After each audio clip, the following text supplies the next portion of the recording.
Hey, what's up, everybody? This is your man Jay. Thanks for tuning in today. A little bit different. We're going to do a spotlight on one of our homies, the art department regular, Chad Townsend. In case you don't know who Chad Townsend is, I mean, the guy's been around for a while. He started off in comic books, then went to started working at Iguana Entertainment. Then from there, worked on games such as like Torok and Epic Mickey, and worked for Disney and worked for Warner Brothers. And so this is his original IP. This is that Kickstarter. The link is in the description below. Is Black Phantom Holy Terror. This is the second Black Phantom book. The other one was called Rocket's Red Glare, and that was a came in a double pack with another IP that he has, Kid Squid. And so Chad's kind of at the point where he wants to work on stuff that he owns instead of working stuff for, Disney and Warner Brothers. He wants to work on his own property. So this is his second book. The first one was very quality and also came with a neat little standee, which is one of the stretch goals on this one. So we're going to go ahead and let's go ahead and look at the Black Phantom. And this is available on Kickstarter. Again, link is in the description below. Let's do some moving. Let's do some moving around here. Pew. Let's do this. All right, there we go. Let's go ahead. So, Chad Townsend, Black Phantom, Holy Terror #1, the deadliest hero's greatest mission.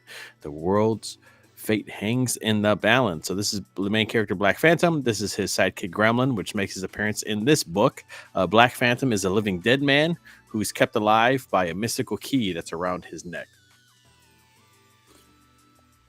He can, if he loses an arm, he could just put it back on, and he actually can touch people and take their face. But he's done it so many times that he doesn't remember what he looks like. And also, this is a period comic book, so this takes place during World War II, just like the first issue. So 57 days to go. He's raised $1,800. Normally when Chad does a book, it's mostly done, so you don't have to worry about that stuff. And he is doing the lettering, the inking, uh, coloring, I think, on the cover, but I think the inside's just black and white. So let's take a look here. And so this one is about the Spear of Destiny, and it is a $10 comic book, so that is very affordable. Here's some of the interior pages. His art is really, really good, really cool. If it reaches 10,000, so everybody's getting a glow in the dark. No, not yet. If it reaches 10,000, everybody's gonna get a glow in the dark die cut sticker. So that's cool. If it reaches 24,000, you get a acrylic standee of Horntoad, who was the villain of the last book. And this is like the acrylic standee. But I think Horntoad is going to be bigger, which is pretty rad. So that's why he wanted to do it as a stretch goal. Let's see. And also, if you get 40,000, you get a bonus 8-page story. Let's see. Once an ordinary man, Black Phantom was transformed by the power of a mystical skeleton key. Now he is a walking dead man, fueled by bloodworms that can reattach limbs and allow him to take on the appearance of anyone he touches, alive or dead. But every transformation chips away at his memories, leaving him haunted by the mystery of his true identity. The key is his greatest strength and ultimate weakness. Real cool style, very energetic. If you like cartoons, it has, of course, coming from an animation background, all the action packed and very kinetic, which is cool. So this is his sidekick, Gremlin, loyal, mischievous, and a little rough around the edges. Gremlin is Black Phantom's faithful sidekick, part dog, part dragon, and 100% chaos. Gremlin has a knack for wrecking things and an unshakable bond with his undead friend.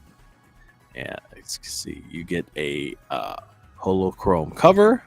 If you want the glow-in-the-dark variant, which is this one right here, that one is $20, and he has some really cool tiers that have sketch cards and original art. Hey, Cranberry, what's up, bud? Nice to see you. We're going over Chad Townsend's Black Phantom, Holy Terror issue 1. So this is the second book in Black Phantom. The first one is Rocket's Red Glare, and that one is a standalone story. So that one's a real great jumping on point. Let's keep on going here. He's going to do sketch cover variants, which is cool. So you can get a cover with his art, and he'll draw Black Phantom on there for you. And here's the tiers here. So you can get Black Phantom Holy Terror. You can get for $10, you can get Black Phantom Rocket's Red Glare, which is the first book. And then you can get a blank sketch cover variant. Oh, that's cool. I should give you one of those. The acrylic standee, which is really cool. It's a really cool one. It's really awesome, and it's double-sided too, which is neat. $40 will get you a sketch card and the book, and then $100 will get you a sketch cover. He'll draw the sketch cover on there. So let's see. Let's take a look here. There's the cover of the first book. Really cool chromium color. Yep, he's worked on Teen Titans Go, Big City Greens, DuckTales, Scooby-Doo. So yeah, he's been around for a while. I call him he's the Kevin Bacon of comics, because he has a story about everybody where he's like seven degrees separated from everyone. Always nice to see you, Cranberry. Thanks for tuning in, dude. Let's see, where are the I went all the way to the bottom. Up. I want to look. I thought they gave me the tiers on the side here, but I guess not. I'm scrolling pretty fast. Sorry about that, everybody. So let's see if I click on rewards. It's going to give them to me here. There we go. So $8, you can get a digital PDF of Holy Terror, additional $8, or you can get Rocket's Red Glare, the first issue, the holochrome card stock cover, which is just a regular cover. That's $10. From what I understand, I think it's $8 shipping. And then let's see what else we have. You can get a art portfolio sketchbook for $10. You can get a blank cover for $10. I should have got that. Let's see, the standee for $10. The glow in the dark one for $20. Kid Squid white variant, signed and numbered, limited print run of 100 copies. So that's number 0. That's cool. It's a white variant. The sketch card will be $40. So I think $40 and then the price of the comic. So that's not bad at all. Or you can get the sketch cover on the comic for $100. So definitely got some nice tiers there. And $10 is really affordable, which is cool. That's what I'm trying to do with Berserker. I'm gonna try and keep the cost down and just do like a $10 book, depending on how long it is. Not sure what the page count on this one. The other one was a floppy and it was a self-contained story, so I don't know if this one's gonna be longer. But I want to say it was between 20 and 30 pages. I should have grabbed it from the bookshelf. I don't have it up there. But yeah, definitely very cool. If this looks up your alley, the link is in the description. And I'm going to see if I could just, let's see. I should have went to YouTube and posted it. Let's see. Here's the link.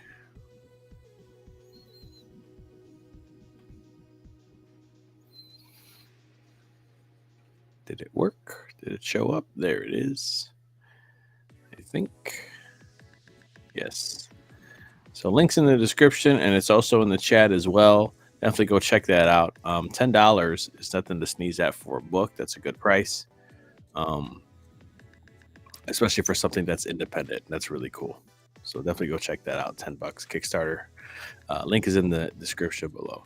Let's switch gears for a minute. And I'm gonna do some self-promotion. Chad's been promoting all day today, so I won't be surprised if he got his times confused, because I think he's an hour behind me. And he's been on like 2 or 3 streams already. I won't be surprised if the poor guy's taking a nap. So we're just gonna keep plugging along and doing our thing. But I'm going to switch gears here for a second. And let's see if I could change this real quick.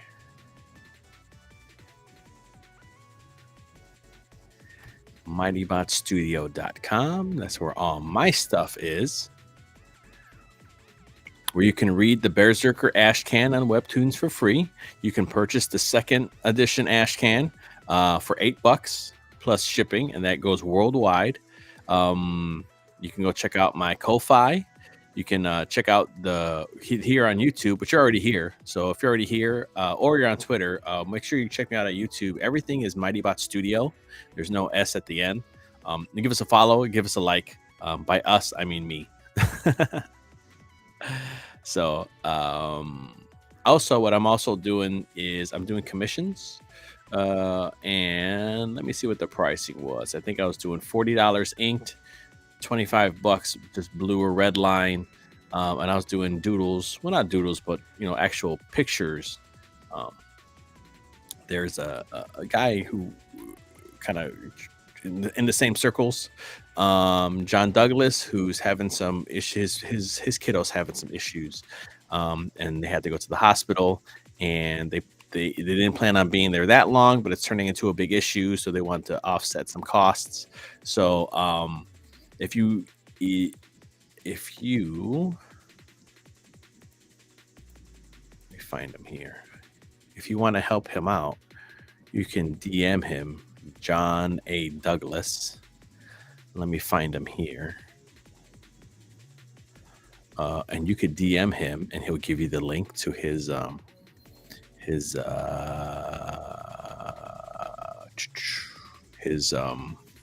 GoFundMe, which is really cool. But I'm going to be selling art, and that art's going to go straight to him, straight to his GoFundMe. Let me see if I can find it on because I thought I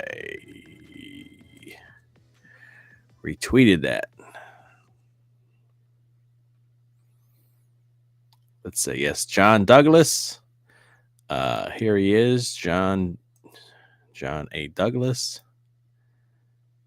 Shoot him a message. He's the author. He's a YouTuber, and if you want to help out a fellow creator, shoot him a DM. Ask him about the GoFundMe, and he'll send you the link for that. Or what you can do is that you can buy a piece of art from me, and you'll get a piece of art and help somebody out.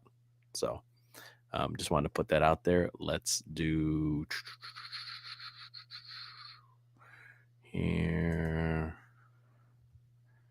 I'll put that here.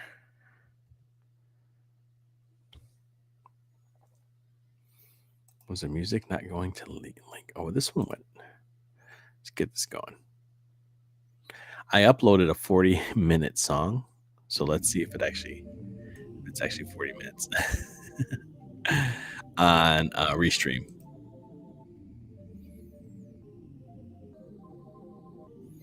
Hey, Luniverse. What's up, bud? Nice to see you. I can do this too. This is a new thing that Restream does, and Restream is free, so all this stuff is free, which is awesome. I can do a chat overlay, and keep in mind with this chat overlay, it's going to show all you guys' chat. The newest chat is going to be at the top. It's not going to be at the bottom. Okay, newest chat is at the top. Hey, Edwin, nice to see you, bud. I think Chat overslept, so he's not here. All the stuff is for his book. It's in the description. We just kind of went through everything, and I'll go through everything again later. What I'm going to do now is I'm going to send. Let's stop sharing this screen, and let's send.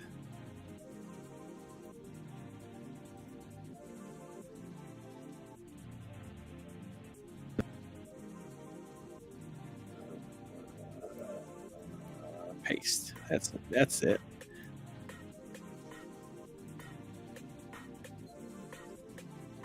Bust his balls. Come on in. I think Chad. That poor guy, man. He's been doing streams.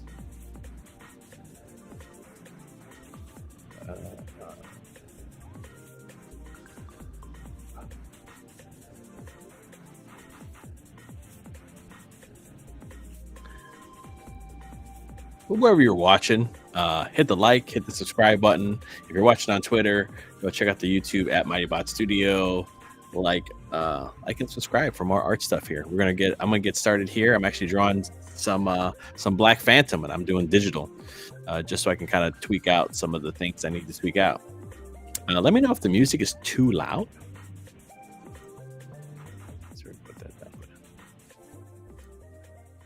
That sounds better. It seemed a little bit loud to me. Now we're gonna share. Boom. I'm gonna have to unlock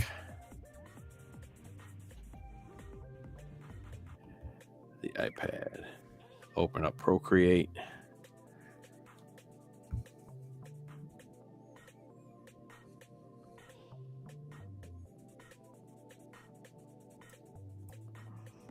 Let's see.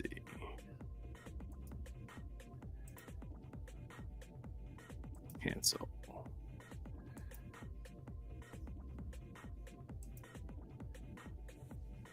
Open up the chat.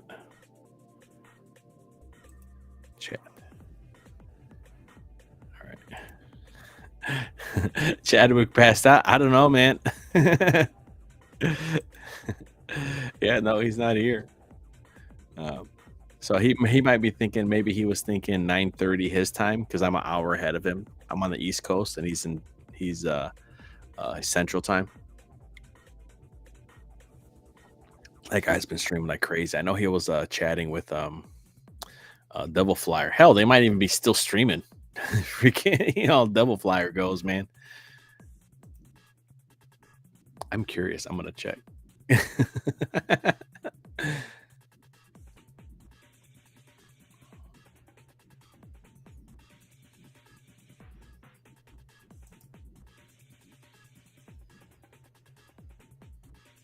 Let's see. Pop XP's on.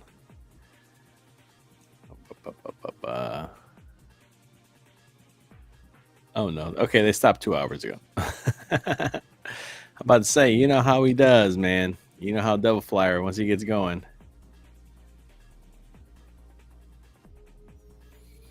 All right, let's share. Where'd you go? Oh, I gotta open up QuickTime Player.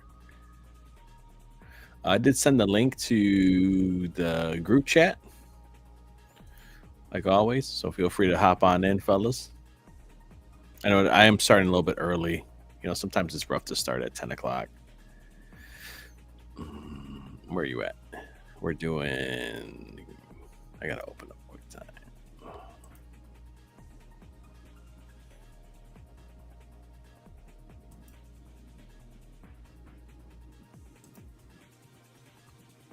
Are we working on that? Okay, cool.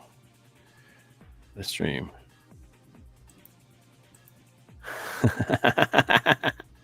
He was on with Rex.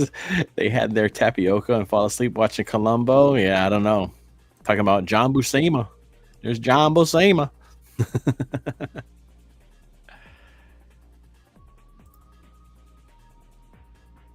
Window. There you are.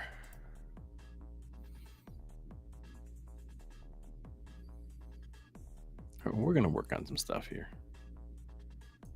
Let's see if I can hear the boop. Sometimes that boop is tiny. So I was playing with this Black Phantom concept, or just different layouts. I had two. I had this one where he has the sword and he's like shooting behind his back, but that's kind of looking kind of weird. I might change the shooting behind his back, or we got this one where I might change the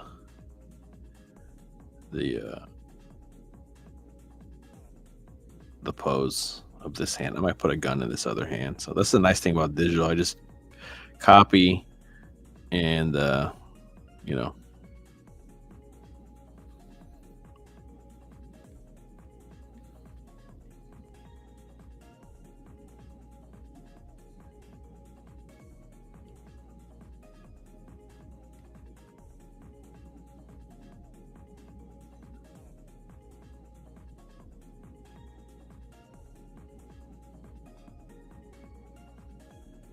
I have to look up some guns too. I don't know what gun to give him.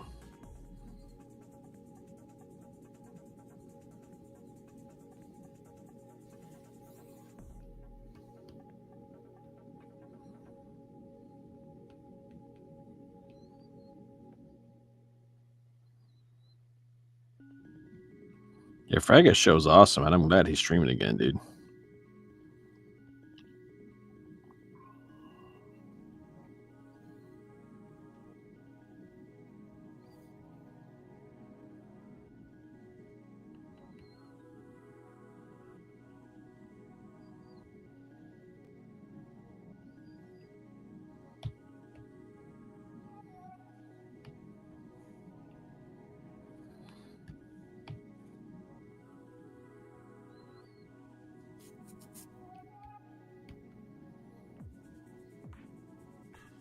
It was cool listening to how much him and Fraggot had in common. Dude, that was awesome.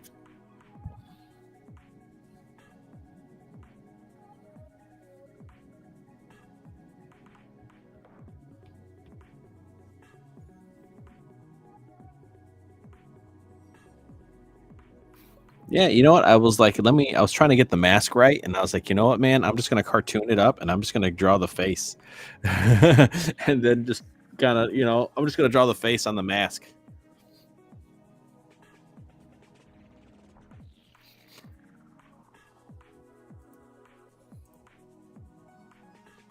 Start your own collage like 6 a.m. Start with Joe and Black Phantom.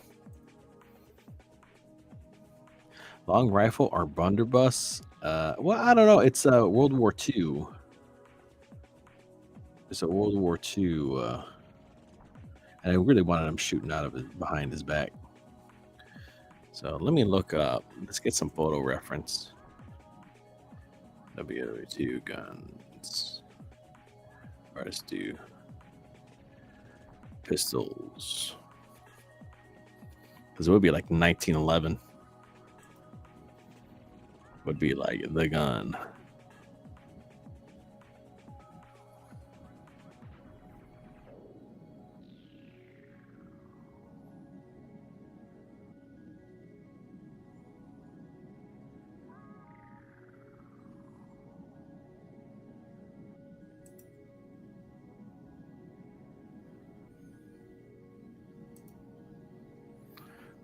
we got a 1911.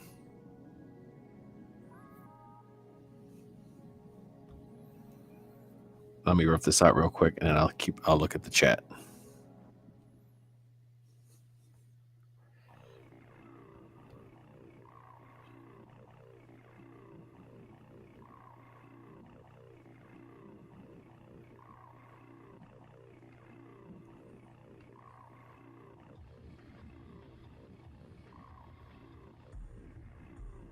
It's gonna be a chunky boy.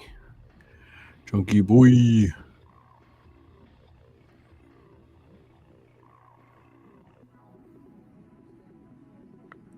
That goes all the way across here like that.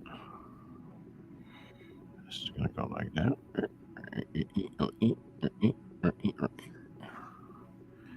We have a little bit of something like this.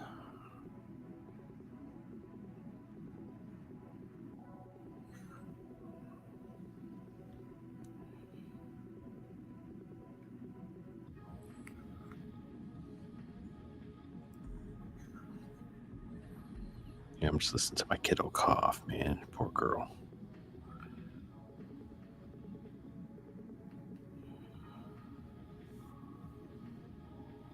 Let's see. It kind of goes like this.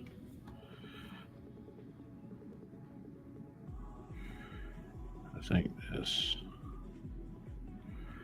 You just gotta be bigger. That's a nice thing. You can mess around with digital. You can fart around with it.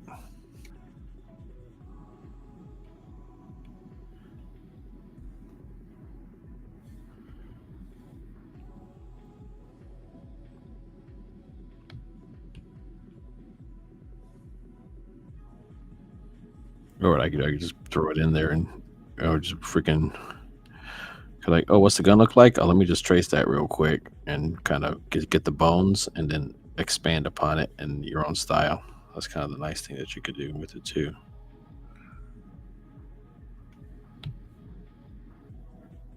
This gotta go like this.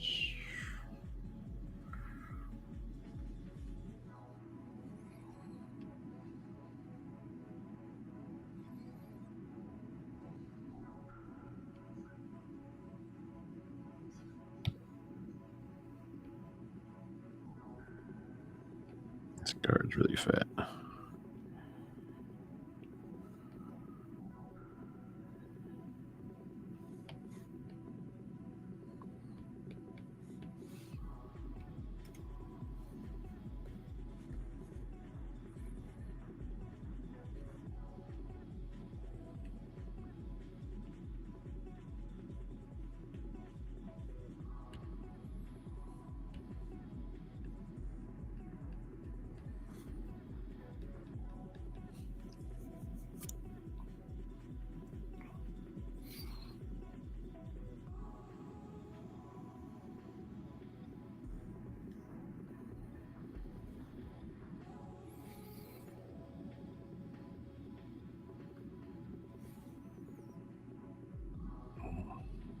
Thing here like this.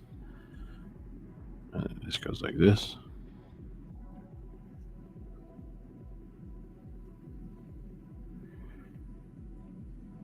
Like that. I don't like this part. Oh well. Anyway, we'll fudge it. That's fine. All right, let me catch up with you guys.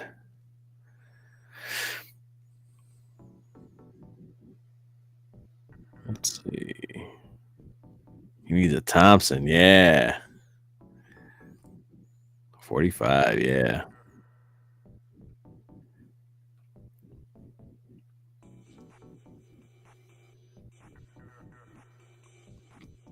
Yeah, lots of businesses are going. I mean, she's also in school, so little kids are petri dishes. She's 6. So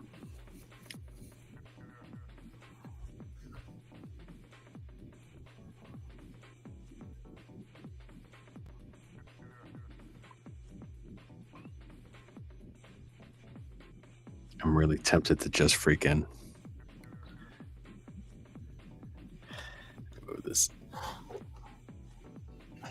move my keyboard out of my way. Oh no, Black Phantom, he fell. You fell. Like Phantom. No. That's my reference.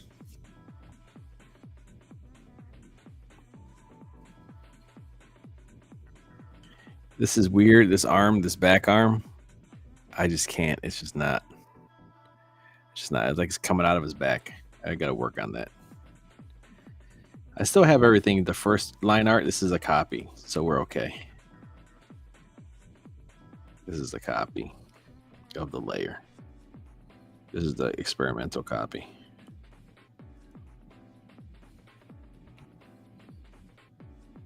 Nope, I don't want to do that. I want to move the page. Thank you.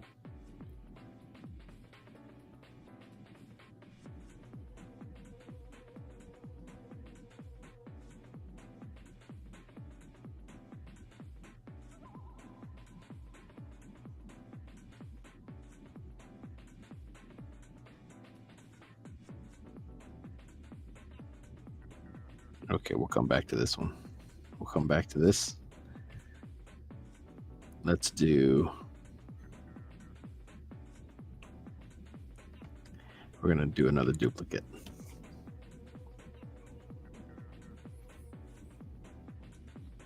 The ZF1.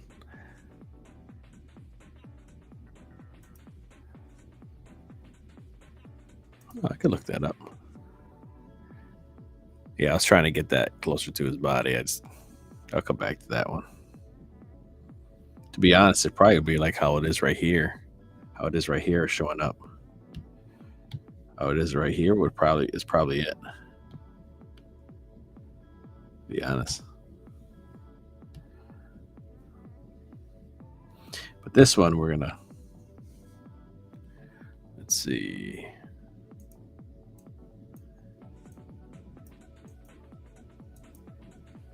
Let me look that one up.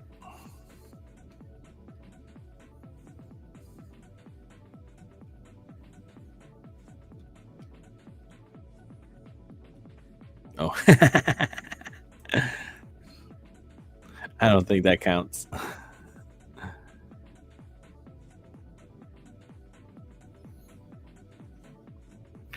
Let's do.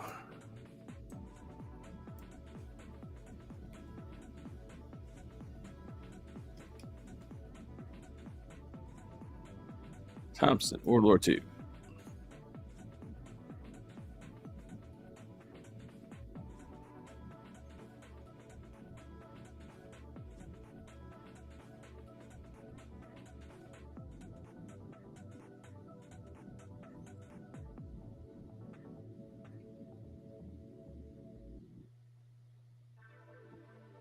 Grease gun would be really cool.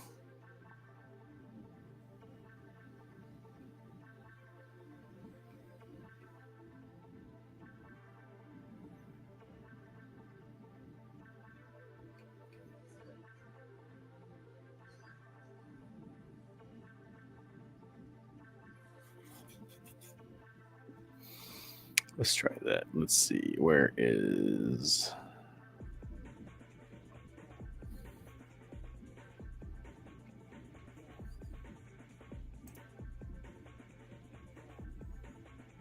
That picture sucks.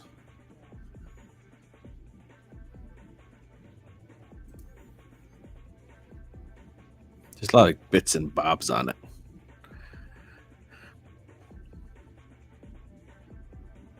Because I almost feel like this arm would be lower. You can't see what I'm doing. This arm here, I almost feel would be lower. You know, I might have him holding the Thompson like this instead.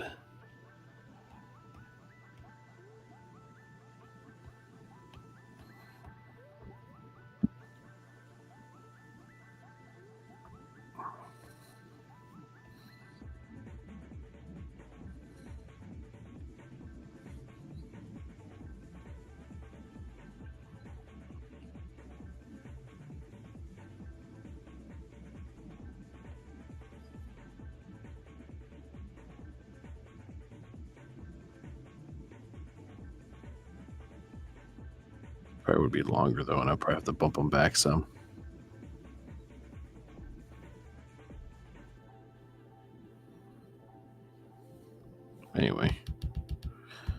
Let's clear that out. Catch up back with you guys. I'll come back to that later.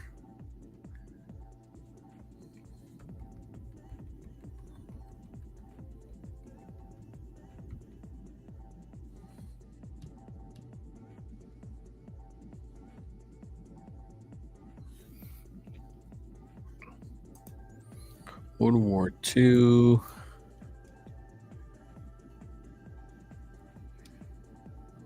Heavy. Let's see what they have for heavy.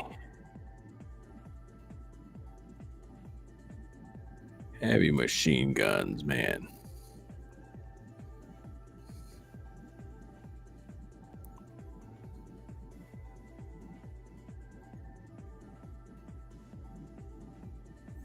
Ooh, World War One Maxim.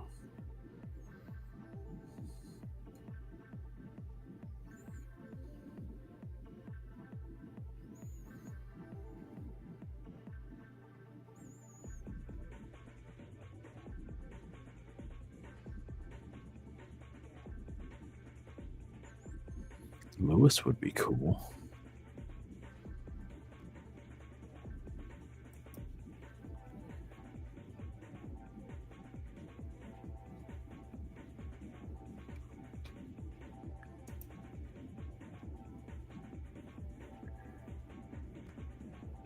That's like a Rob Liefeld gun. It's a freaking tube gun.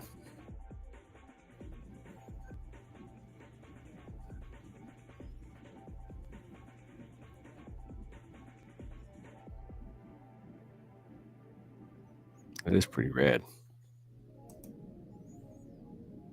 Tommy gun. Yeah, I was thinking about it, but it's too small. I didn't want something bigger.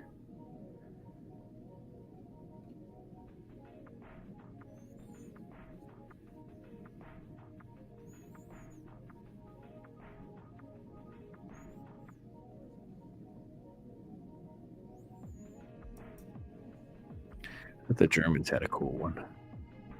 World War II machine gun. I think that's doing World War One. MG42. There it is. The Browning. Ooh, the Browning M1 M1919.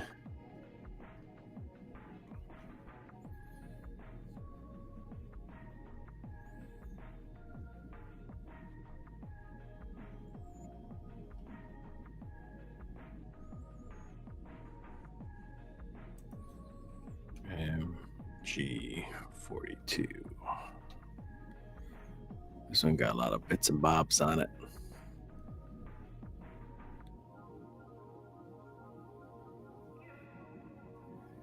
I might need some help. I might need some help on that one. Can we do that half screen? Yeah, I might need some help.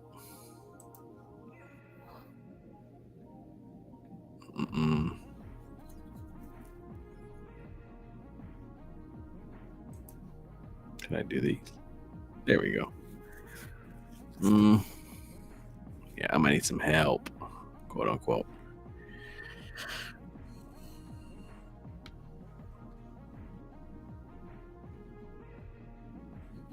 We're gonna do this. Let's see. Oh no, the secret. I hope I wasn't looking at any boobies. Nope, no boobies for you guys. 1, 2, 2. MG42. Images. Okay, let's take a look here.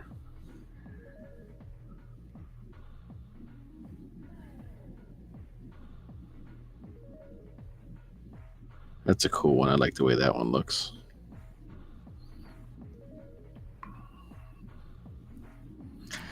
If I can find something that's kind of the same angle, that will help me out big time.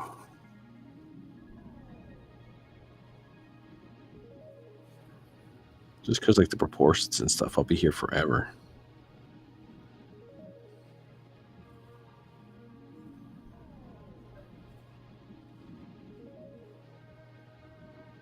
Okay, let's take a look here.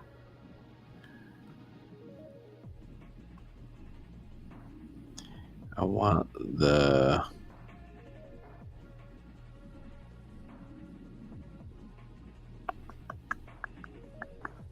this one.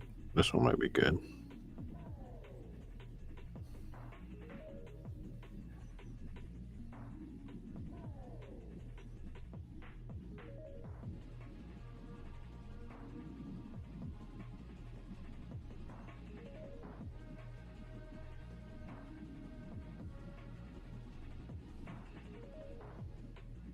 I think they had one of these in Airsoft. I was looking at it back when I was playing Airsoft many, many years ago.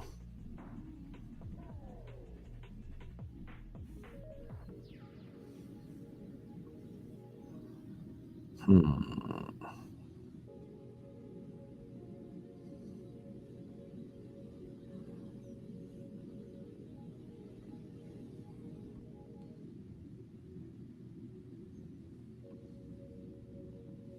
Come back.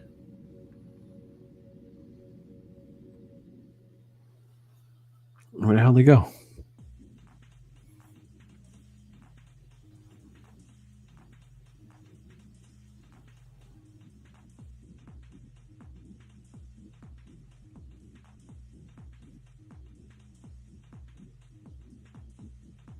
Anti-aircraft.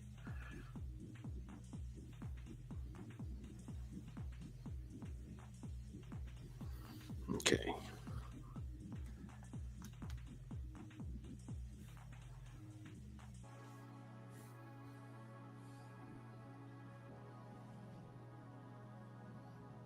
They got all the angles, man.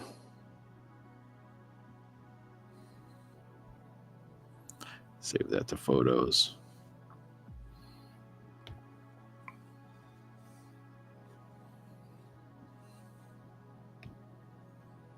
Nope. Come back. We're going to insert another photo.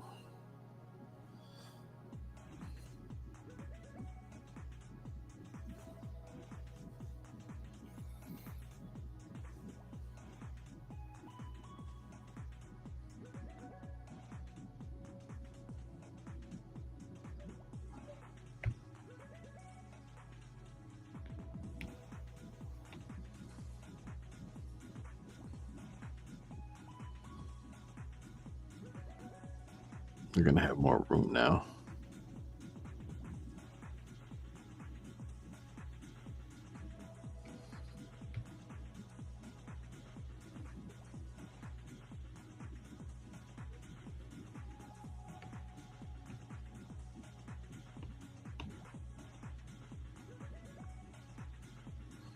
And now we can kind of position it where we need to and get it the right size that we need to.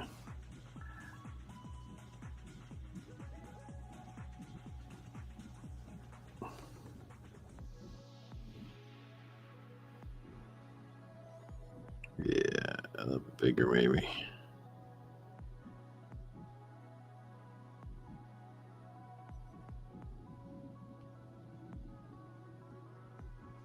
You know what we might have to do too is we might have to go like this.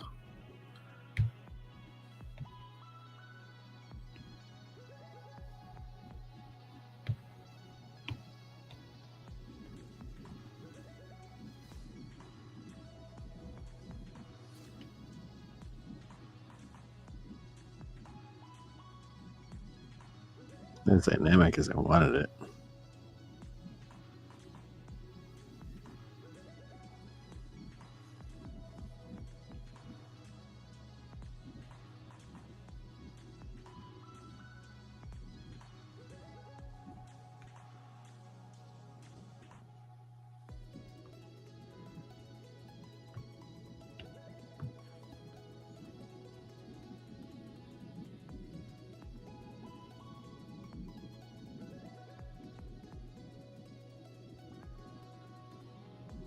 We're gonna modify it though too.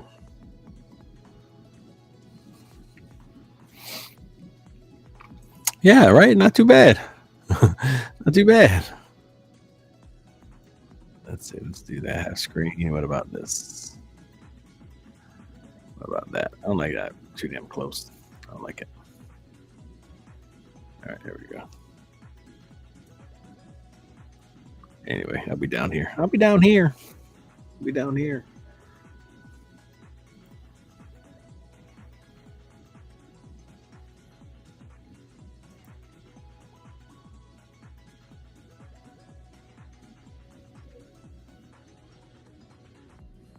All right, what do we need? We don't need this arm now. This arm, yeah. This can go. And I think what I can do,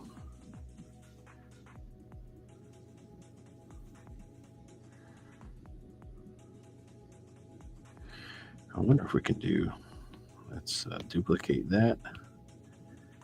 And then let's do,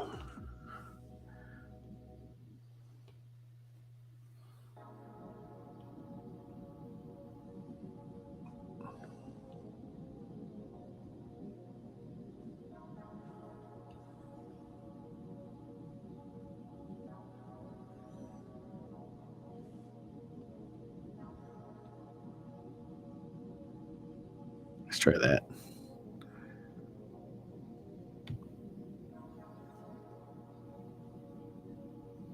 That's pretty neat. We're experimenting. We're learning. I don't think we need these legs. I'm not going to lie. I think we need these legs. Nope, nope, nope, nope, nope, nope.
Yeah, it's going to be pointing in front of him.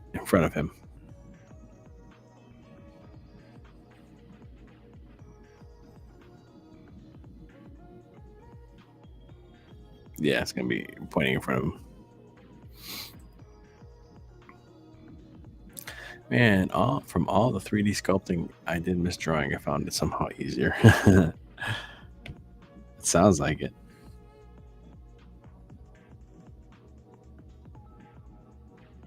Let me change this now that it's going to be horizontal.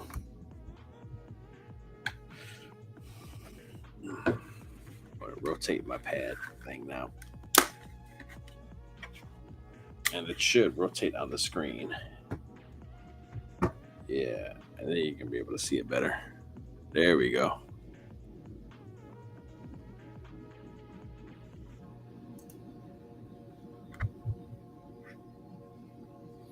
A guy from my family used to use the 50 cal in his hand instead of mounted. Yeah. That's insane.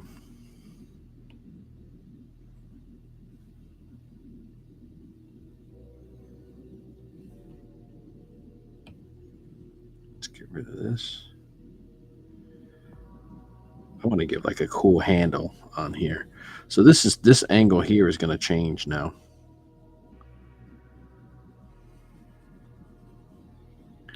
And so we're going to do another layer over it, and let's change the color.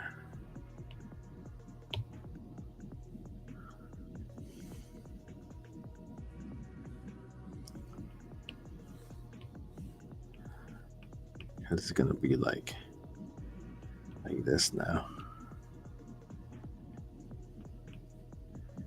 The perspective of that's going to change.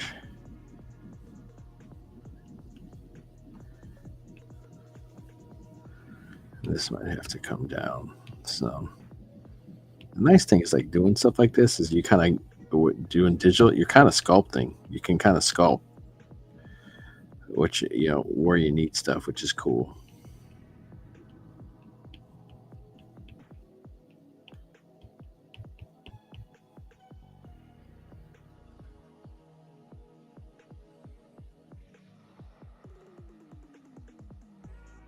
If I was holding a gun.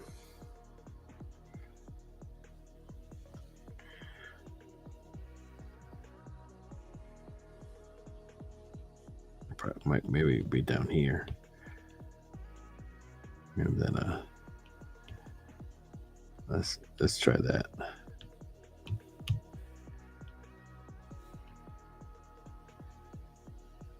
Yeah. Let's try that. You ever look at Atomic Robo? I love that kind of action. I don't know if I ever saw that one.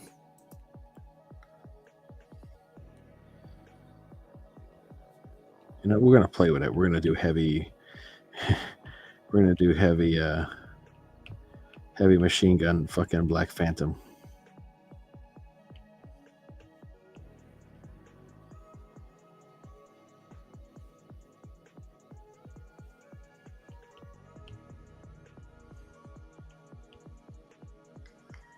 Let's make this dirt. Oh. Yep, wrong layer.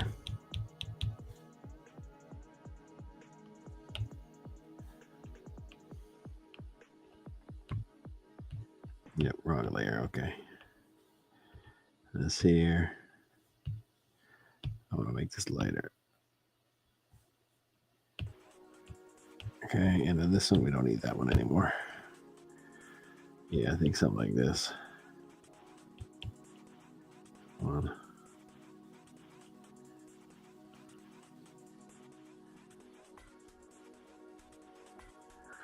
What we can do is we can kind of slide this back now. And I can roll this down something like this.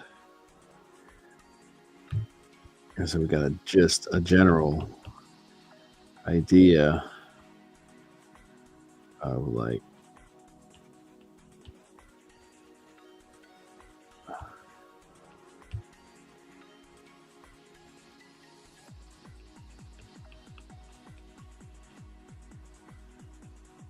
and where his stuff's gonna be.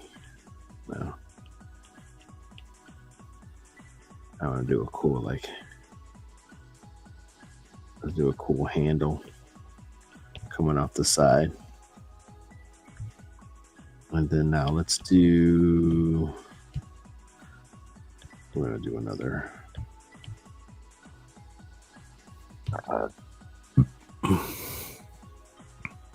Let's see.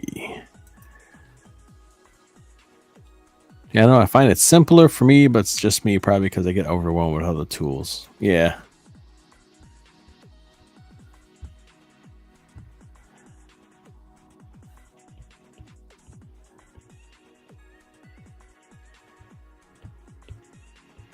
This is cool. Got like this cool heat shield thing here.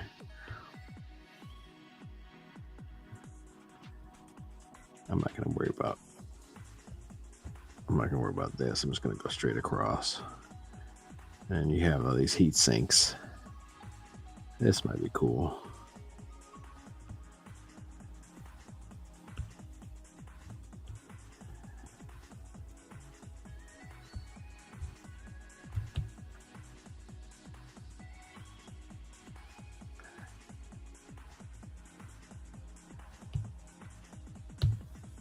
Okay, cool. And then we have this. You can probably see the bottom of his hand here.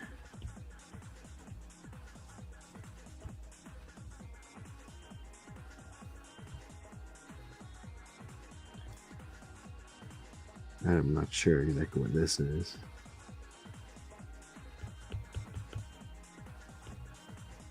These are ovals.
We're gonna throw another thing here.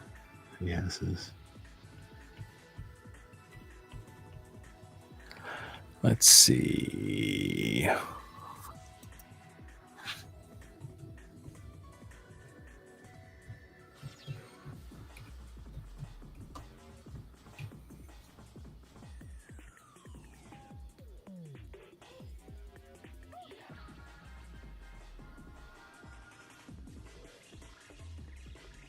Let's look at some images here, get some ideas.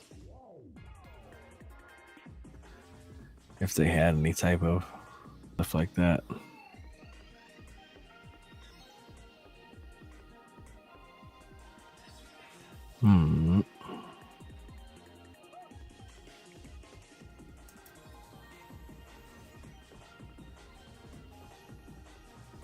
The steel bib. Russia. Development of German body armor. Looks like knight stuff. All right, let's play with that. Let's play with that. Let's play with that. That sounds good. I want this to be like if you bought an action figure of Black Phantom, and this would be like the heavy machine gun Black Phantom. Like he infiltrates and grabs some German heavy shit and then just starts like working fools. So let's see. It looks like they had a thing here.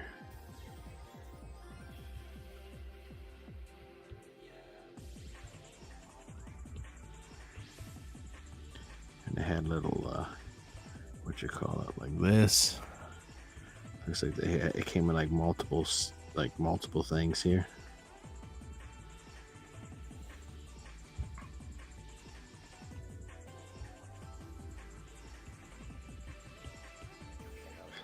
It looks like it came like that. I don't know what the back is gonna look like. And his actual shoulder. His other shoulder is gonna be here.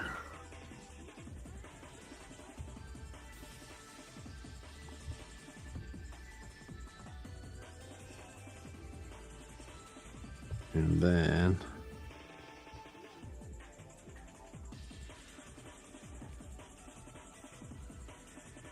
it looks like he has a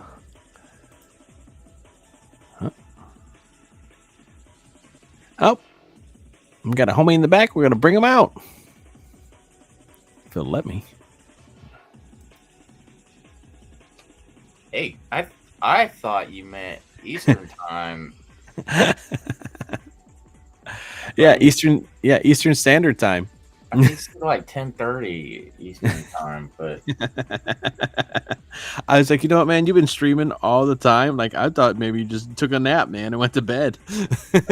no. But if you do mind, give me a minute. I'm gonna mute myself and go take care of something real quick. Sure. Yeah, no problem, man. Right. Hold on, I'll be right back.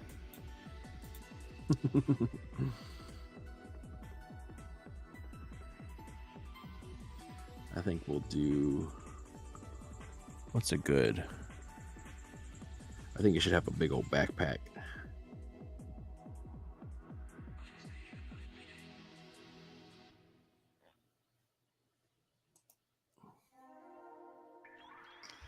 And then they also have like it's going to be a plate like this. They have a metal plate that protects their junk.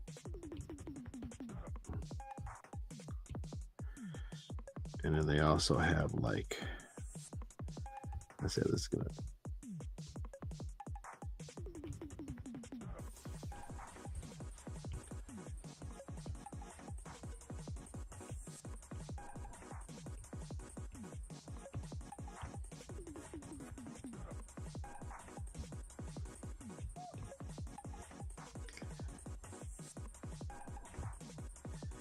And then let's do.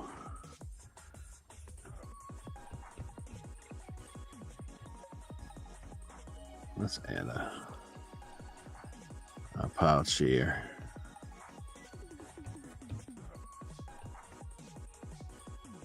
So we'll have a belt peeking out here, and then he'll have a pouch. And then let's do another one on this side.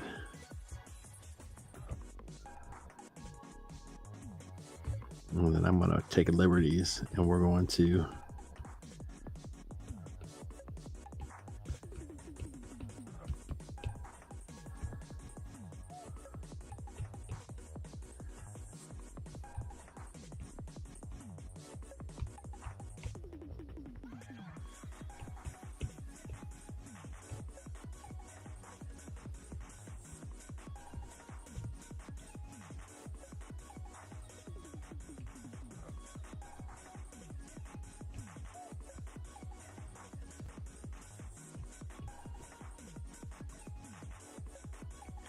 let's do some of these little grommet things. I think those will be kind of cool.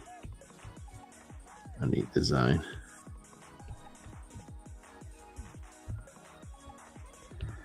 Let's the opacities on these.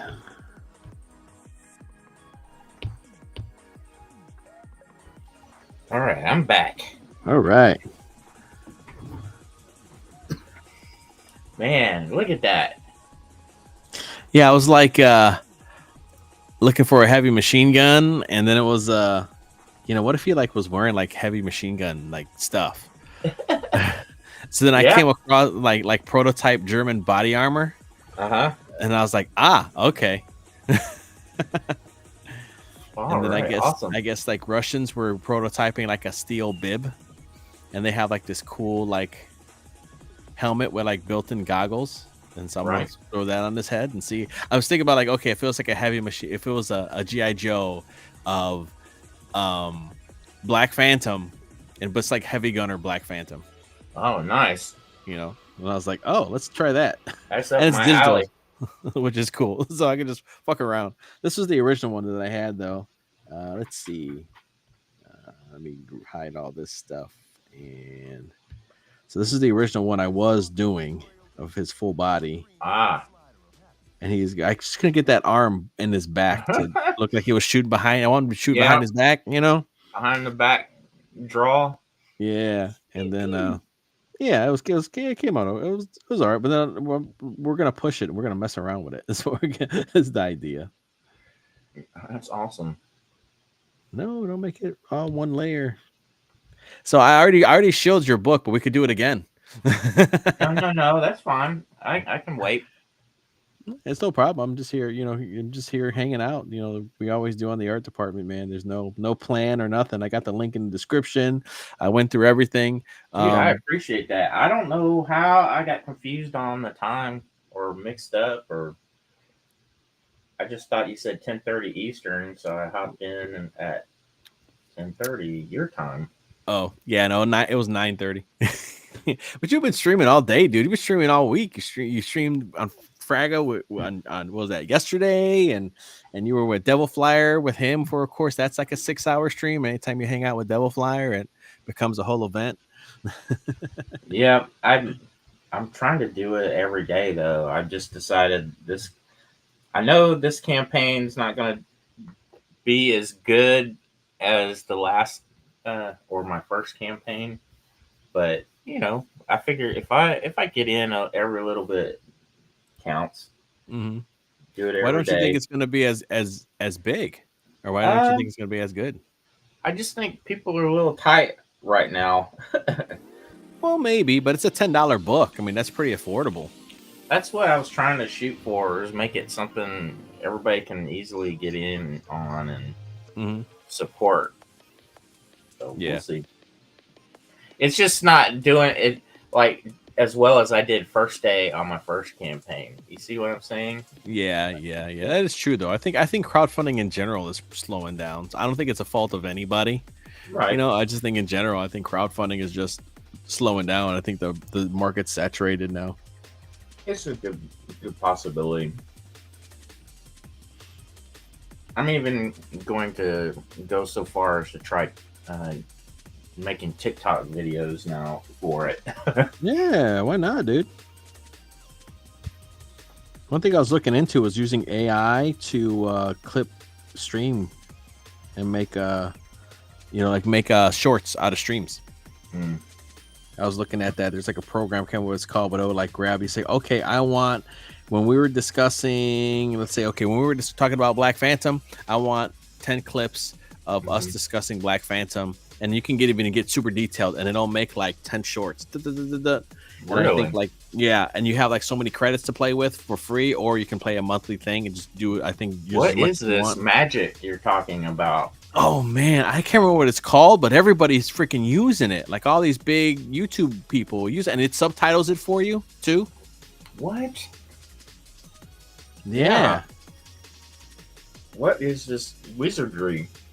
Yeah, let's see. I'm gonna do a quick search. If I see it, I'll be like, blue oh, lighting. AI short. And like all these big guys are making it AI short. Yep. I don't know what they call them. Opus clip. OPUS. Is it for PC or your phone? It's actually it's your browser, and you put the link. You put the link of the video in, and then you kind of can fine tune what you want. And they give you so many that you can do free, or you like, you could buy points and you use the points, almost kind of like photo stock or something like that.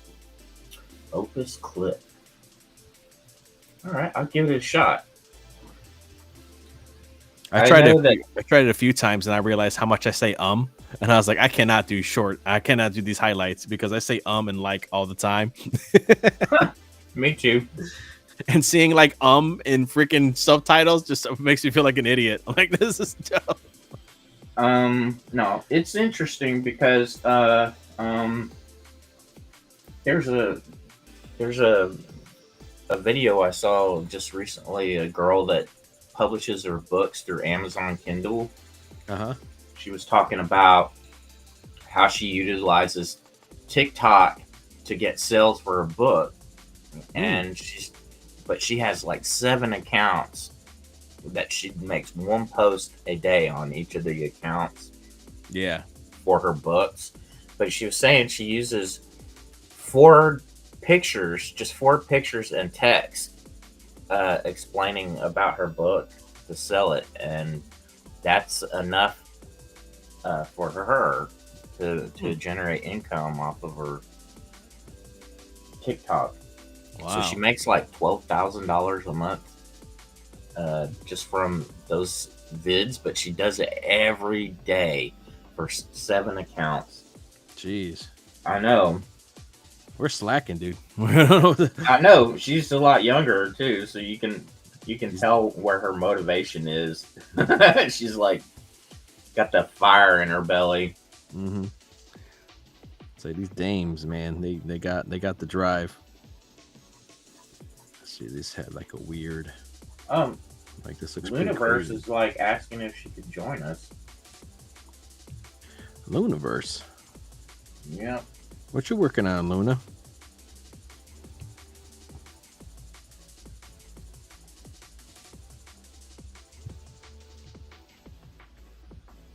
Let's get this going. I don't know. Let's see. Well, let's go over your if I could talk. The campaign real quick again, because I did that like an hour ago, so this would be a perfect time to. Oh man, it's been an hour already. I feel so guilty. No, you're good. I was like, dude, I bet you fell asleep or you got the times confused. Like I was so. I did. I did get the time confused. I like that you got him in a Doughboy helmet. Yeah, I'm about this just so let me show you real quick before I change it. So I came across this when I was doing World War II body armor, and they were saying like plate mail that they were kind of using in the trenches maybe. Mm-hmm. And these Russian guys are wearing, so the hat, it's like a Doughboy hat, but it has like a nose guard. Mm-hmm. And then it has like, and I don't want to click on it because it might take me, and then it has like freaking eyes, like goggles built in like this. That's cool. And I was like, I've never seen this before. So I thought that was kind of cool. And they're like, it's like part of the helmet. Huh. That's crazy. I've never seen a Doughboy helmet like that. Yeah, and I guess they're like prototype or something Hmm. that the Russians were I guess messing around with. So I was like, okay, but I think I'm just gonna maybe put goggles on the helmet instead, and I'm gonna give him maybe a gas mask hanging. The nose guard thing seems pretty neat, but I might give him just big old goggles, maybe That was uh, cool.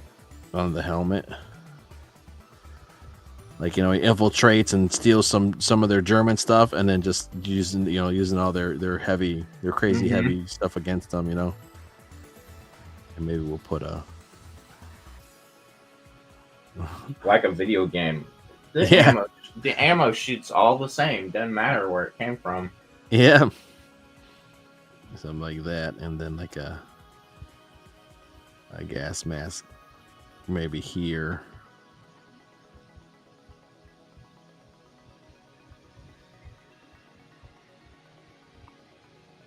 Maybe that tube will come back here or something like that. Anyway, I'm Oh, having I fun. dig it. This is a blast, dude. I dig it. He's interchangeable.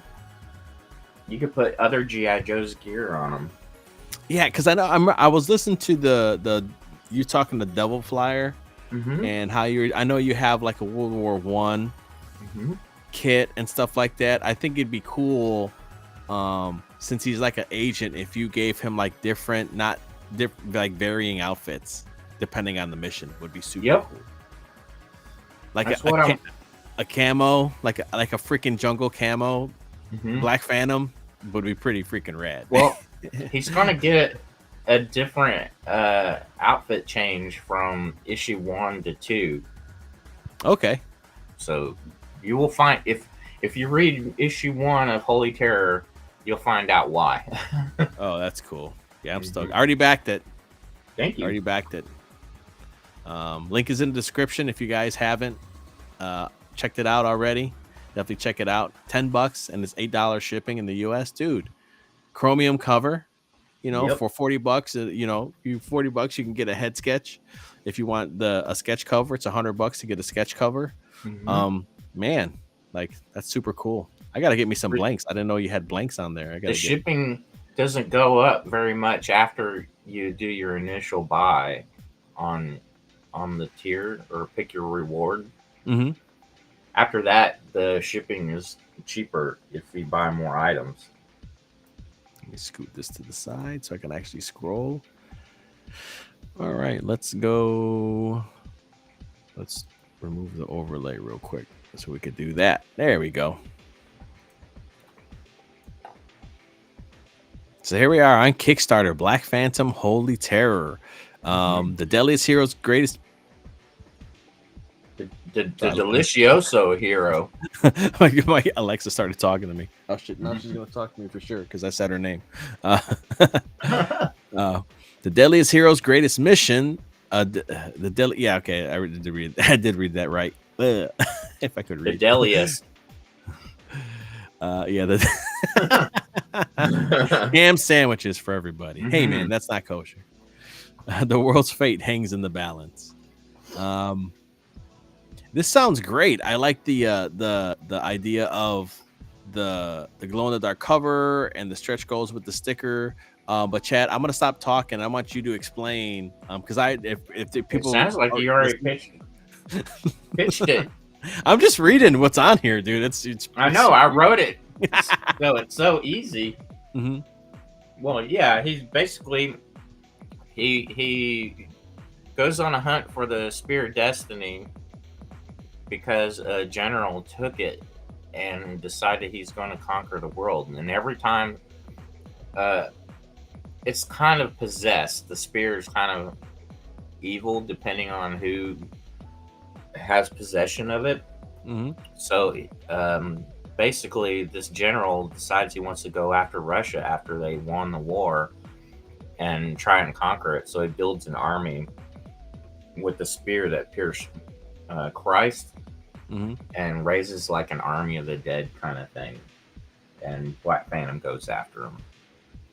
But he first it goes on the first mission to obtain that and get Mm, that spear first.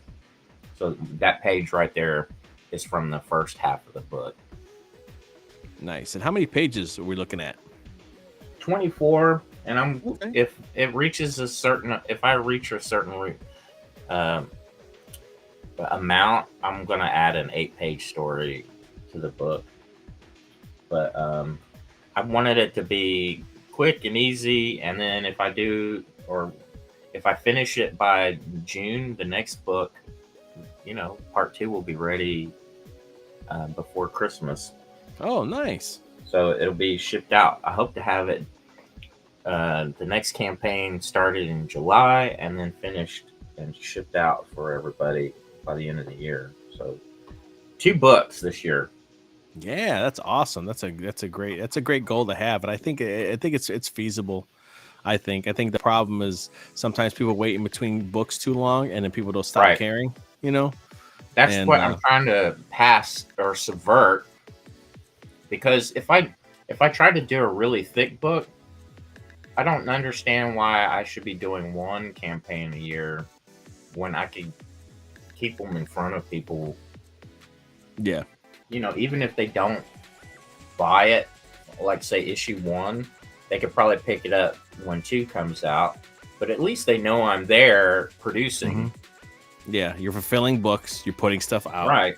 You're getting your name out there, and I think that's the biggest thing is that people are so tight with their money that they don't want to just throw it willy nilly. I think a lot of people have been burnt, unfortunately, and I think people want something solid, and I think they Right. really have to like something and trust something in order to throw money at. And also, it has to be affordable, which I think I like. I do like the price point of your book, Chad.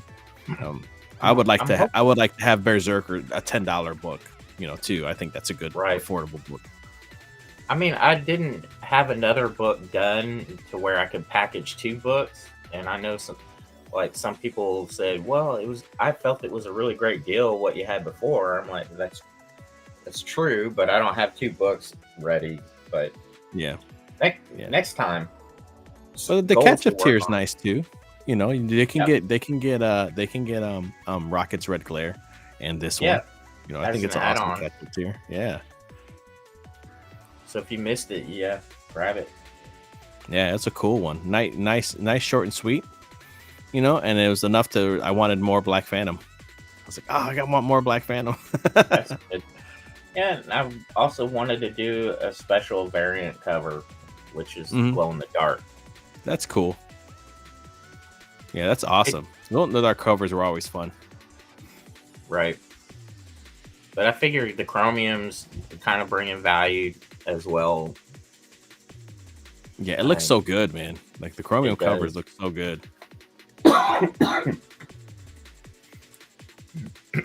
So depending on how well that variant does, it only looks like I'm going to be at the moment. It looks like there's only going to be 100 of those glow in the dark variants, Oh, wow. Okay. That's because cool. not a lot of people are biting on it. So Hmm. I mean, I think it's a toss up. I mean, it'd be tough. I ordered the regular one because I do like the right, chromium and I do like to see the art. right. You know. But I am definitely going to be printing a lot of the chromiums. Yeah, I might have to add. I might have to add these blanks. I might have to add a Yep. blank or two. I don't know though. I have 3. Like Jason sent me a couple, and I Hmm. haven't drawn on them yet, and I'm afraid to because I don't want to mess them up. So it's like, oh man. Well, you could use you could you could do a method I do is I use tracing paper, and I transfer my sketch to it when I That's a get good something I idea. like. Yeah. Yeah, because you can't mess around on these too much where you're racing and stuff Mhm. like that. Because I'm sure it messes the integrity and the coding of the It covers and can. stuff. So yeah, that, or you could use transfer paper. Yeah, Yeah. and art. And we used to do it like in. And I remember our class. We used to just grab the lead and do the flat, and then just Yep. color the back of it, and then turn it over, and then trace it again, and That's it'll how I show up. that's how I do it. Yeah. I also tape it to a flat drawing board, lap board. Mhm. So I tape all the edges off on it. That way Mm. I'm not damaging the edges and Yeah. yeah. Do you do now do you just do it regular or do you open it up to the middle and lay it flat Yes. 100%? You lay it Yeah. flat 100%. Yeah, okay. That's exactly how I do it. Mm. That's cool. They could get the standee. They could add that too. That was cool. I got Yep, mine right. I got mine right here. still have still have a number of these left. I don't have a I want to say I have about 50 left. Okay, that's cool. And then if this campaign does really well, like if I reach 24,000, I'm going to do a horn toad standee to give away. Because they're going to be 1 inch taller than Mhm. this standee and like this much wider of horn toad. Yeah, because So he got 4 I'm going to arms. try to, yep. Yeah, that makes sense. That's cool. Look at that. I mean, even that cover, that's a gorgeous cover. And you know what I mean? It's hard to Glow in the Dark's cool, but the art is pretty badass, man. You know what I mean? It's like the art's dope. Thank you. Yeah, I want it to be. I want it to really be something people will want to collect, read, and collect. Although I get some people, like I've sold these at conventions. They're like, "Oh, I'm never going to open it or read it." I'm like, "No, please read it." Yes, please. Oh, hey, Phil's here. What's up, Phil?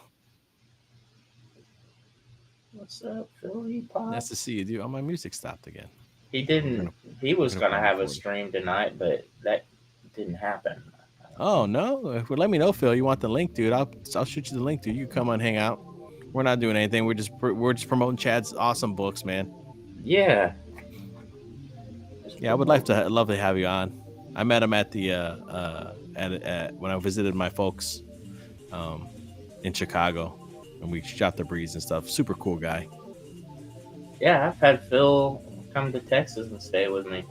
Yeah, he told me that. It was like right after that when I saw him. Yeah. Yeah. Dude, we got to find a con that we all can go to, man, and meet up, dude. I want to, and it's probably, I hope it's not too late. It's 160 days till GalaxyCon in New Orleans. It's gonna be in June, I think. I would like to do that, but I only want to do it unless I could get a group of guys in on a couple tables to split, and we could split an Airbnb that I really like. That'd be cool. That'd be the way to go. To be honest, man. I don't. Maybe I could plan for something next year. Maybe. I don't know. Maybe I'll get better and have some stuff that I can actually sell. Right. Dude, Black Phantom would be dope on a t-shirt, man. Ah, that would be. You know, if you could stop giving me more if you ideas. can design a Black Phantom, you know what I mean? That looks like a punk shirt. Like that'd be cool as shit. Right. Because it almost sounds like I was talking to my brother, like my brother, you know, my older brother. He lives in Japan and he's an English tutor, but he's also like he has a gym out there, and he saw me do the Berserker, and he sees me working on the stuff I'm working on. And he's like, well, he can write pretty good. I mean, in terms of like he's always been a writer, and we always read comics together. So he's like, I want to write this story and stuff like that. And I was like, and he's like, I need a name. I was like, kind of think of a name that sounds cool that you would want to say, or like, you know. And I talk about like I was talking to you. It's like my buddy Chad got the Black Phantom. It almost sounds like a punk band, dude. I love the Black Phantoms. You know what I mean? Mm-hmm. Oh shit, I love the Berserkers. Yeah, Metal Fist motherfucker, bro, man. I saw him over here. Like, you know, like you gotta have like cool names that you could like put on a shirt and so that's what I was telling him. I was like, dude, you need to, you know, you have something cool like that. You know, it can't be like there's a Dark Chronicle, whatever, blah blah. It's like you can't, you know what I mean? You gotta do something that's it almost sounds like a band. I feel like those are, you know, a really cool, yeah, you know. Long sentences don't sell to me. like in my mind, and it doesn't like you're telling me some fictitious name of some thing or place, and I'm don't have a clue what that means. Like as a someone who's looking to buy Mhm. comics, I'm like, well, that didn't really catch me. What is the Mistopheles? Blah blah blah blah blah Yeah. blah. What is this? Yeah, you gotta have something cool that's I don't know, like Got to have a yeah, yeah, hook, yeah, yeah. Like, like but I think if it sounds like a band or something, like or it could be a band, I think that might be a Mhm. step in the right direction, to be honest. right? It's like that video. I just made me think of a video game, Yeah, Psychonauts. That yeah. that's Such a just good name. cool. Yeah. And Yeah. Knots doesn't get used enough in my opinion. I think that needs to be, you know. I'm kind of in the same dilemma where it's like I have Berserker and then I have like the Sir Courage children's book and it's in the same world. Like it's the same premise of like Hmm. nightmares haunt a kid and then an object that means something to them goes and becomes a champion and saves them. So it's the same realm. It's like the same world. It's like the same thing. And it's like, okay, so I have to come up with something that I can call all of that. And maybe that could be like a Hmm. tagline for Berserker. Because I was talking to my wife Yep. and I'm going to have her do a logo, a new Berserker logo for me. She's a graphic designer and I want her to kind of Okay. Cool. contribute and be like, you know what, I really would think it'd be cool if whatever you think Berserker is and whatever you think the logo would be, I think that'd be awesome having it on using that as the logo. You know, Right. I think it would mean a lot and personally to me. And so we're kind of like, it's just like, Yeah. okay, well, do you want to have a tagline? Do you want to have something? It's like, yeah. And again, I'm talking again. We're talking about your campaign. I'm like, Chad says Chad Townsend's the Black Phantom. So I have to do Mhm. something to where it's like Jay Vasquez presents or Jay Vasquez's sounds retarded. So we can't do that. We got to do Well, something else. you And don't then have maybe, to do that. I only did it just in case of a legal issue. yeah, yeah. And there's other Berserker stuff that have appeared in other like video games and things like that.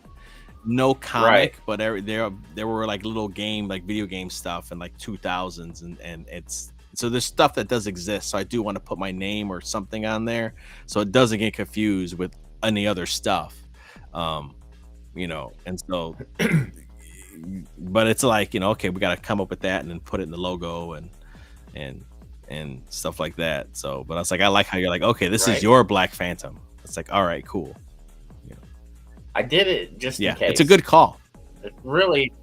Yeah. Well, I had to. I had to talk with a trademark attorney over it just to make sure I didn't have any Mhm. issues because somebody tried to start making a Oh, tell me toy about that. using Black Yeah, yeah, yeah. Phantom. Yeah. Uh, and I had to send them a letter basically through this Mhm. lawyer. This was like right before I was launching my campaign, the first one. But I'd First already, Psycho but I Nuts. had already been. Psycho Nuts. Yeah, that's a good Yeah, name too, that's a good Psycho one. Nuts. Yeah, I saw Psycho Nuts and the Shit Kickers at the Metro yesterday. And you're like, oh, cool. Yeah, man. Oh I'm just saying, yeah, you know what I mean? Like that's what it sounds like. If it's a good name, if you're like, I saw Black Phantom, they opened for fucking, yeah, whatever, Rancid or Me First in the Gimme Gimmes or No Effects. Ah, cool, man. Like, yeah, yeah. Did you go to the show? it's I think that's a way. That's a neat name.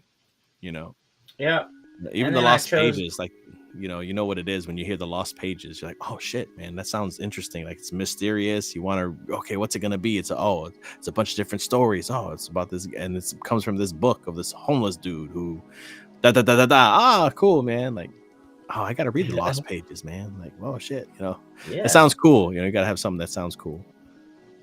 But everybody, go back Black Phantom. Don't be a girly man. yeah. Don't be girly man. And it's his sidekick is introduced in this too, Gremlin. Yeah, So, that sounds like it's fun. That sounds like it's fun. He keeps ruining stuff and likes to break yep, things. I'm like, heck yeah, man, that's cool. That's he's cool. Is it he's that some just kind of lore for Gremlins or something like that? well, yeah. They basically destroy things, but my version, it's basically like part dog, kind of dragon, Mhm. and I've got a puppy that's she's not even a year old, a pit, and she wants to tear everything up. So Yeah, that sounds about I right. I'm not a fan of the Lost Pages title, Philly. Sorry. What do you, if you know the thing? The thing about Sorry. it too is like, uh, oh, here you go. I hop on for you. Okay, cool. Heck yeah, man. Let me get the link and I'll shoot you the link, Phil. But he could always break. He got to establish. He could always break off into something. He can always just do it. If he wants to do a Crimstone book, he could do a Crimstone book. He could do See a silhouette that book. Crimstone is a nice title. Yeah, Crimstone. Silhouette's good. Yeah, the Matt Black silhouette. is. That's a name I wish I would have fucking thought of. Like Matt Black is so Right? good. You know what I mean? Yeah, I would call it Matte Black You know, silhouette. Masquerade. You You know, it's know? like, dude, fucking A, man. Yeah, Anyway, let me get this link. So that's a really poor great. Phil's gonna be waiting for the link and shit.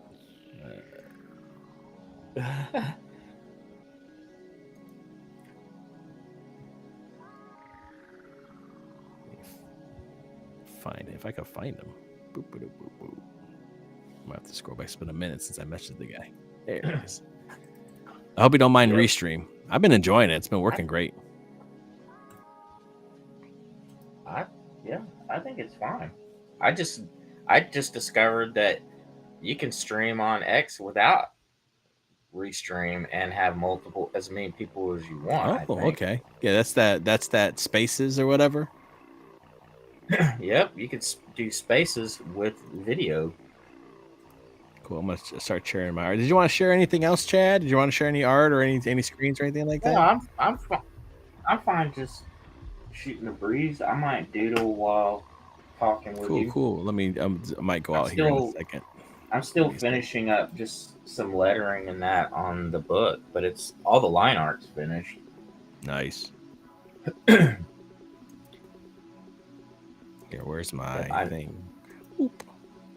I still have some grayscale to do here and there on the pages. I like this music.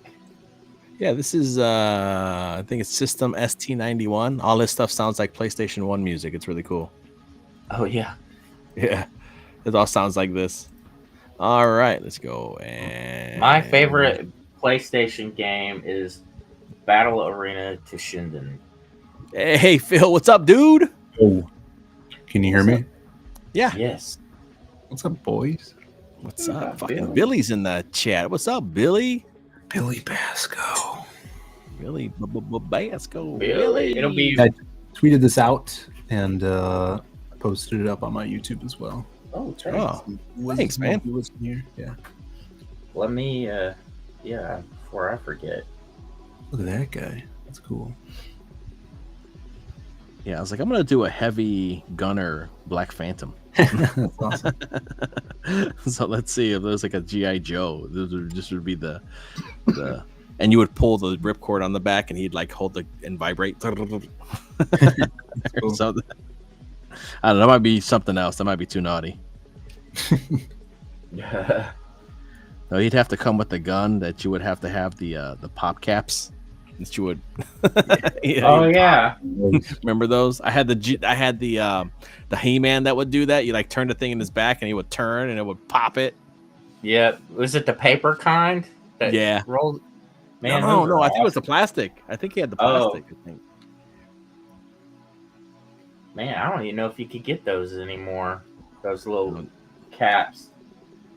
I think I might have saw like a cap gun at like, what's the place? Cracker Barrel. Oh, really? One there, yeah. So how you doing, Phil? What you working on, bud? I am doing some lettering my Psycho Slumber pages. Oh, nice. Yeah, see, that's a title. Yeah. It's like, Oh my god! Just rub it in. Not all my titles could be perfect, Chad. Okay. Yeah, they could be.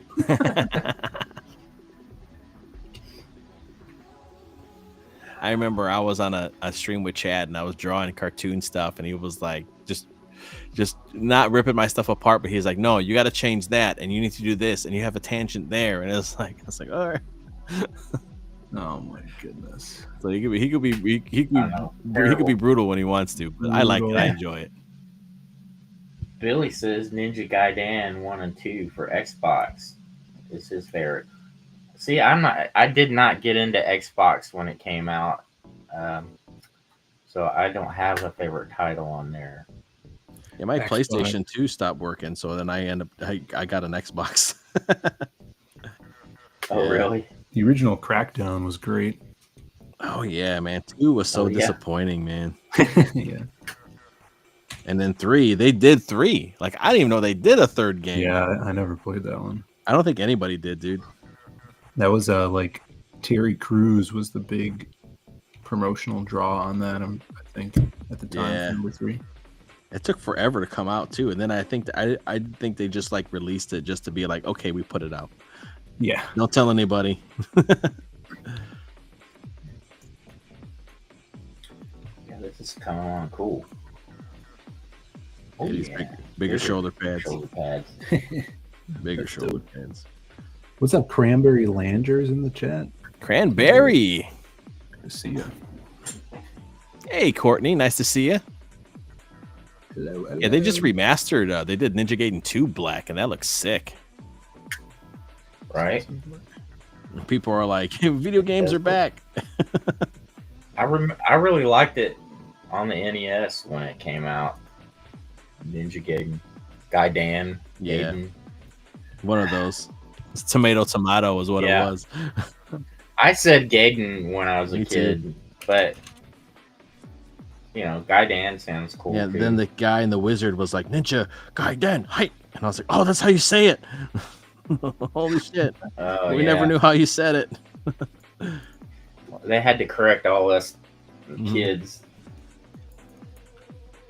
They do a nose guard on. I don't know how to turn my camera on. I really dug Contra on the NES. I managed to beat it, flip it, and beat it again to get the full credits. Oh, nice. Yeah, Contra. All the Contras. It's amazing, Jay. Yeah. But Battle Arena to Shinden, you ever played it? Yeah, dude. That was such a great many hours into it. Like everybody thought Tekken was the best, and I hated Tekken because it was so slow, in my opinion. Yeah. I can't wrap my head around there's like a left punch, right punch. Like there's 2 kicks and 2 punches, I think. Or is there like, you know what I mean? There's like, I don't know. I it's been a minute since I played Tekken, but like, I can't like. I hated mashing the button, and then it was like a delay on whatever you pushed. It didn't. Yeah, the movements and characters were slow. Yeah. Right. Whereas Battle Arena to Shinden was like instant. Like as soon as you smack that button. I'm a Dead or Alive fan. I love the Dead or Alive. Ooh.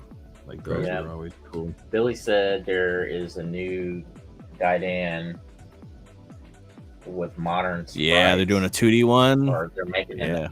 Yeah. And then they're doing Ninja Gaiden 4. Which is hilarious. It's really weird seeing a Turok game coming out that I had like nothing to do with. Are they doing a new one? Yes, it's like in the works right now. Really? There's like an Instagram page I found for it. Yeah, they did a trailer for it at the Game Awards this year. They had like a first look, cool. Just like teaser trailer. Dude, I just sold and I should have kept it. I didn't even know I had it. I sold yesterday. I sold Turok, the first Turok on Nintendo 64. It was complete in the box. I was like, I should have kept this shit. You just sent it to Chad. Sign this for me, Chad. I can put it in my studio. Work on the first one, so I got to do little on the second. The box art is mine. The logo is mine, but I wanted to be on the first one, but being the new guy in the studio, it's like, yeah, kid, you go sit over there, kind of thing. You know what I mean? What was first, the game or the comics? The comics came out in the 50s or 60s. Yeah, Turok was Through old. And then yeah, they, it and was then they, a re, it and then was they a redid gold it was a gold key comic. My dad, like in Mexico, what I read know. Turok, and he knew about it. He's like, "Oh shit, Turok, dude!" And I was Gold like, "Oh, this Key is cool." Gold Key Comics were owned by the company that made Little Golden Books. That makes sense. hmm Oh, But cool. they had Solar and Turok and Magnus. They had a bunch of nifty comics, but I don't even know who owns Solar right now. I don't think Valiant does. Is that the guy with the radioactive thing on his chest? Yep. He's got the The Cyclop was it visor? visor like Yeah, Cyclops? Yeah. it's too basic looking He was. design wise. There was a neat design. I remember because I was collecting all those comics for some reason. There was a cool design. I remember they did an event called The Visitor, and it was like an alien dude, and he was like red and blue with a cape, and he had like 3 fingers and like 2 toes, and his design was like really damn cool, man. And I don't remember whatever happened with that, but he like came and started like beating everybody's ass. And it was like a whole like crossover. We had to buy like, Ninjak and Exo Manowar, and I'm Right. trying to think what was one of the other guys. I want to say Shadow Man, but I don't think that was it. Maybe it was it. I did a lot of work for the Shadow Man game campaign. I did like a lot of the ads and packaging art Oh and yeah. stuff like that. And it really sucked for me because at that time that was the newer Shadow Man, who was just some bald dude like Seal. Yeah. And it had the mask, Yeah. and the mask was embedded in his chest. I was like, oh, this is so lame. Yeah. I remember the but blue. He had like the frizzy hair and the blue mask on his face, and yeah, that's the one I remember. right. I didn't know that was that was that Shadow Man. Yeah, that was the first one. He had a little leather jacket. That was better than I ended up getting to deal with. But the new one that's out now, the new version, is pretty tight looking. Whoever designed it did a good job. Shadow Man's dumb.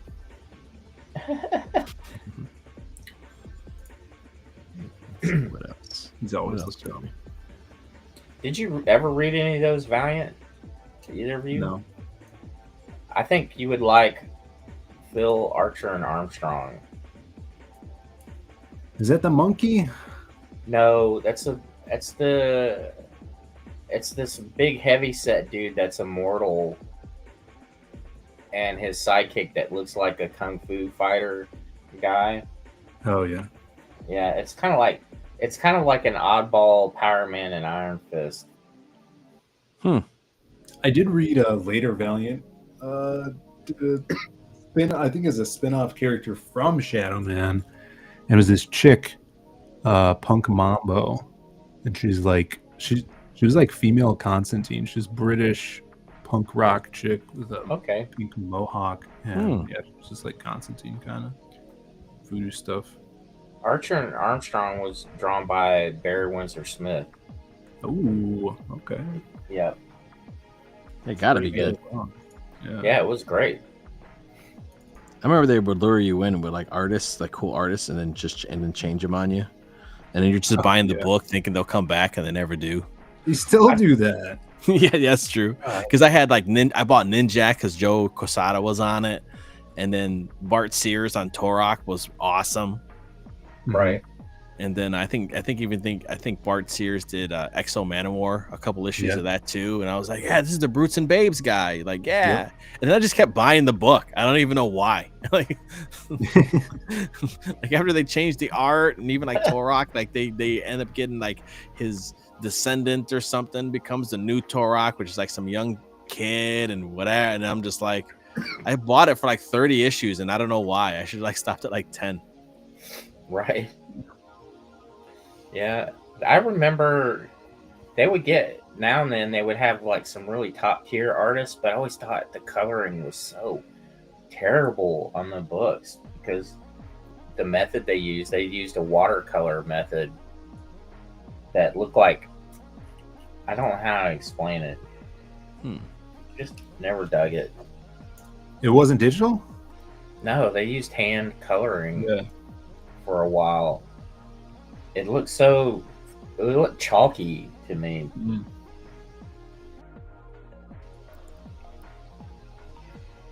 Good stuff. I remember I was working in a comic shop when Valiant came out, and I could not understand why they became so popular and so valuable. In these are not that great. Why are they so sought after? I don't understand this. Well, it turns out Gareb Shamus, you know who Gareb Shamus is, runs Wizard. He was deliberately padding the value of those in the Wizard magazine, because his dad had a huge chunk of that stuff he was buying and distributing and selling himself. Like, so they were sitting on like more cases of these books than anybody in the country. In the old racket days. I know. Dude, it was a racket. I could never figure out, why are these books so valuable? First appearance, or that Solar Man the Atom issue where it was just embossed and it was solid black. It was a solid black cover with embossing, no color on it whatsoever, and that sucker was worth so much for so long. Could never figure out why. Got him. Man, I can't believe it. And there was, I think they were talking about how they were like, they were always like pushing the numbers, and if like you weren't in with them, they wouldn't like promote your shit. I heard it was like was kind of messed up. Yeah, if you didn't buy ad space in Wizard, you did not get prominence in Wizard. Sure how Billy got in so well. I don't even know if he bought space, but they sure plugged him quite a bit. I remember seeing She all the time. She and Dawn. Remember Dawn? Yeah. I see it all the time, and I never seen anybody buy a copy. You know, I remember people paying top dollar for back issues of Cry for Dawn at conventions. Wow. I remember we went to Big Apple Con around the time that Cry for Dawn was like super popular, and this dude tried to haggle on a copy of Cry for Dawn. He was haggling my boss at our booth, and my boss got so pissed off and frustrated. He said, "You know what I think about your offer?" Because this dude had a Bronx accent, this other dude. He goes, "This is what I think of your offer." Takes Cry for Dawn and he chucks it as hard as he could at the wall behind him. Holy shit. We were up near the wall, and destroys it right in front of the dude. Holy crap. He goes, That's what I think of your offer right now. I was like, whoa. Were those comics popular? Yes. Because Michael Linsner drew painted hot babe. I remember that redheaded babe. Yeah, I remember that art being insane. He also was kind of known for having models, that hung around his booth and stuff. Cool. That was the same convention, by the way, at New York that Guar had the booth next to us. So the chick that was in Guar was in her makeup and costume the whole time. And here I am, like a teenager. I could not keep my eye off of her, like, the entire time. Sounds like you. I remember going to the Chicago Comic Convention, man, when I was like maybe like 11 or 12. And it was when it was called the Rosemont Horizon still. Yeah. And they had a chick dressed up as Voodoo. I was like, oh, okay, cool. And then Oh. it's like, oh, you want a picture? It's like, whatever, $5. I was like, I'm not paying for a picture. I'm like, what? So that's like right when Kingdom Come came out, right? Dang. And they had everybody there. And so me and my dad are sitting there waiting, you know, and it was a whole panel. They had a giant like display with like, and they had everybody there. So we're waiting. I think they did the 2 issues. There's only like 2 issues out. The whole thing wasn't out yet. And we're waiting in line. I go up. The only guy I knew was like Alex Ross, and I know the other people did stuff, but like I went up, Alex Ross signed my 2 books, and I got the fuck out of there. Now my dad was like, "Hey man, I think all these other people like do stuff for it too," and I was like, "Oh, okay, well, whatever." So I get left. Yeah, Dad, I know what I'm doing. Got what I you want. got the one that mattered. You know? Yeah. I'm like, Yeah. who wants signatures by writers? Do you remember the model they got to dress as Vampirilla when they started publishing Vampirilla again? Gosh, she was amazing looking, Vampirilla. I think Eric Stevenson at Image ended up marrying her. Wow. Damn. Yep. That voodoo you saw was probably Mike S. Miller's wife. Oh yeah. Oh yeah. Yeah, she modeled for as voodoo. Oh, 90s. Wow. Yeah, it's probably Interesting. I'm trying to think Famously. when. That probably was like 94, maybe 90, maybe 93. That's when Eric Larson was doing the Teenage Mutant Ninja Turtles for Image. Mm-hmm. Right. And I have where he signed it. I got the Ninja Turtles signed by him. Cool. Right. And they still look like the Ninja Turtles. I know he did some weird ones later or something. Danielle from Turok was hot. Yeah, my friend Manny designed that character. That Danielle character. To rock or not to rock. Promiscuous time traveler who was born in 1992, he says, or she. Wow. Way to make me feel old. Thanks. Let's see, what Yeah. else can I graduated high school the year before. He needs more options. My oldest daughter was born in 95. I'm gonna give him some big old. Let's give him some big old knee pads with these Wow. study things on them. Wow. Yeah, Chad, I met Sadie Yeah, okay. like the day that your daughter brought her home. Oh, Day that's that right. I was over there. Yeah, she is this dog right here. She's laying right here, but she is the most lovable dog I've ever had in my entire life. She's like butter.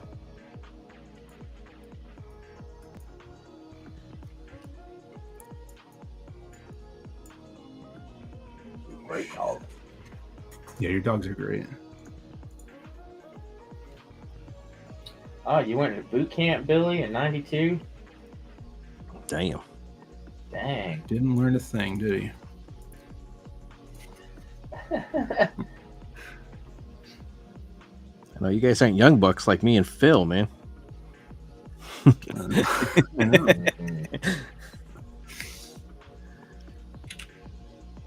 Nope. Have you guys added any more arcade cabinets, or are you guys all filled up? No, keep adding more and more. We were gonna stop adding them this week, but then my boss just announced we're doing 5 more weeks of new games. Holy crap! Oh my gosh. Ridiculous.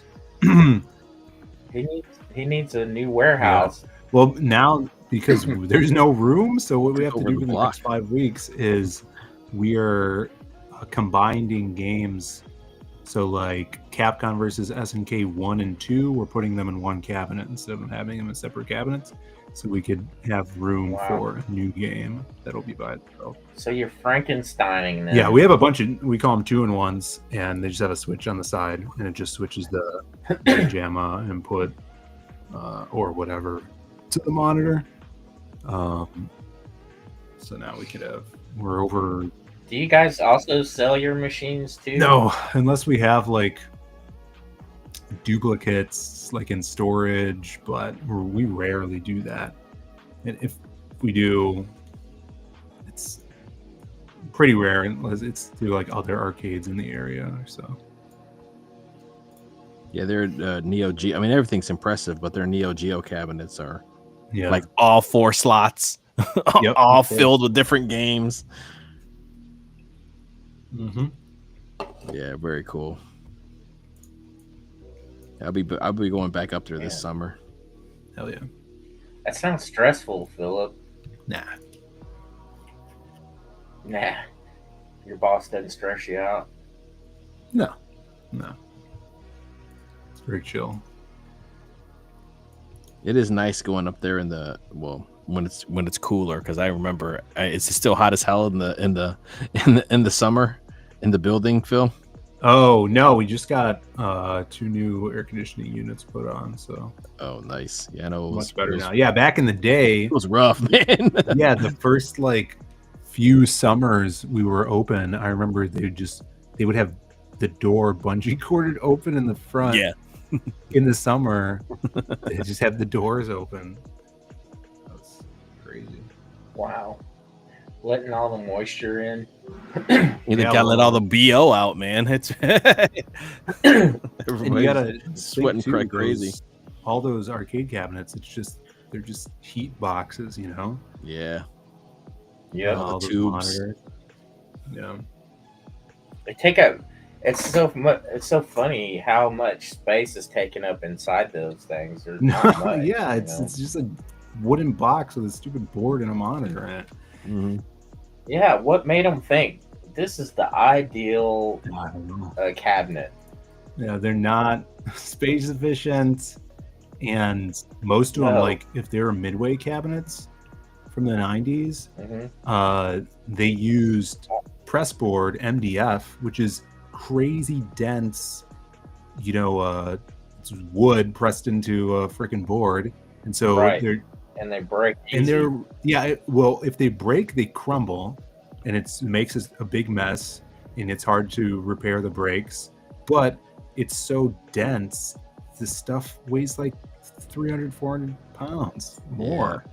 Like ridiculous for moving. They should have never made it out of that stuff. That's where Valley Midway is from, in Chicago. A friend of mine who's now at Nintendo Retro Studios, he worked at Valley Midway putting together pinball machines back in the 80s. Yeah, Chicago's big gaming city, or used to be, because of all the arcade games. Midway made Mortal Kombat and Narc and I'm drawing a blank on who that new guy is that makes pinball machines. I just started following him, but they're doing a new anniversary edition of the Metallica pinball machine that they did. Have you ever played that one? Hey, Romy, what's up, bud? No. What's up, Romy? That is one of the best pinball machines I've ever played. They're coming out with an Evil Dead one. I think, is Stern still around? Stern was in Chicago as well. I think Stern is the one that makes the new, very expensive ones. Yeah, that's who's making the new Metallica. Like they even got them to record all new dialogue and stuff for the machine. Yeah, those things are very expensive. Yeah. They're like $9,000 for one of those. low end pinball. Yeah, and then they have like machines. different tiers. Like the deluxe version has like crazy bells and whistles and a big topper. And the newest one we got Right. was a couple years ago. We got the Led Zeppelin pinball. My boss is a big fan. Oh, neat.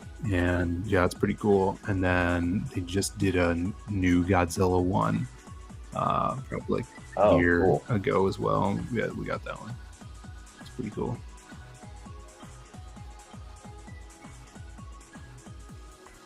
Stern. Does Williams still make? Did they make arcade?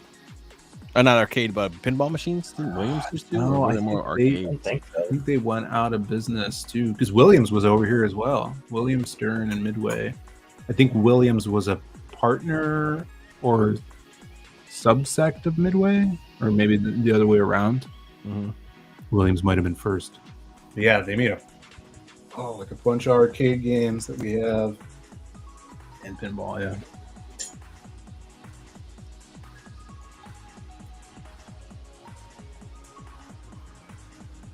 What are you working on, Chad? I'm just finishing up some lettering, and I have a couple pages that I've yet to gray tone, but nice. It's all pretty much finished. I need to start doing layouts for the next issue here this week. Cool. You had to go and send me that new Western manga, huh? Did you go down a rabbit hole? No, so Chad sent me this new manga who a really famous mangaka is making, which is it's a Western. And I sent it to my artist. I'm like, yo, check this out. And he's like a big fan of the guy's work. Yeah. Dr. Stone and some other stuff that he did. He's like, oh yeah, I've been wondering what he's been up to, and I guess he's working on this thing. And on that guy's Twitter, he had like the first chapter for free. So I just scrolled through it briefly. And there's also found an English version as well. Mm-hmm. And he's like, dude, there's like a bunch of things that are kind of similar to our Western. He's like, the guy has like a prosthetic hand, which ours is not a prosthetic hand. It's different, which I don't want to spoil, right, but it's pretty cool. And I'm like, that's like a weird trope in manga and anime in general, right? Like Berserk, the guy's got one arm. Trigun, Vash has one arm. Yeah, like, the Battle Angel, there's a dude. Right. Yeah. And then and he's like, oh, and this doesn't have anything to do with my book, but he's like, in one scene, the guy has this coffin that's in the shape of a cross, and he hides guns in it. I'm like, oh, that's just like the Western trope, right? Like, so Django was an old spaghetti Western. He's the guy that drags around a coffin, and inside of it is a machine gun. And that has influenced so many things, like Trigun. You got Wolfwood, who has the cross gun, where you think it's a cross, but it's actually a gun. It's got guns inside of it. Or Robert Rodriguez did that in El Mariachi, but with a guitar case, and Desperado. Like, that trope's Gungrave too. Gungrave it's a coffin with guns, that's also made by the Trigun guy, Nightow. He designed the character. Gungrave. Well, I'm gonna have to check it out and read it. Yeah, it looked interesting. I'm gonna have to read it too. Yeah, it looks cool. It's called the Marshall King. I just thought you'd be interested because you like the Trigun and you're doing a Western and it looks. But then you gave me grief for sending it to you. Yeah, it's fun. It looks cool. I guess it's very new. Like, it literally just dropped. Yep, like this week. So I'm sure we'll be seeing the anime on streaming next year, because those Japanese work really fast with getting those deals. Marami says technically it's a canon with Trigun. What's he here, sir? It's canon. He does have a cannon with Trigun. He has a cannon arm. It's like arm is a gun. Flips down. Big pouch. Big pouches. I haven't gotten to the point that explains why he has one arm yet in the series. Hi, Angela. Good to see Angela. Is it Angela Curry? Yo. you. Yep. I'd be on camera, but I don't know how to work my camera on this restream. There's a little button. Right there at the bottom. It's a little camera. I'm clicking it. Nothing's bottom. happening. I don't know why. Maybe it's not. You click on the little arrow Mate, pointing down. You can also pick in your list which camera to connect to. Yeah, I got it. Here. Hey, you ding dong. Hmm. Don't you know how to use technology? Nope, I don't. I'm supposed to be the boomer. I don't know how to do it. I have to sell for my voice. You get the dulcet tones of Billy Pops.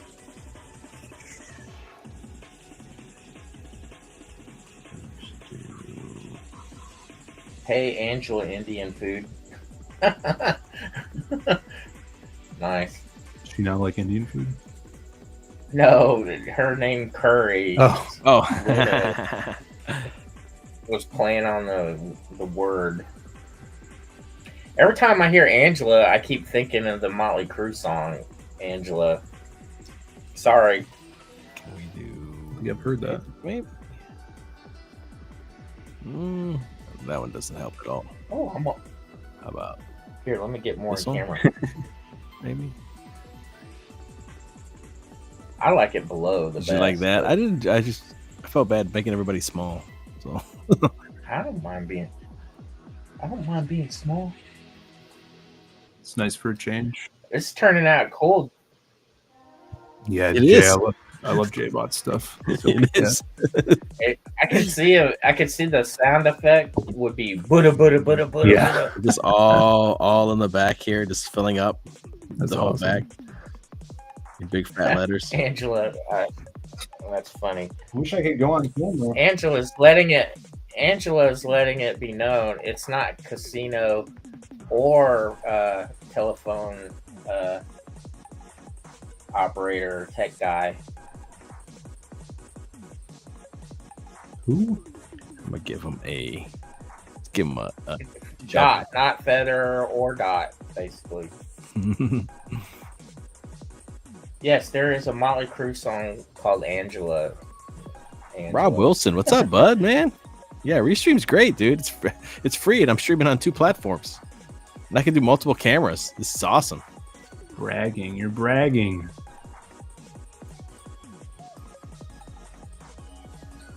And it's pretty stable, too. Let's see, maybe will this show up? Yeah, in the corner of his backpack. And where am I going to fit this show? No, Rob Wilson, this is my character, the Black Phantom. He's doing a variation Yes. of him. Yeah. Oh, Angela might be a little casino. Oh, A little feather. a little. Yeah. Oh, take it down. Little woo-woo. Oh, I thought she was Japanese always. What? Yeah. I thought she was a secret Asian. She watches sumo wrestling. A secret Asian. I give you a play on secret agent if you're Asian. Right?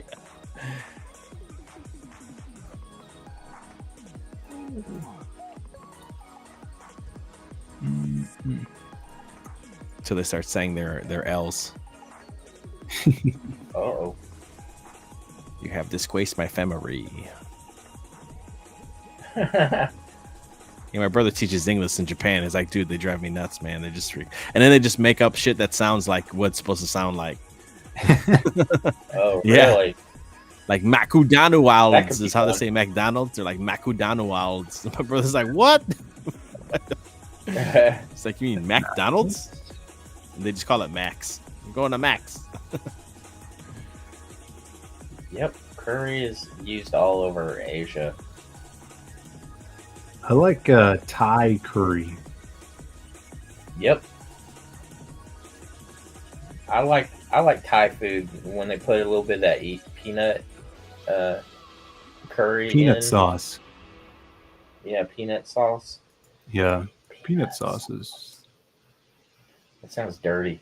I had a ex-girlfriend who would go out to get Thai with her dad, and he would Mm-hmm. always order extra peanut sauce to try to make us laugh.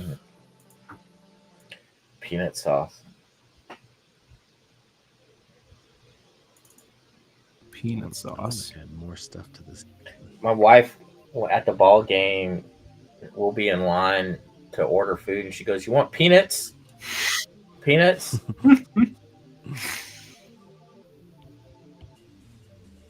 You know, Chad, we've shared a succulent Chinese meal before. Yeah, we Just want have. the audience to know that. Yeah, at a really good Chinese restaurant in Yeah, it was Houston. good. And I was humming the song Japanese Boy. And then you thought I was making fun of the wait staff. I did. Well, I don't believe I was really offended or anything, though. I mean, Just embarrassed. whoa, it's Pixel Trader. Pixel Trader. What? Pixel? Yo, what's up? What's up, Pix? In case you guys don't know, we got the link in the description for Chad Townsend's Black Phantom Holy Terror. You can go back that now on Kickstarter. It's just $10, $10, dude. $10. What a yo. steal. But the more stuff you add on, the cheaper the shipping is, too. Listen, so. you'd be losing money if you didn't buy it. And if you're ripping Right. Chad off if you do buy it, so please go buy it.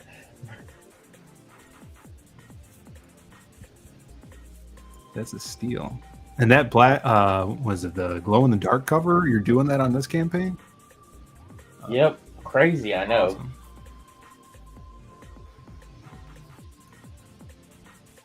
I gotta put where It's a madman. I know. I only may end up ordering 100 copies of that glow in the dark cover. Crazy rare. That would be. Ah, thank you, Angela, for posting the link.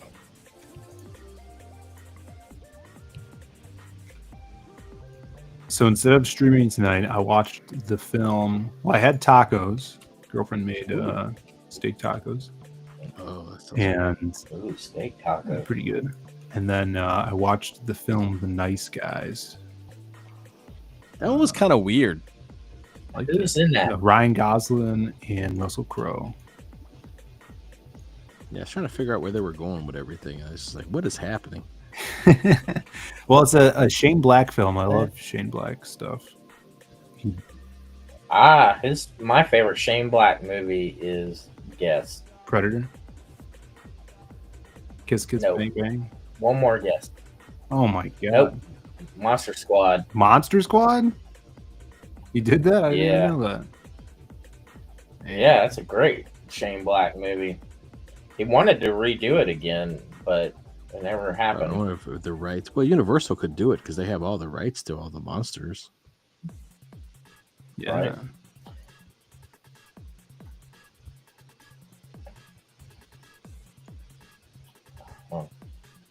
I will DM you, Pixel.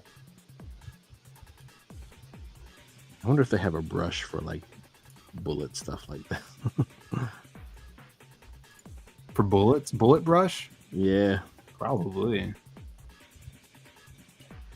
Well, the reason Phil said he was not streaming was because somebody else bowed out, wasn't it? Yeah, Narwhal's out of town.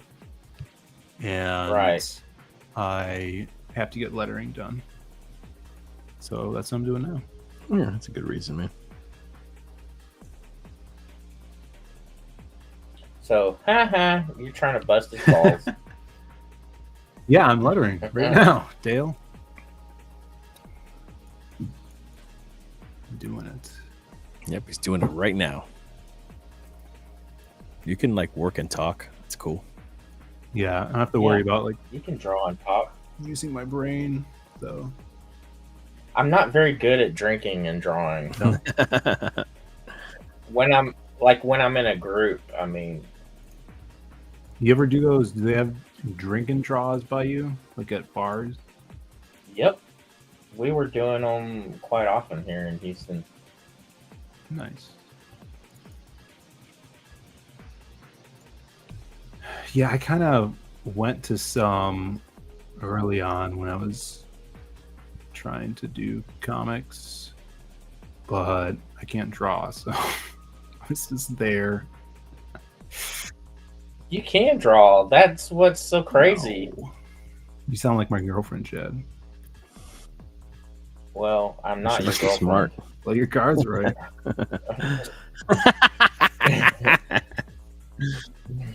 You guys already shared a Chinese meal. I don't know where you go from here. You're practically engaged now. Yeah. I remember last time me and my buddy, we ate at a Chinese buffet. We just kept going broccoli. Broccoli. Dude, my wife, I cannot take her to any ethnic food restaurants at all because she will start talking in their ethnicity in English, In the accent. like with their accent. It's so What is like embarrassing. just naturally, or or she like watch this shit? Did you do it on purpose, or is it She's like watch this shit. Because sometimes if I'm speaking with someone with a heavy accent, I'll just find myself mimicking Yes. them just subconsciously. Yep. That might be it. Or she's just a savage. She's like, I don't give no fuck.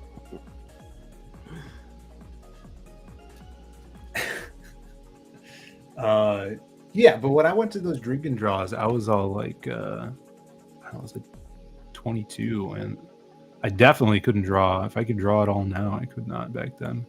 I was just trying to meet people that made Right. comics, and That's Yeah. a good idea.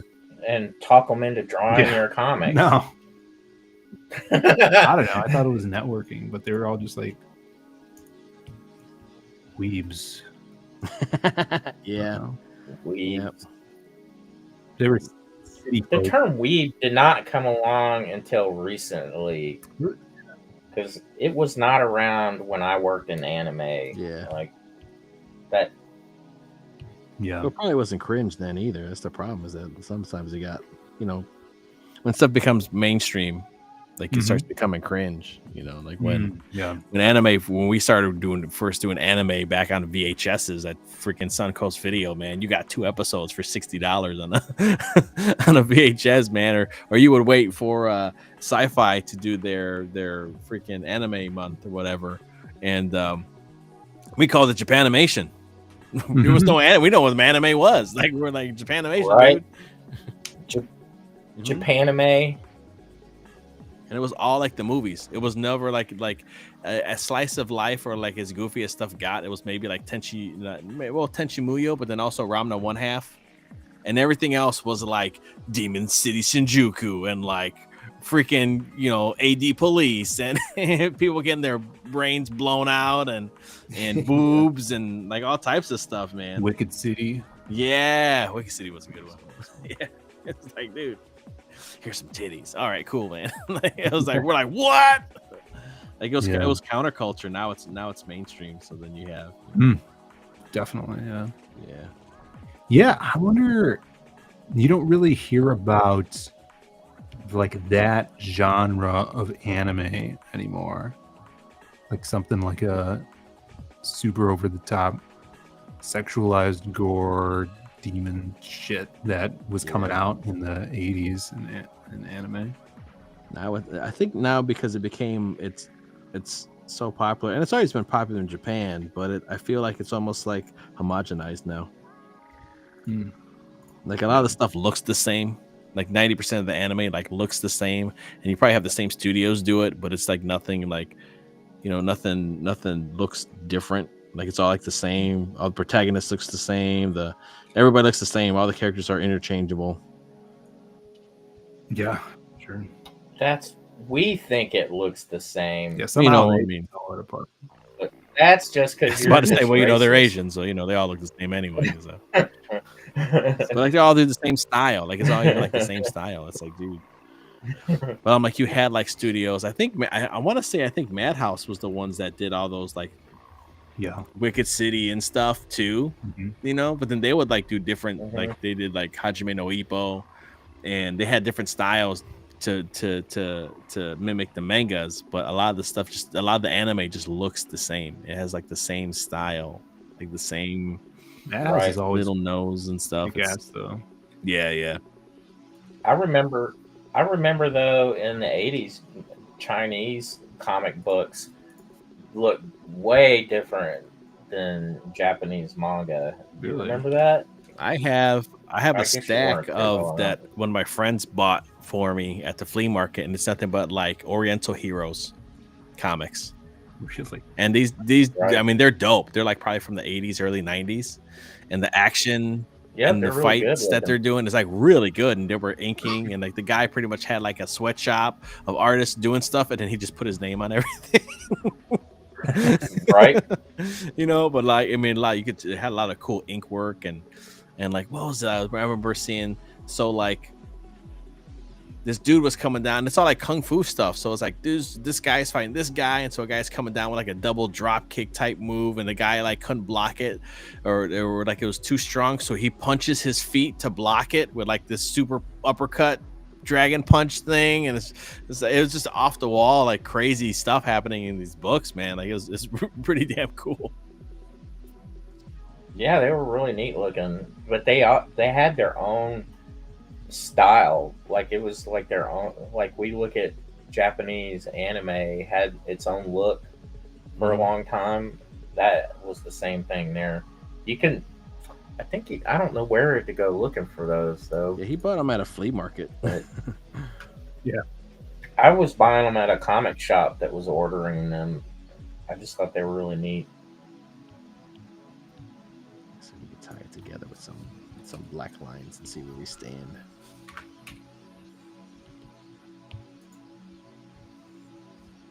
I keep trying all these different brushes and stuff, and I still love the 6B brush that Procreate came with. It's just like, Yeah. I don't know. Once you find one you like, just stick with it. Yep. For a while. And it looks like a Pen 6B, and I've even tried like, well, let me make it look smooth, and it doesn't handle the same. It doesn't feel the same. Yep.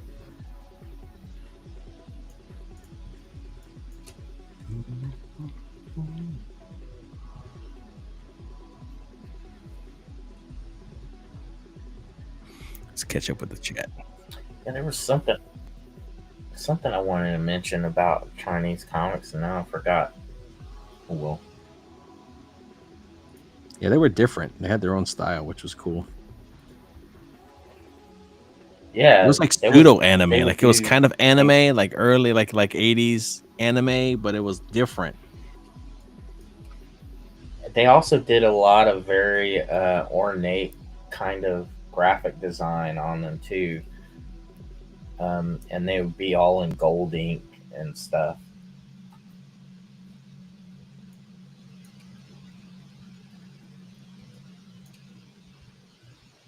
Black Phantom, his soul so cold.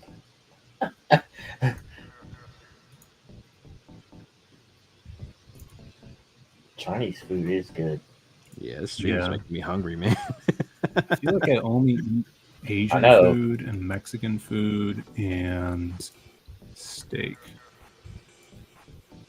Oh, that's steak. Yeah, make me. I wish my grocery store was open and they close in 1 minute. I don't think I could get there that fast.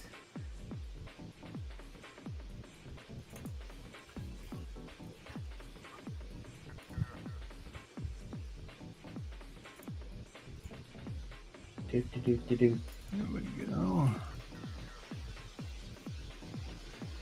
like this music because it sounds like PlayStation 1, like if you're playing like Wipeout or like Ridge Racer or something. Right. This guy too, he's a awesome, like he makes music, but his art's like really damn good too. Yeah, like he'll Really? draw like he's I follow him on Twitter, and he draws like a 80s anime, 90s anime style. Oh, that's awesome. Yeah, it looks and he draws, and his chicks are really dang good too. And just big old booby ladies. Nice. I wouldn't mind.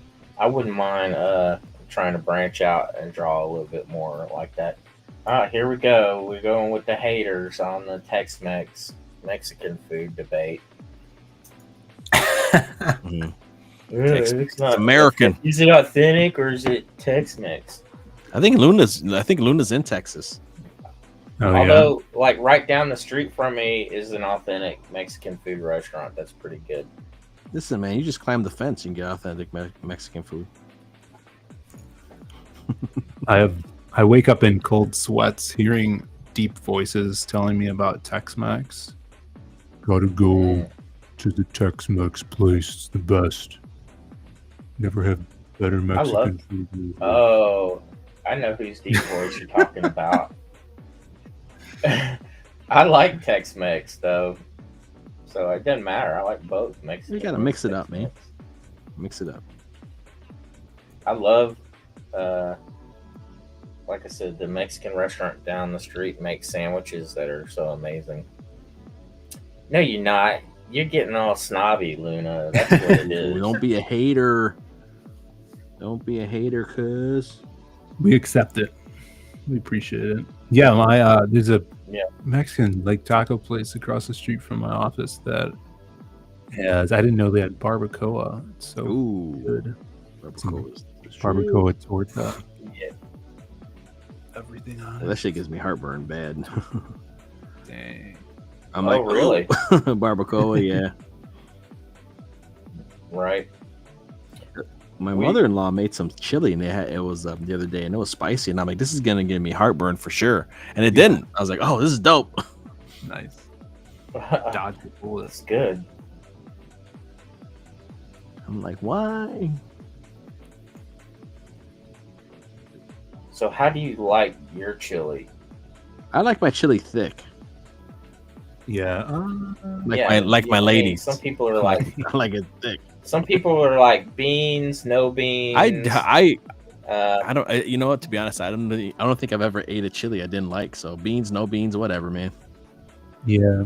Right. I grew up having no beans in it, but now I'm more progressive, and tolerant. Mm-hmm. So I don't mind the beans. But yeah, I do like it. I don't know. Like my girlfriend makes chili that's very chunky and less liquidy. Yes, less saucy. Yeah. Which is good. But I think I like this sauciness. Let's see. We like it here on top of cornbread. So that's good. We make cornbread and then pour the chili on top of a slice of cornbread. That sounds great. Yeah, because I grew up with like a saucy chili, and I like throwing a lot of crackers in it. Yeah. So if it's not saucy and it's more chunky, then you can't really do that because it's just like dry crackers, And then if we don't make it cornbread, then we throw it on Fritos. Ooh, yeah. With a lot of cheese. That sounds good too. Frito pie. Luna asked if we have tried menudo. No. How about chili rellenos? I can't spell Cuato. Yeah, I love chili rellenos. And I've had all of those. I had every single one of those. Mole, I love mole. Yeah, mole is good. If it's done right. It depends though. Some restaurants. If it's done right. Yeah. Yeah, some places don't do it right. My dad would make it with the Goya mole that came in like the glass. Yeah. Lid on the top, and then he'd save the glass and then we use them as glasses because they were so damn thick, dude. Oh Like yeah. the brown mole, right? Like the chocolate based one. Yeah. Yes, it's got Yeah. Yeah, chocolate. my mom does like that in a crock pot now with chicken. Oh, dude, that sounds great. Ooh, Fuck, it's gonna be the worst stream man. ever. I'm gonna end it starving. Be like, fuck. I'm coming to your mom's house and Yeah, it's visiting. good. Yeah. Chili Ranos, I've only had for the first time in probably like the last 5 years, but I really like them. Tacos on tacos. Yeah, I've had menudo, and I'm never. Every time I tried it, it's never gotten any better for me. Caldo. Oh, I see. Caldo. Yeah, maybe I've had that. I'm not sure, but I don't think I've ever had menudo. Yeah, it tastes like literally shit. Damn. I'm more of a Well, it's the intestines of a cow. It's their stomach and It's gross. I'm My brother's girlfriend gets lengua tacos, which is cow tongue. Oh, dude. I like cow tongue Those are tacos freaks. though. No, it's I tried it. It tastes back, man. About more than 15 years ago. I went out with some friends. We at a video game studio, and this friend of ours, we were just so hammered, and this friend of ours like, dude, you got to try these tacos at this taco truck in Austin. I was like, really? He's like, yeah. So I ate it, and I was like, holy cow, tongue Literally. tacos are the Holy bomb. cow. Like,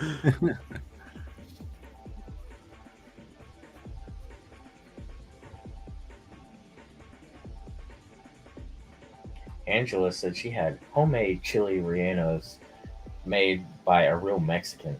Changed her life. Wait a second, is And I Angela want Mexican? fakes. Did they put curry in it? That does sound great. I'm not a huge tamale guy. They got to be done right, No, me otherwise they're either. dry, man. Yeah. My aunt Yeah, made some wicked tamales. A lot of prep time too, man. Jesus. Yeah, it's crazy. always say they're the best you ever had. You'll love them. Nah. Don't care. It's like it makes me want to put ketchup on them. Yeah, green salsa verde on it. Yeah. Heck no, said Angela.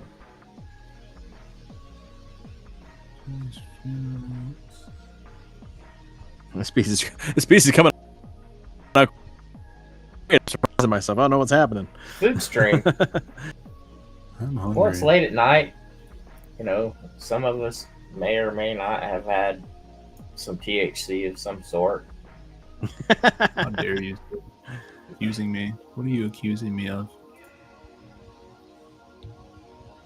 It is my birthday here in about 50 minutes. Oh yeah. I'm not Yep. going to wish you a happy birthday until it is your birthday. Thanks. Can't make me. We need to go tubing again. Yeah, dude. Yeah, I hope we do that this year. That'd be awesome.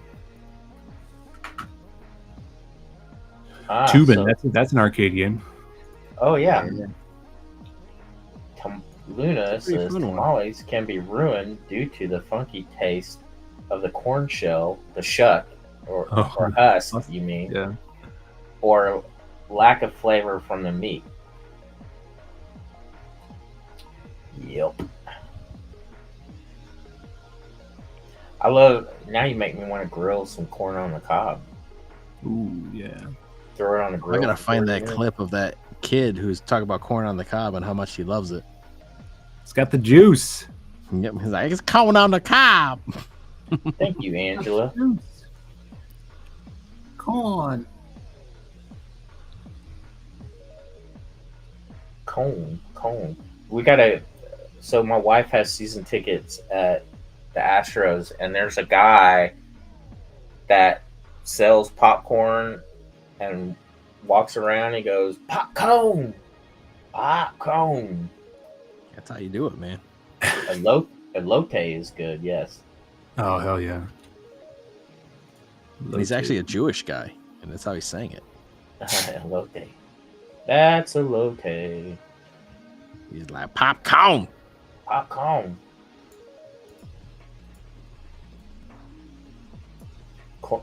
Corn hub. That's good. That's a good one. Angela moved recently. Did I'm she? not going to dox her, but I want to ask Angela: are you going to go to any cons now that you've moved in your new area? Because I have been to a con out there, I think twice. I'm gonna try and go to SCCon. A bunch of people. Frag is gonna be there. What's the SC? South Carolina. Yeah. Ah. It's like, dude, that's like an hour from my house. Like, hell yeah, man. You got to go to Heroes. I'm waiting to hear back from the people at Heroes. They Where's said that at? February would that's the one last year that you should have went to in North Carolina. Oh, okay. I've never been and want to go. You got to go. When is that? Yes, Fochitos, Luna. I gotta look. These cons be sneaking up on me, man. I know, me too, dude. Heroes Con is the end of June. Oh, okay, plenty of time then. Yeah. I just got a message. They Mexicans also they invented the hot Cheetos, but they also invented where you open the bag of Cheetos and you pour queso into the bag of Cheetos and then dip your fork in it and eat it straight out of the bag. Really? That sounds. Yep, That sounds like a lot of. That sounds like a disaster waiting to happen. No, it's good. You can get it at the place down the street from me. Like, I don't have that coordination, dude. I can't. The bag would shut on me. Luna's asking if there are any cons we're going to. I don't know. Maybe we should go to Comic Palooza again. I don't know. It was kind of as far as cons go. Oh yeah, that one. Yeah, it was kind of. It was the crazy thing about that is the venue was so large it made the con seem small. Yes. Trying to go to C2E2. My boss is talking to them right now if they're gonna have us bring games out again. I want to go to Heroes Con. I emailed them a couple months ago. And then, Chad, you were talking about that Galaxy Louisiana Con or New Orleans, right? Yeah. I figure that would be a great one to go to because there's plenty for us to do afterward, you know. Yeah, I wonder how far. I wonder what that drive is like from me. Luna, I didn't know Texas is a wasteland for indie cons, dude. We have so many conventions that, like, I don't know. There's maybe one good convention in Texas, and it's Fan Expo. But it's so hard to get a table. What's up, K-pop? K-pop, what you doing in here? Sup? Her streams are great. She's real cool. Yeah, she refuses to have me on her stream. Sad. What? That's fired. You know. Is it a West Coast, East Coast thing? Like, she's in the. I'm thinking so, or North and South. North Coast, up there by Canada. Yeah. Yeah. I'm curious to see how far that is from me. I drove from Chicago when I was in the National Guard. We drove from Chicago to New Orleans after Katrina in freaking Humvees that had like a 50-mile-an-hour limiter on it. Oh, man. My goodness. It's getting horrible. That sucks. I mean, where is my map app? What the fuck? Luna asks, "You're canceled by K-pop, Phil? Yeah, basically. Canceled? No. Ooh, I do want to go on a show though. it's 10 hours. 9.5 hours. Not bad. Not bad. Let's see this. See that, Phil? K-pop wants you on. Nobody ever asks me, so You just gotta show up more and on time. I know. Dude, I don't know how I got everything mixed up tonight. I was like, I bet you he's thinking 10:30. Yeah, I was thinking you're trying to be on your time. It was 9:30 my time. But I could have swore you said 10:30 on the chat, or Who knows? but Maybe I I guess I was did. wrong. Chad does this all the time. Yeah. I know. It's Just gaslights my everybody for when old he's man. late.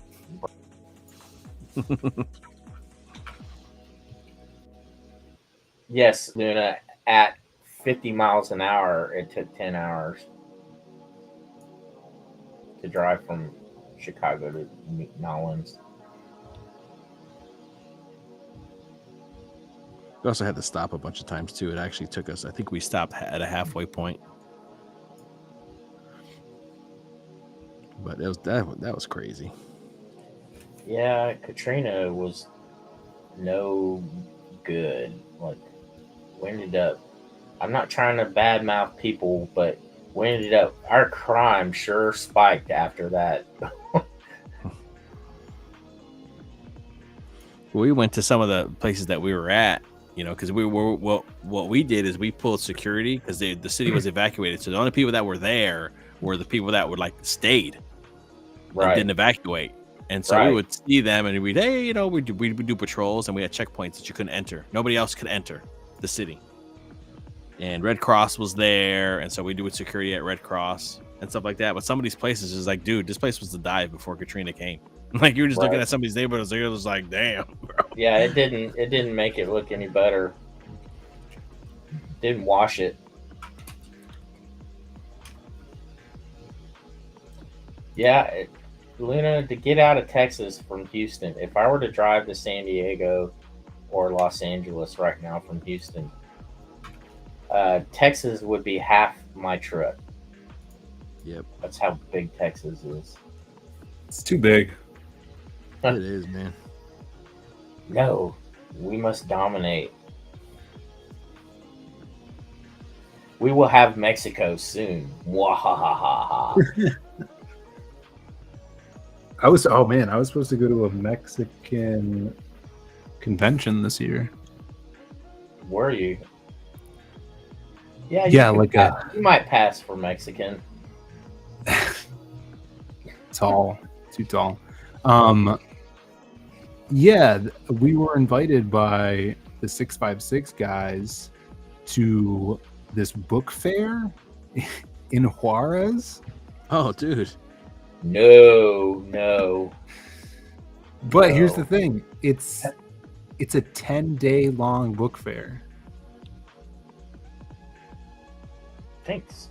and Yeah, isn't that the one Rini went to in Juarez? she went to just a con. But yeah, she said it was cool, and they bust her everywhere. So like, the people that worked at con Yeah, they would have to. get a bus from the hotel.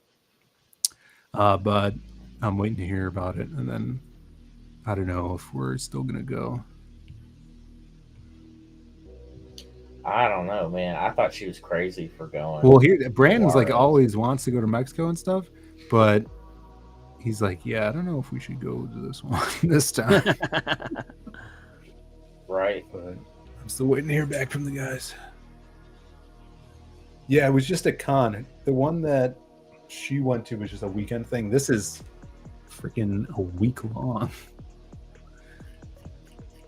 Too long for me. Luna's But saying maybe that we'll just go to Texas instead. Luna's saying Californians are ruining Texas. I could agree. Good night, Cranberry Laner. Night, bro. Oh, night, bud. I grew up in Austin, and it has really changed in the last 10 years.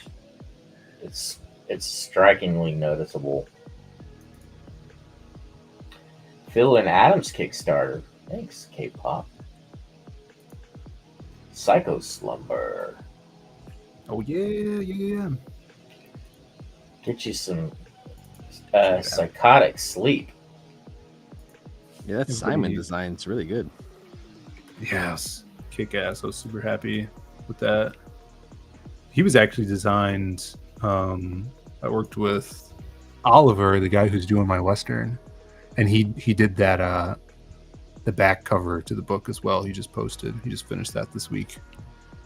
See, K-pop, you make me not want to ever go to Mexico now. Friend was kidnapped? Yeah. Jeez. Held for a year. Holy crap. Send the Callies to West Texas. I don't know. That's the problem. When you go, you got to look broke. Yeah. Which is how I look every day. So I don't think I'd have anything to worry about. Yeah, that's the thing in Luna. They'll come here and they talk about what they hate about it, and it's so annoying. No kidding, man. I don't understand that shit. It's like, why did you come here? You know? Did I moved from, I moved to the South and I freaking love it, dude.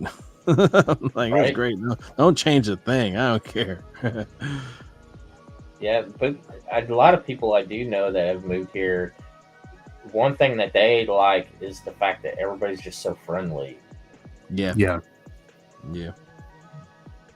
Service might not be the best, but but might be, or it's not going to be fast, but at least they're not going to be rude about it.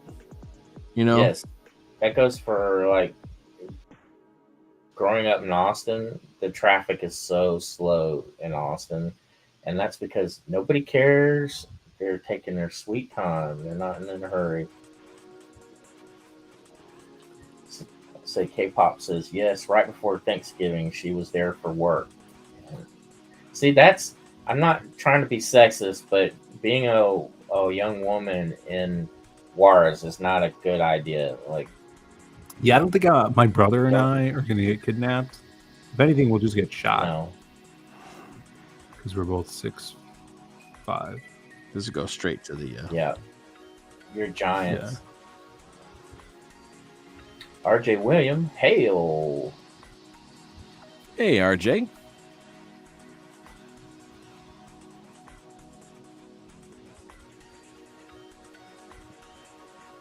I got a lot of work to do this weekend.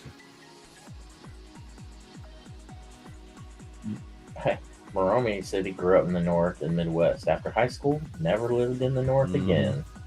Yeah. RJ, I escaped LA to live in northern Colorado. Well, that's a nice looking place. Oh, my stomach's rumbling. Talking about all this Chilean food. It's like, dude, I wish I could grill us some steak right now. Hell yeah.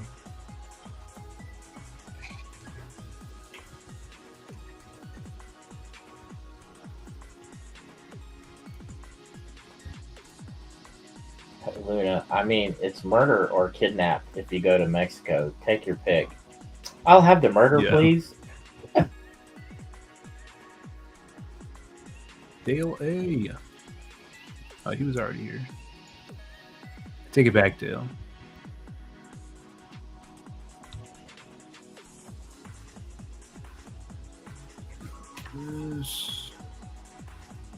Yes. Isn't Colorado like California in terms of people? Is it? I don't know. Bunch of hippies. But it's pretty blue. Bunch of dang hippies. Yep. I remember going there as a kid and it was like lots of hippies. Yeah, I see that happening in Brevard. When I go to Brevard into the mountains, I see a bunch of like hipsters and shit there now. Yeah. That's how it was when I go to those drinking draws. There's a lot of hipster kids. Yep. Gotta look the part, Phil. They're just drinking their craft beers and IPA. Everybody loves IPAs. I'm like, dude, this tastes like ass. Like, what the fuck is drawing going their on? slice of life comics. I like IPAs. Fine. And hippie. Chad, why It's an acquired don't you taste. I ain't got time for that. do a slice of life comic, Chad? Yeah. You know? Yeah, about a guy store, and then people come in wanting to trade him stuff, thinking they're gonna get top dollar. It'll be like Pawn Stars. Tell me about it. Yeah. That's why I tell them you get 35% of what I'm going to sell it for, man.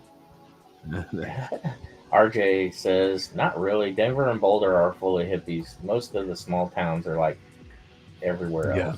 That's good to know. But yeah, slice of life about. Oh, he also says, I have one of the most outspoken 2A sheriffs in the country in my county. That's good. Too big. Having worked at a comic shop, I remember people would come in trying to sell their comics all the time and expecting top dollar on books that they just bought like the year before. Yep. People don't understand like how much like modern games the prices just freaking plummet, dude. Like Right. I was looking, what was I looking at today? I was looking at Horizon Zero Dawn, like the first one and the second one, and I feel like the second one just came out or whatever on PlayStation 4, just as much as a copy of like NES Golf. It's like the same price, like $8 to $10. I'm like, damn. Wow. You're better off trading it, don't you think? Well, I mean, I do like if it's store credit, it's a certain percentage, and if it's cash, it's a lower percentage. Right. Give me that cash. But yeah, I got guys that come, or they'll come. The worst thing is when they bring me like dirty stuff. Moromi says I wait for Steam sales, which to me are dangerous because I've got a library of games I have yet to start because of that, because of sales and Humble Bumble their sales. Yeah, is Chicago as bad as they say in terms of crime and hippies, Bill? Asked Luna. And hippies? Yeah. Is that a? It's just referring to blue being blue.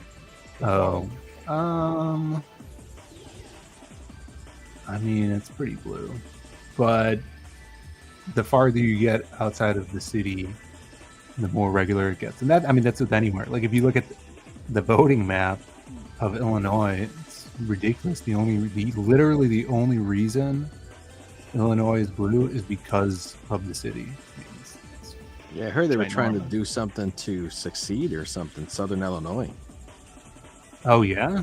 Yeah, I heard they were trying to do something like or move some kind of thing or something because for that reason.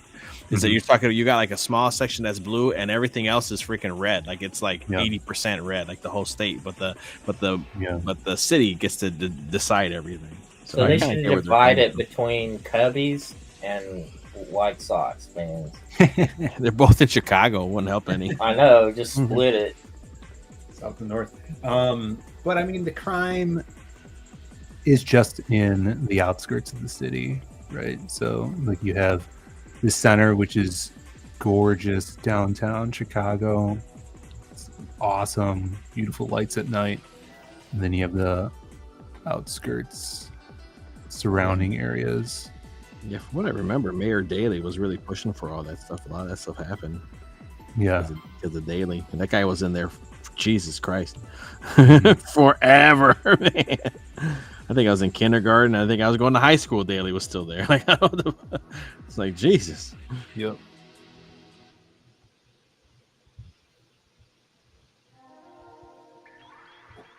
But I mean, we do get a lot of characters in the arcade. There's never been any like violence or tomfoolery at the Thank business. goodness. It's been open for 15 years. Nobody's Mhm. ever pulled a gun in there. No, we're 20 minutes from the city, Oh, that's so good. the neighborhood's pretty good. Get upset. And Them we high don't get. score Pac-Man. God damn it. Do you guys have space enough in your place that you could do a little mini con? We've done very small stuff, but now the place is too full with games. Mm. We would have to do it somewhere else. You guys really. It sounds like you need like a convention and party space. Yeah. Could use that. No, but we haven't had any like hoodlums. The worst thing we'll get is like some graffiti in the bathrooms or someone taking a like scratching the door with their name or whatever. Mm. But That's not cool. few and far between.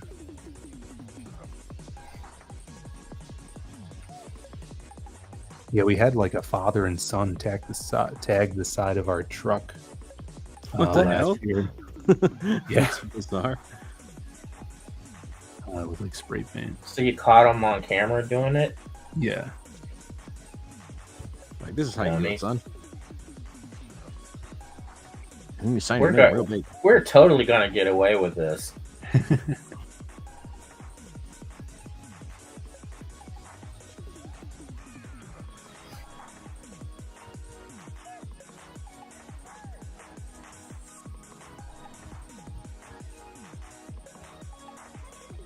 I like how the tip of the barrel is all like smooth and it flares out. Yeah, it looks like a horn. Yeah. Like, "Pah, pah." It looks like they took a metal milk container or something and stuck on the end of it.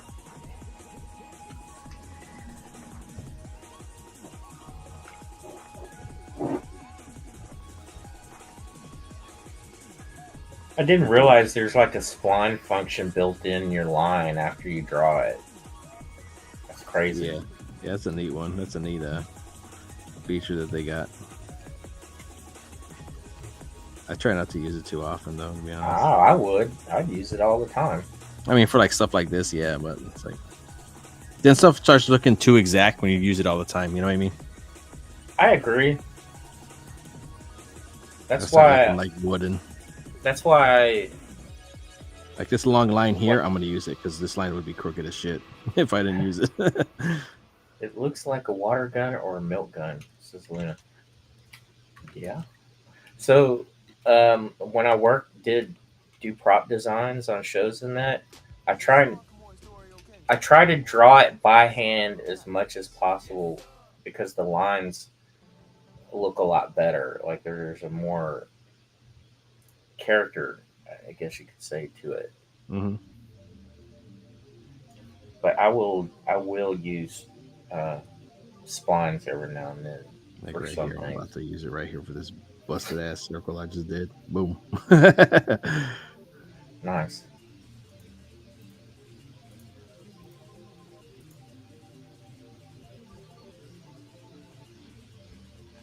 I would milk gun. I would definitely use Procreate. I just can't see myself spending the money just to buy an iPad to use it. You know.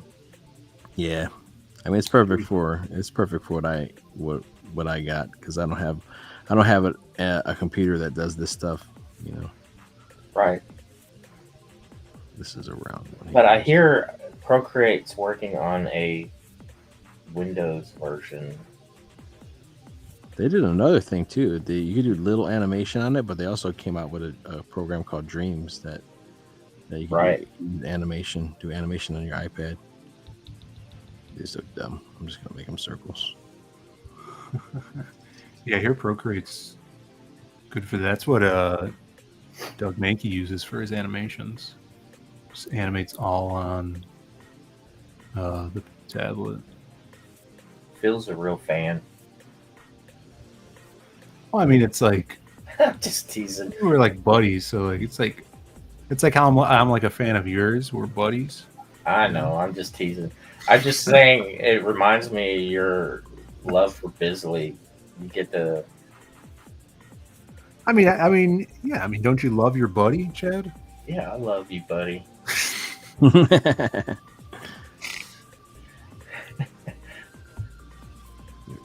don't think we need that anymore. Good night, Luniverse. Oh, night Universe, man. What time is it? Oh, 12:30. Not bad. Yeah. We're doing some damage tonight. Heck yeah. I'll mess that up. Manga is insane. Manga. Yeah. What are you talking about? Mangers.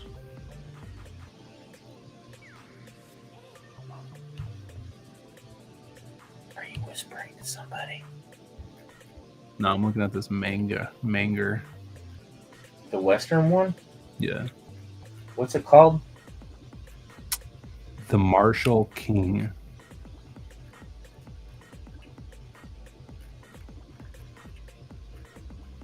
It's funny. I'm on top of new manga and I don't even know a ton about it. I just accidentally. I guess I followed that artist and he announced it, and that's how I sent it to you.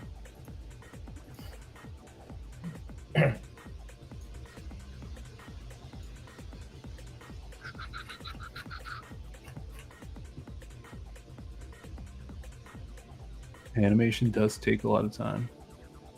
It does.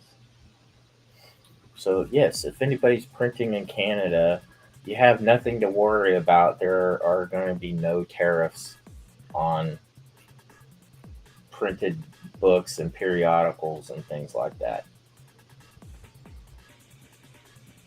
Just throwing that out there. Really? Okay. Yeah. Well, I'm not printing in Canada. Well, of course not. I'm not a dirty communist. I was about to say, well, like a commie? We're printing that shit in China, bro. China. Hell yeah. It's the American way. China. K-pop's China. been reading a lot of Korean comics. Yeah, what do they call those? Manhwa. Manhwa? Manhwa. Yep, I spent 3 years off and on in Korea. That's crazy. It's crazy, like all my friends have lived these lives that have taken them all over the planet, you know? And here you are just stuck in your little arcade. Yeah. You let everybody come to you. I'm just teasing. You guys are like so seasoned and old. Yeah, I'm seasoned. That means I'm full of flavor. Yeah, got the spice. Yeah. Hey, I'm glad I'm glad I had the opportunity. I mean, it was really neat job at the time.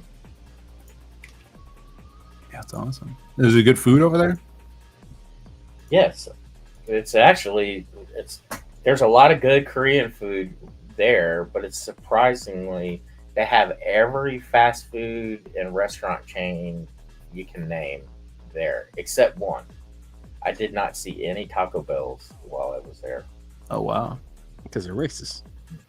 No, I asked the guy, I'm like, well, I don't see any Taco Bell here. He goes, yeah, they disappeared. I'm like, well, why is that? Well, nobody wanted to eat there because we thought it would be too spicy. And it's just like, what? Are you joking? They were scared.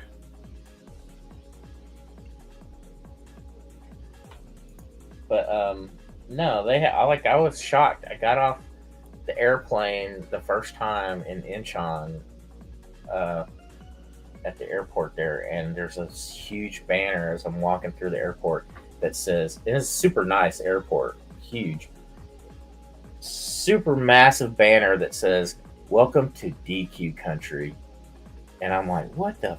And there's a Dairy Queen in the freaking airport. Oh my god, that's so weird. What a culture shock. Like, what I the know. DQ country? Welcome to. That's how weird. But yeah, they got everything. Outback, everything. Outback But Steakhouse? yeah, they had Outback Steakhouse in Seoul, right near where I was staying. One thing I did learn is don't eat spaghetti in Korea because they make it the way the French do, and it's like full of sugar. Like it's sweeter than SpaghettiOs. Huh. It's nasty. Wow. All right, we need to do another layer. I like Korean fried chicken. Yep, it's good stuff.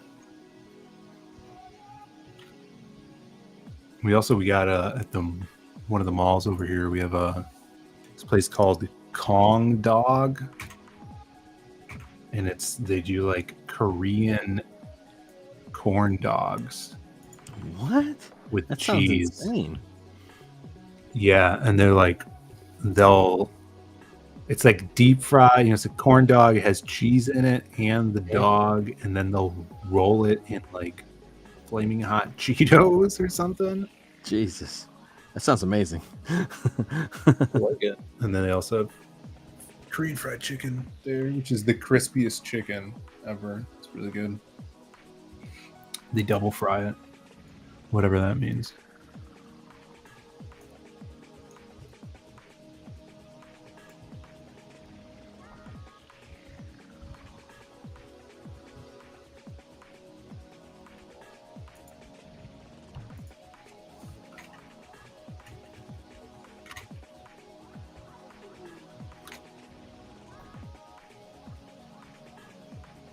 Yeah, Korean barbecue is good too. Yeah, I had quite a bit of that while I was there. Yeah. It's funny because if you come to Houston, the Japanese have taken over the name of Korean barbecue and they call it Japanese barbecue now. It's the same thing though? It's the same thing. But they what do they call it? Acquired it, or what's the word I'm looking for? I know what you're talking about. I can't think of it right now though. Hostile takeover. But yeah, they stole Korean barbecue and made it Japanese barbecue. Now that's cultural appropriation, man. That's what I was looking for. Yeah. Is that it? See if I can find some food. Cheeto dusted hash browns. Is that a thing, Murami? I wonder if they got any cool brushes. Let's see if I get any texture brushes. Bibimbap. I can't even say that. So how good are their duotones and dot texture brushes? I don't know. I mean, you can always get some stuff. I mean, they have standard things. This is one that I downloaded for free. It's okay. But they got some real good ones that you can get. I'm just going to kind of tweak around with. There was a Japanese barbecue in Japan. I feel like we're on a real big time delay using Restream. Is it? Well, the stuff is at the top. Right. Yeah. But anytime somebody responds, it feels like way later than when we had talked about it. It might be slower on what you can see than what I can see. Yeah, no, I just saw that message right now from K-pop popped up. And Yeah, then it popped that up one there. just popped up.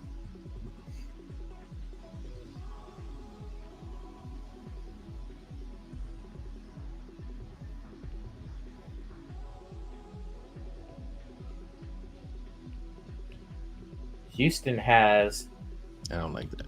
No. the largest Chinatown in the country. Oh yeah. Yeah, it's bigger than any city in the Chinatown in the country. It's huge. Like all the street signs are in Chinese, and then there's sections of like Koreatown and yeah, just different sections, but it's huge. I'm close by the Koreatown here in Houston. Did you get food, Philly? Yeah, I Rum got and- an rum and RX food. bar. At what bar? RX bar. Oh, a pharmacy bar. No BS. It's they're like little protein bars. I bet you it's got more sugar than a donut in it. What does? That bar you're eating. No. No way. Look at it. See what you got. All right, it tells you on the front what's inside of it. You got 3 egg whites, 6 almonds, 4 cashews, and 2 dates. So, Moromi, you've been to Chinatown here, and the Blueberries. street signs changed. Yep. Hot pot. I never had a hot pot. I don't know. I don't think I'd like it. Yeah, it's good. We actually have here in Houston a fondue restaurant, and it's pretty awesome. I'm like, how did that ever fall out of fashion? We have some up here. What's it called? The melting pot. Yes, we have a melting pot here. I think I saw it when I was down there. Yeah, we have one up here. I only go there for dessert though. I haven't been in a long time though. 15 grams of sugar. How many grams in a donut? Ask Grok. All It. right, I'm asking Can't Siri. Google it anymore. Crack. How many grams of sugar in a donut? 7.3 grams are in a donut. So Holy you could, shit. So you could eat 2 donuts. What kind of donut though are we talking A about? glazed donut. No, come on. Also, Yeah. you're not getting the protein though either. How many grams of sugar in a glazed donut?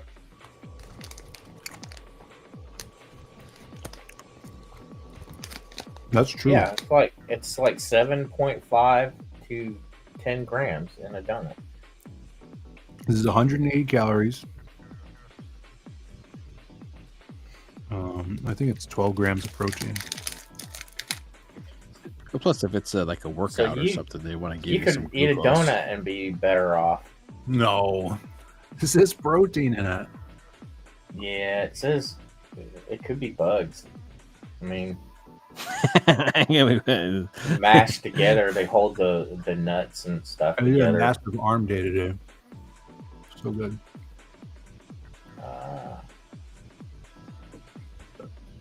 I could use it. How many added sugars? None. It's like blueberries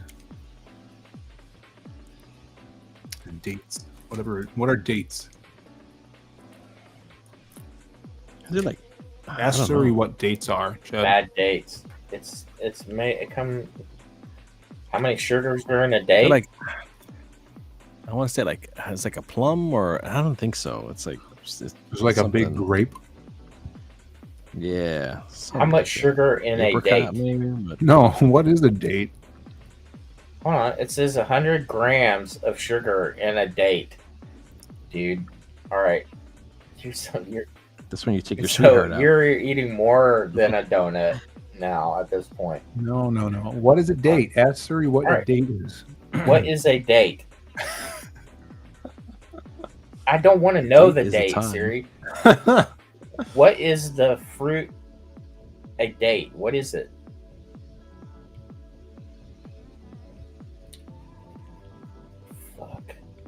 Siri, you're so stupid. All right, let's ask Grok. Hell yeah. Grok knows everything.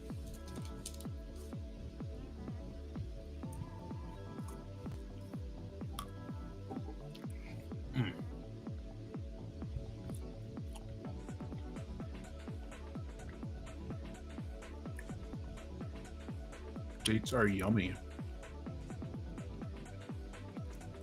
Date pudding. Textures. It's a fruit from a palm tree. Oh.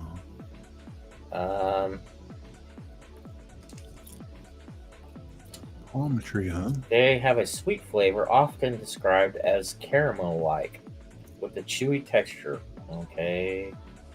It says they're rich in fiber. Nice. Go fiber. I don't think I've ever eaten a date. Yeah, I don't think about so. it. Yeah, I like dates. I've ate my dates. I mean, 8 dates.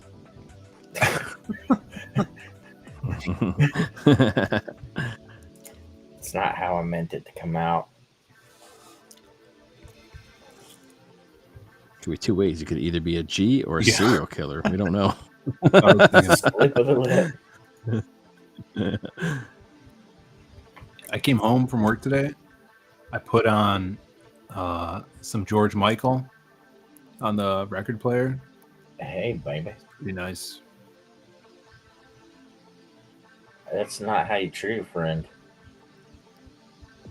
Guilty conscience. Got in a rhythm. Yeah, I don't know if that's on the album.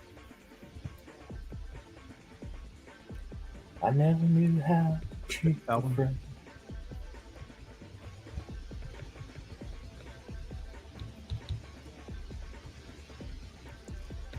So Faith is not on that album? No, the one with the saxophone. Faith is on the Faith album.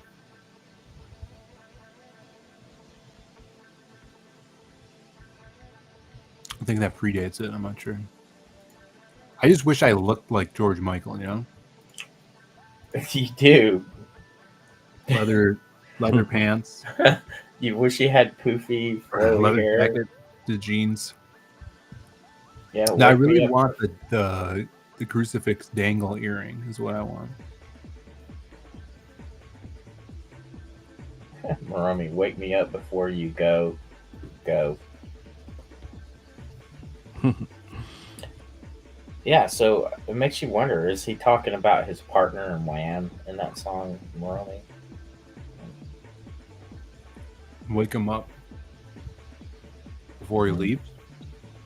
Yeah. Yeah, I prefer that. Yeah, don't leave him hanging Yeah, like a before yo-yo. you decide to disappear, wake me up Yeah, just let him know. so you don't feel jilted. Careless Whisper says K-pop. Yeah, that's what it is, right?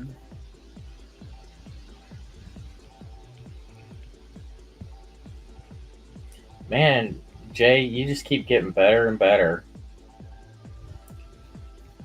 Oh, See, thanks, Philip, you could do this too. No, I can't. I Yeah, can you do can. it. If I can do it. Well, no, I've seen Jay since I've gotten to know him. He's keeps improving because he just keeps doing it.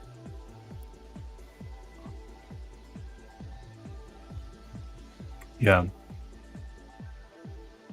Yeah, I wish I could turn my camera on. I have Jay's. He did this silhouette piece. I have it framed over here. You could, but you're boomering Yeah, it that up. was a fun one. So I can't turn my camera on for some reason. Did you got to let him? Maybe you have to give permission. Maybe.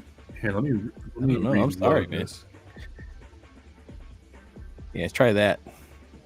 Get out here.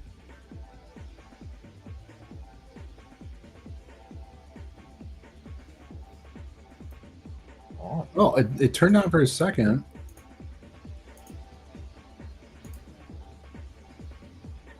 Maybe it's a permission in the browser. Maybe.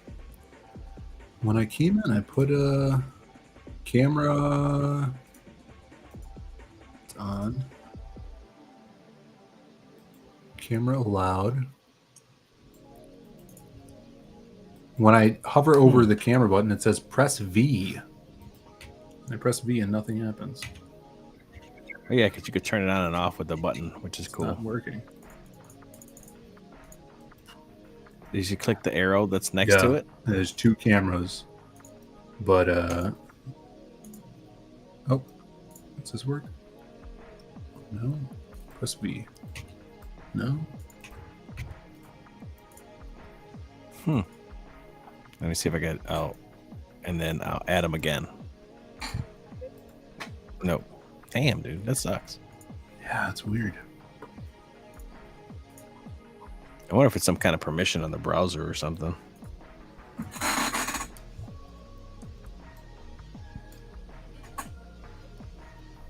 I gotta draw a shit ton of shells now. Yeah, that's the best part.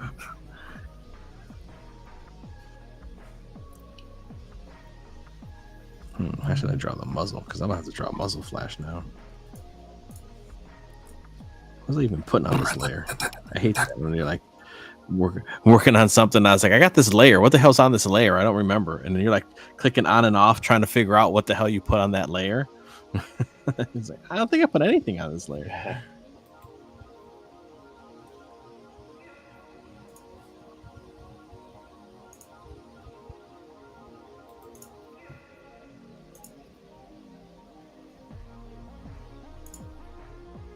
Dang. Rip. Yeah, it's a bummer. Oh, Chad, I got that Ain't No Grave book. It's pretty good. Yeah, I think I'm in issue 4 right now. Yeah, I read the whole thing. The story's all right. Yeah. It's entertaining, and the artwork is just incredible. Though it's pretty amazing. Like that dude, he stages his panels so well. Mm-hmm.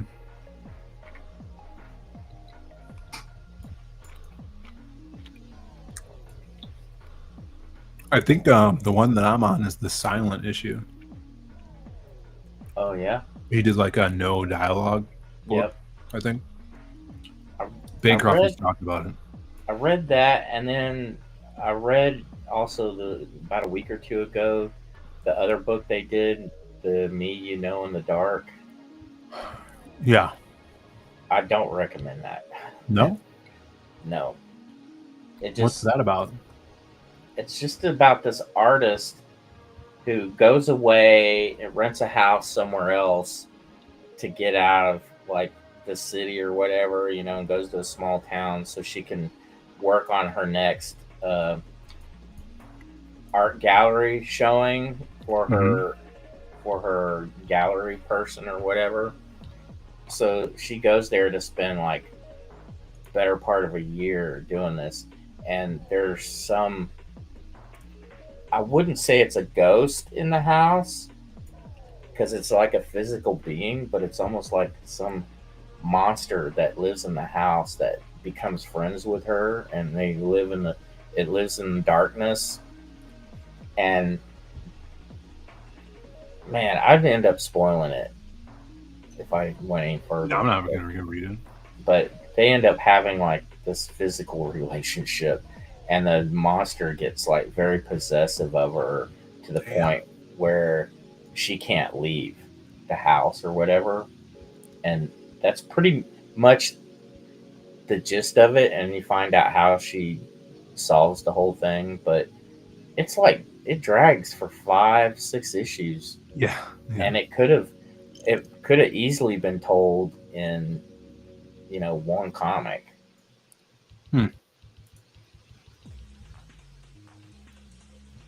Yeah, I wonder if was that at Image? Yeah, it was Scotty Young and the same artist that did the Western. Yeah. Jorge Corona. Right. Yeah, I wonder if they get like contract deals where they're like, okay, you got to do 2 series. You know, they sign them up as a team. You know how like actors get like picture deals. It's possible. Because Man, that sounds like that would be a product of something like that, where it's like, oh, we got to come up with something. Let's do this and stretch it out a little bit. Jorge's a monster, a beast, though, because he's been doing these books with Scotty Young at the same time he's drawing Transformers every month. Really? So I don't know how he does it. Like,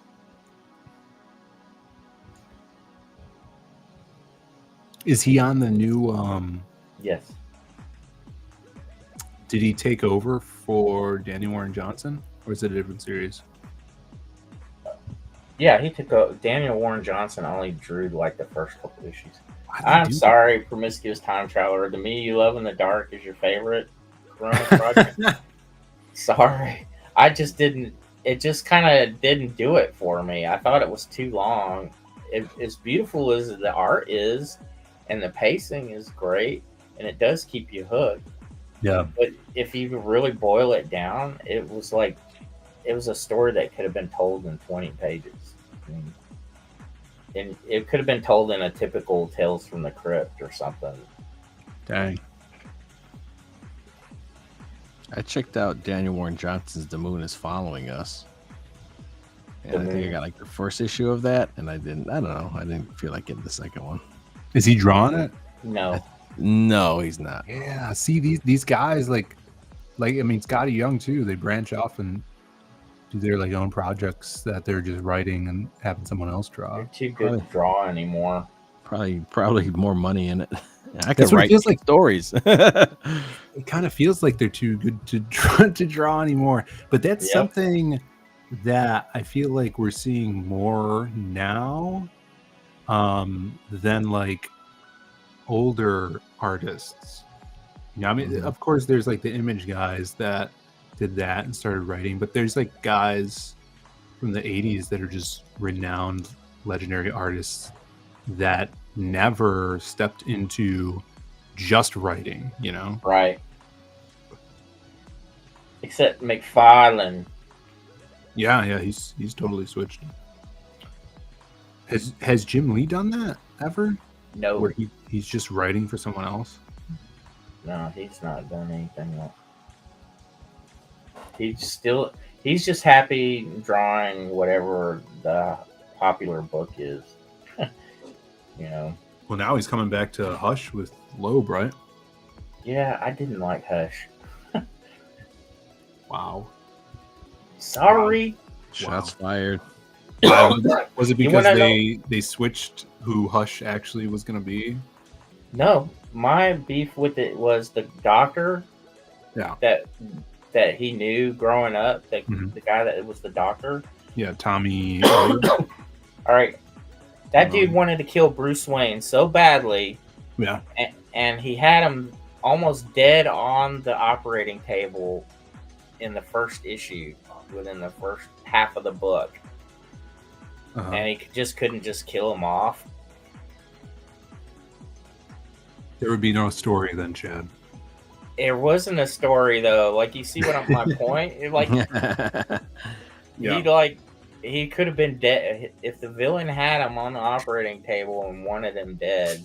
Why did he let him live? Just to thank you, Marami. Hush is not great.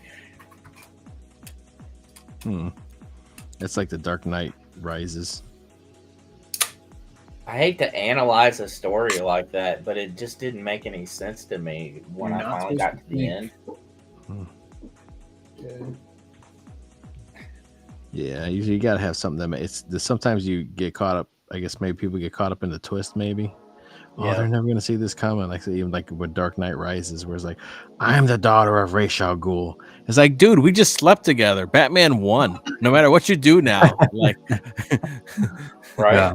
You know what I mean? No matter, I did whatever. Oh, I'm gonna get my revenge. But first, I'm gonna fondle your balls. It's like he won. No, what? Yeah. That move is disappointing. Fucking Bane just gets punched in the face. Turns out to be just like a pet for Talia. Yeah, right. Messed They up. just took all of his intimidation factor away. That Such was a good built up in actor, the first fight. They too. did Like, everything not to pay probably a royalty to to Graham Chuck Nolan. and Yeah. Graham. Probably. Yes, Batman. I'm a villain. yeah. I still like the part when he puts his hand on the guy's shoulder, like the back of his hand on the guy's shoulder, to imply like I'm making the rules, and then and then kills Right. the guy. I was like, ooh, that was a good one.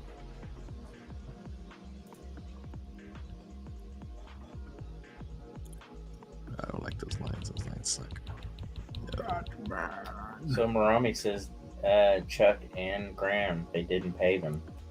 So there you And go. cold-blooded, man. Chad, What do you think about your boy Who? Rob Liefeld? Who's that? What are you talking about? Not working with Marvel anymore. Yeah, he got his feelings hurt. They got him in the Fifis when they wouldn't let him into The the party. exclusive Well, I would be Hollywood embarrassed. after party. I would be embarrassed too if I flew my entire family to a movie premiere and when you get to the door for the party to be snubbed like that, that's embarrassing. Yeah. You know, even though I have my differences with Rob, you know, my personal issues, I don't think that was very fair. I would be pissed too. Yeah. I bet Joe Casey got in. It's possible. I mean, I had a similar thing happen to me with the Teen Titans Go movie. When I got on the movie, the production, they kind of promised. They said, "Yeah, we're gonna make sure there's a movie premiere, and we'll definitely try to work in inviting the production crew when it happens." I'm like, "That's really awesome. I look forward to it." And when it came time, they said, "Yeah, we're not going to do a premiere." Next thing I know, they're having a premiere at the Chinese Theater in LA. Dang. And I was just like, what the? And I asked about it, and they said, "Yeah, it's not, you're not, or crew is not invited at all. It's just the cast and the movie stars and stuff." Yeah. And I was really hurt by that, you know, because I worked really hard on it, and I was really proud of working on that movie. Yeah. Then, so they had the premiere because I had just found out about it, and I wrote this letter sarcastically, acting like I was there, and said, "Hey, it was really awesome going. It was great to meet everybody. You know, it's good to see all our hard work up on the big screen or whatever." Yeah. Dude, the freaking producers wrote me this scathing email, like just chastising me over the whole thing. Yeah. And I heard, and no joke, I've got it in writing in an email where the producer director, in quotes, I can say in quotes, "You'll never work in this town again." And I knew, like, at that moment, I had officially made it in film and television industry when I was threatened that I would never work in that town again. Never work in this town again. That's different though, because you actually were part of making the film. You know. Yep. Do you think Marv Wolfman was mad that he wasn't invited to that Teen Titans Go to the Movies premiere? I don't know. I have no idea. So. Or did you real quickly? I worked on the, and Jay knows this, but I worked on the Epic Mickey games. Marv Wolfman helped write some of the stories. Oh, nice. In that game, those games, and he would come to the offices and work. Anyway, what were you gonna say? That's cool. No, I couldn't think of the other guy that did Teen Titans with Marv Wolfman. Yeah. Joe Ball will be very angry that I don't remember his name. The Well, Latin guy that passed away. George Perez. George Perez, yeah. so I could see, I'm not just being a creator of, yeah, Marone says Perez. Yeah. I can see Rob, not from the standpoint of I'm the creator, I deserve to be there, more that how embarrassing it was. He took his whole family there. Yeah. Mm-hmm. Yeah, I didn't know that, but that's Yeah, Yeah. I didn't know that either. Like he brought his kids and his kids' girlfriends, you know, and Yeah. his daughter and just a lot of his family, and they were dressed to the nines and couldn't go to the party. Well, they went to all the other ones either too, so it's just like it's like it's something new. And then to Right. top it off, like Rob got pictures with Fahey and directors and stuff. And after they scrubbed all the photos of Rob with those people, like deleted them. That's weird. Yeah. Really weird. Wow. Well, I remember seeing Gail Simone at that red carpet. Oh yeah. Yeah. Ryan Reynolds tweeted out a picture of him and like Gail Simone and Joe Casey and Oh shoot. I think Fabian was there. Oh no. And the tweet said these are some of the kindest, most talented comic creators I've ever met. Rob was not in that picture. Oh. I wonder if man. something happened and maybe he Yeah, I recognized don't the wrong know. way. Yeah. Well, on the other hand, for me to say Rob probably might have got what was coming to him, I don't know.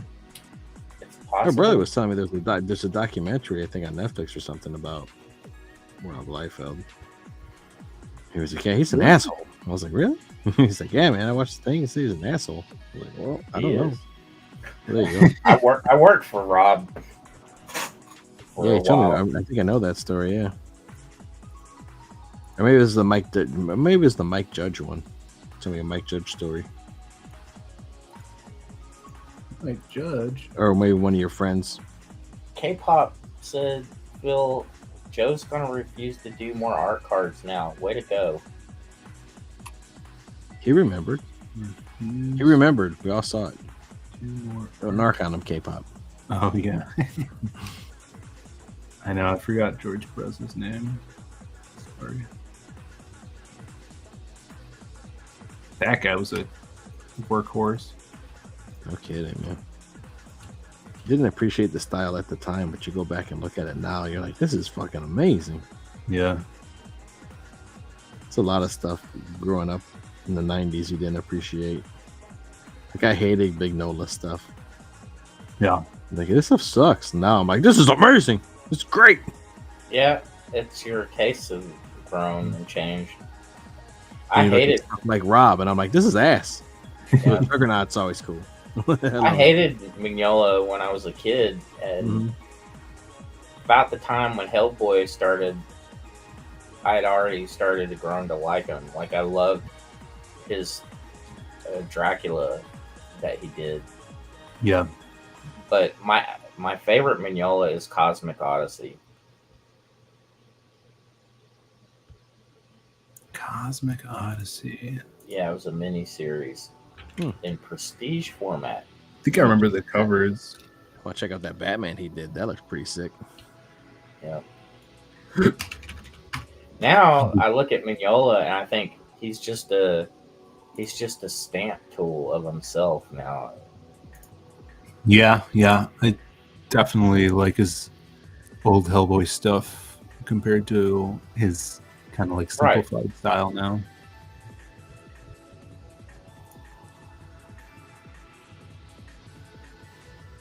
Cosmic Odyssey was DC, huh? Yep. Yeah, I don't think I've never seen this interior stuff. That's pretty cool. Jim Yeah, Starlin, it's really wrote it. good. He's drawing everyone. New Gods. Is that Etrigan? It's so hilarious. Somebody wrote me about. I'm getting all kinds of texts Crazy. today about Rob. I Yeah. gotta read this. Etrigan's in it. The New Gods is it like all Kirby characters? Like Yeah. the New Gods, Dr. Fate, And Justice League. Etrigan, Justice League. Oh, that sounds cool. But yeah, this looks When cool. did that come out? Yeah, when was this? Was this the 80s? Jim Starlin wrote it. Yeah, it was in the 80s.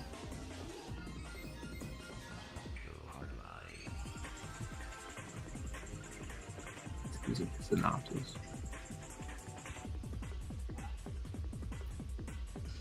The only way I know how to get the look that I like to get when I use this is just fucking coloring it.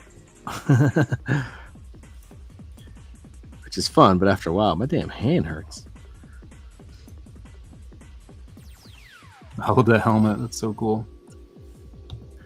The goggles up there. Let's try and get a little bit of...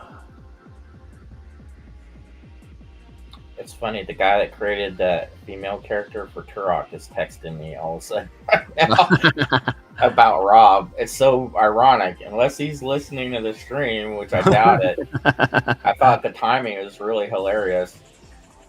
It's the motherboard's running out of memory.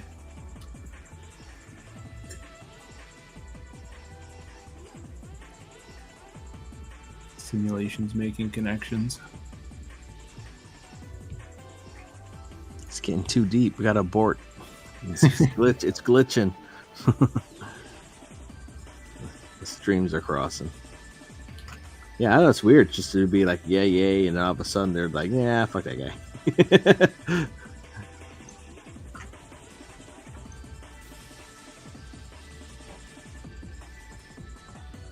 This guy too knows Rob. No. Let's try.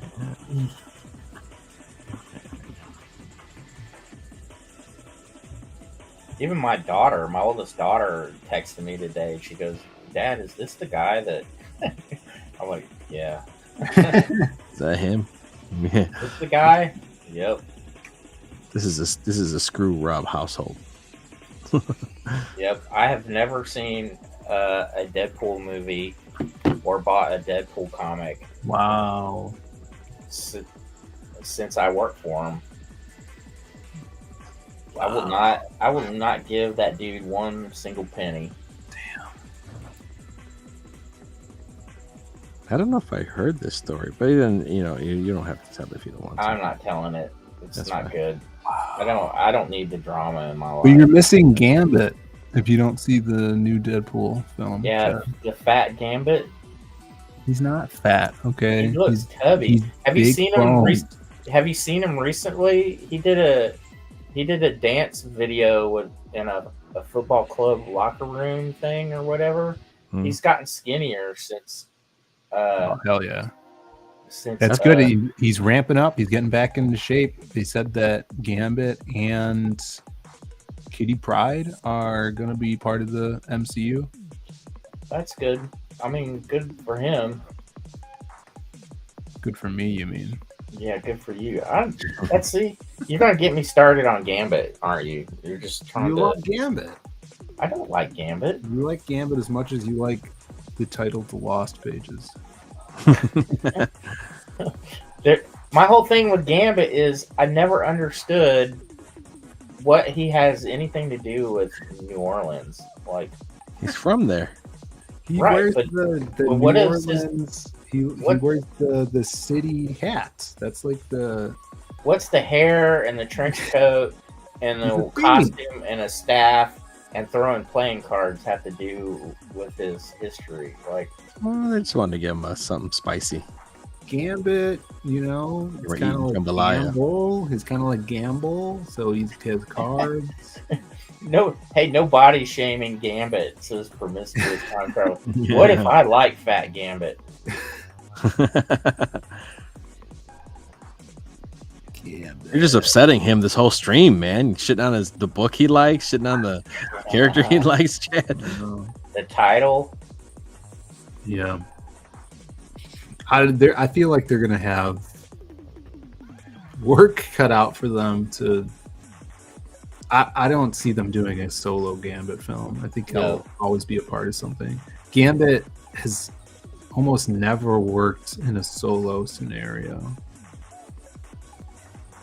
Even in that Lee Weeks miniseries, like Rogue was in it for a little bit. Yeah, the whole Rogue Gambit thing too. I gotta go back and read that Gambit Wolverine miniseries that Tim Sale drew. Yeah, I need to get that now. I think I've only scrolled through it on online.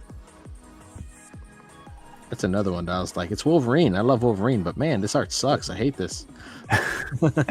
And going back, it's like, oh, that's interesting. Yeah. This new Wolverine with Capullo, it looks like he's just really just taking the paycheck. Oh, Capullo's, what's it called? Yes, his Wolverine comic he's doing. Red or something, or it just looks like he's phoning it in.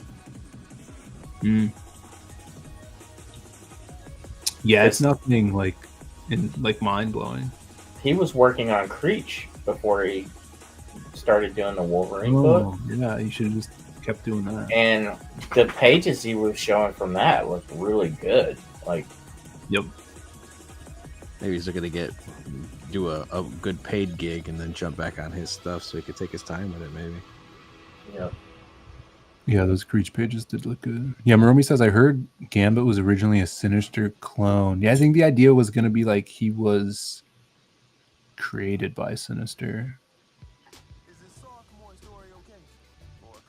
But we start him with the red eyes, maybe. Yeah. So somebody posted the other day that Shatterstar was a ripoff from another comic, indie comic in the early 80s. Yeah, Shelby showed me that. It's like a crazy old indie. It almost looks like a manga. Yeah, like it was the art style. Flare Comics or something, or which surprises me, or shouldn't surprise me, because there's a comic.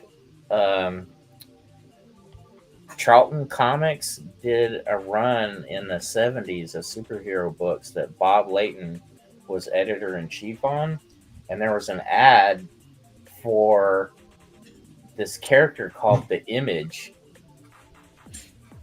and it was badass looking, and it had the Image logo on its chest.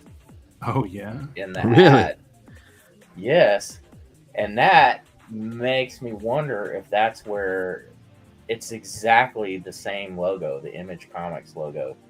I mean, it's like a Deadpool. He's like Sword Spider-Man, right? Like Snake Eyes Spider-Man. Like, well, I got Snake Eyes, dude. Here, I guess. Yeah, I don't know. He's more of a, but at least he's a freaking zombie guy. Yeah, it's pretty cool. Like, I don't. I've been told, I think it's more of a. He's like Deadpool. I'm like, well, sort of. I had him around since before, as a kid. But yeah, I guess so. Kinda, yeah. I don't see him much like a Deadpool guy, to be honest. Well, in the sense that he can be, his body parts and limbs could be reattached. I guess. I don't know if Deadpool can do that, but I think he can, but. Probably because Deadpool's like the mainstream guy right now.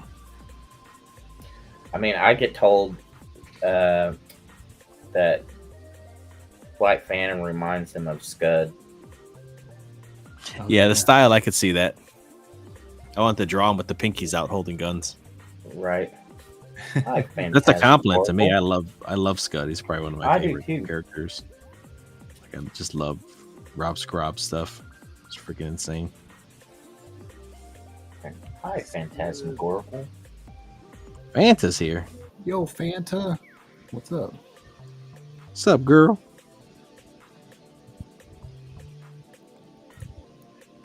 We just coloring. Or I'm just coloring.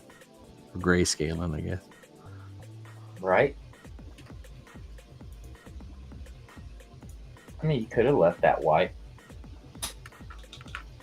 I guess, but I gave him the armor, Right.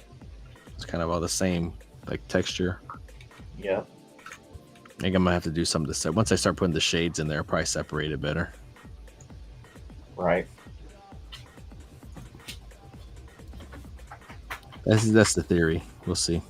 Hey, it's my birthday. I just noticed. Happy Oh, birthday! happy birthday, Yeah. Chad. Thanks. Got any plans? No. No, I might have a beer. I might go buy a steak in Yeah, the go get morning. yourself a steak. Yeah, buy yourself a steak. On Heck me. Yeah. Go buy me a couple New York Oh, strips. Make steaks for my wife and I. Be great. What's up, pup? I may make a steak for the dogs. Just There to you be go. a whole family celebration. Come here, pup.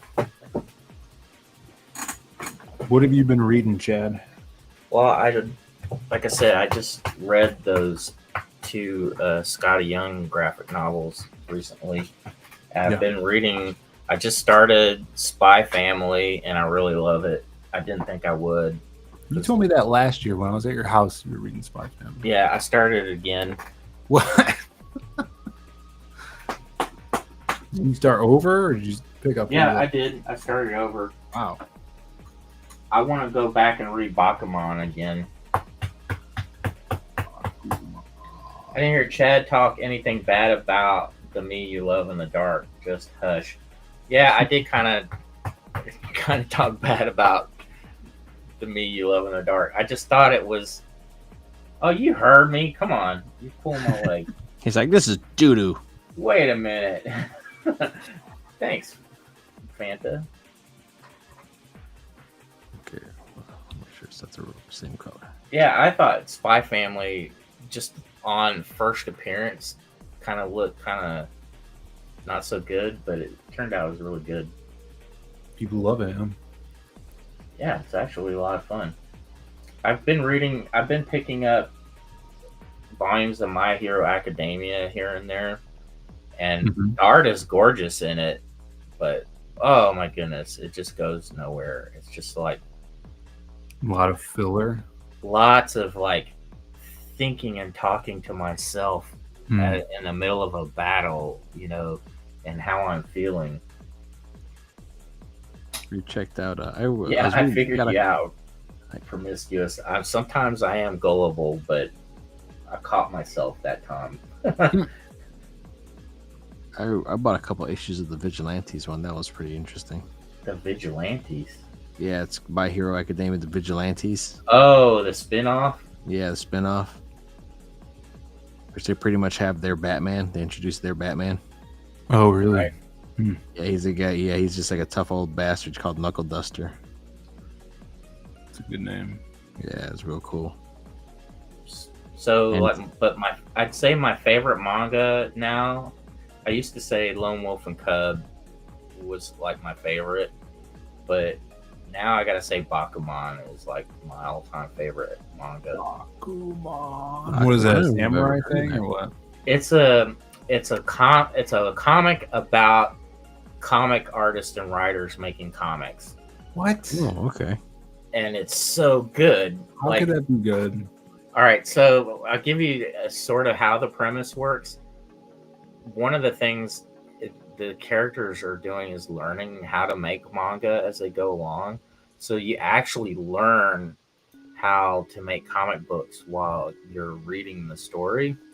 Mm-hmm. And then the whole premise is built around this whole idea of competitions. You know how in Japan they have the rating system and fans can rate their favorite manga each week. So they jump up and down in the rankings and competitions so they can keep being published and whatnot. Well, there's several groups of like manga artists and writers that are all fighting it out with their mangas each week. And they kind of treat it kind of like the whole Pokemon thing, like I fight you.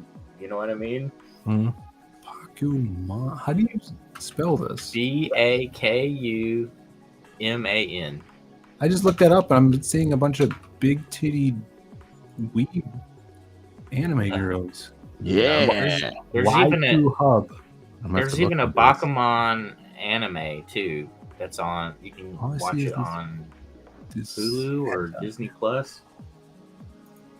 Slice But of life. but it is Like, so good. Like I read it in an entire week, and it's a lot of volumes in that thing. Food Wars. Promiscuous Time Traveler says Kaiju number 8 is awesome. Yeah. Kaiju number eight's Promiscuous good. Time Traveler? Yep. PTT Oh, I thought that was the name of a of a book. Yeah. That's a good one. That would be a great book. It's a good one. Yeah, I hear Kaiju number 8 is good. I'm gonna go trademark it. Like I tried Chainsaw Man, and it just kind of didn't go anywhere for me. I do love Vagabond. If you've not heard of Vagabond, it is basically the story of Yojimbo. Not Yojimbo. Is it Yojimbo? Musashi. Miyamoto Musashi. Yeah, it's Yeah. about Miyamoto Musashi's life. That's pretty good. It's excellent. And I used to like Blade of the Immortal. I really loved that for a long time, but it kind of got really just bizarre and weird at one point. Yeah, that was a good one. I had a couple of issues of the Dark Horse book when they made it floppies. Yeah, I have But like 14 volumes of it. They when they made the floppies, they like took Xerox copies and then they cut the panels out and arranged them in the right order, so they didn't do mirroring. Oh, wow. Yeah, it was pretty cool. I was like, oh damn, That's a lot of effort. mm-hmm.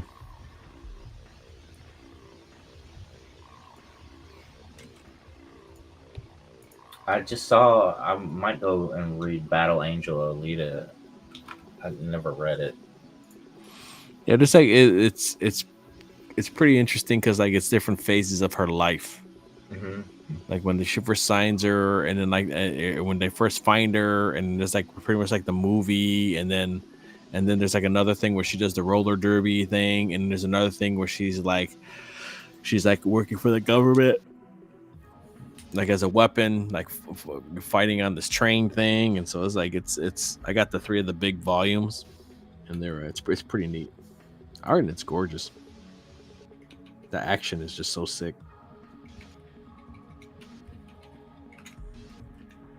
Yeah, that's how Trigun is. The next volume comes out at the end of the month.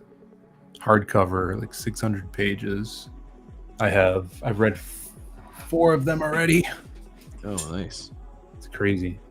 And there's 2 more, so excited to see how it ends. I froze up. Oh, You back? You back? Yes, now? I was trying to look up this other manga I was reading that's really good, and I can't remember the name off the top of my head. It's crazy how long those runs are. Like Trigun ran for 10 years and like ended. Right. And there's 6 books of 600 pages each of story content of that. It's like crazy. Like you don't have that in American comics. Same with My Hero Academia. It's been going for 10 years and it just ended.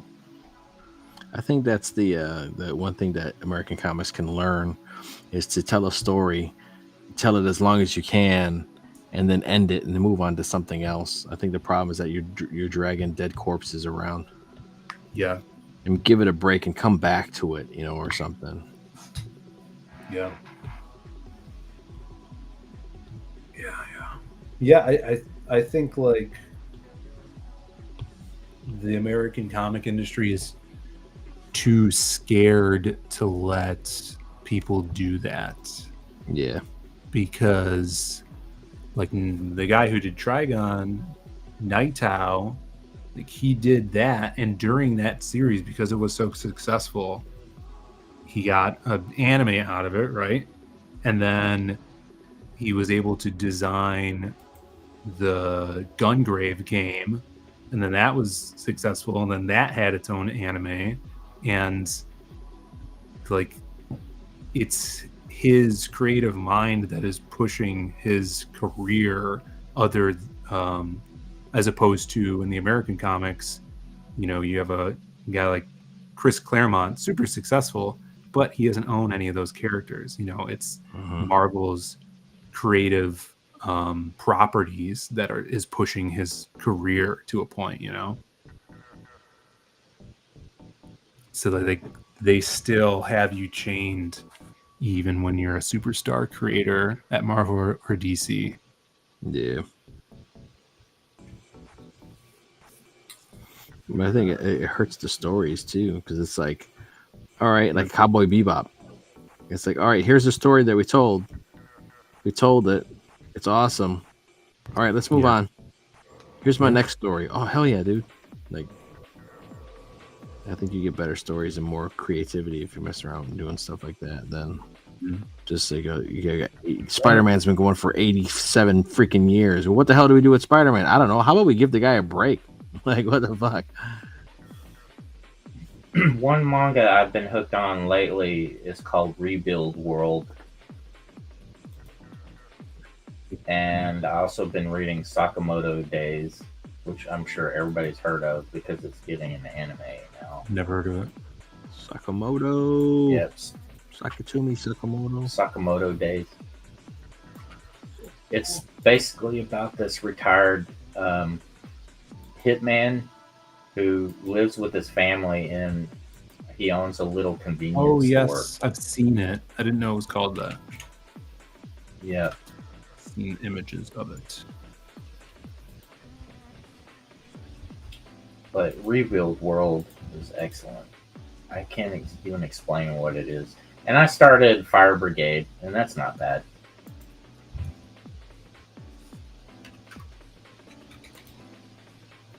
You're reading a lot of manga, huh? Yeah, I've been reading a lot lately. I've got a manga I want to draw about a guy that uses dead people as killers to go do his hits. Oh, yeah. That one looks cool. What's cool? Your Hitman guy. Oh, yeah. I didn't want to say the title because I haven't done it yet. I forgot what the title was. Don't say it. Yep. Yeah, I remember you telling me about it. It's pretty cool. I haven't started Gotcha Kuda. I hear that one's good. Although I've read that the guy that created it kind of stalled out because he didn't think it was going to go on that long. Moromi says the first episode is rough for Gungrave. I heard the series gets better. The first episode is very rough for Gungrave, but also the next 17 episodes are rough because it's like this kid's whole life story before he becomes Gungrave. Yeah, Gungrave is barely in it. Yeah, dude. He doesn't even, like, you see him in the first episode is the best episode of the half of that series because you actually see him Gungraved out. Yeah. But literally for maybe 19 episodes, he doesn't even have the guns. He's not undead. I haven't finished it. Like I started watching it probably like 3 months ago, and I'm on like episode 20. From what I understand, the end is pretty disappointing. So just prepare yourself.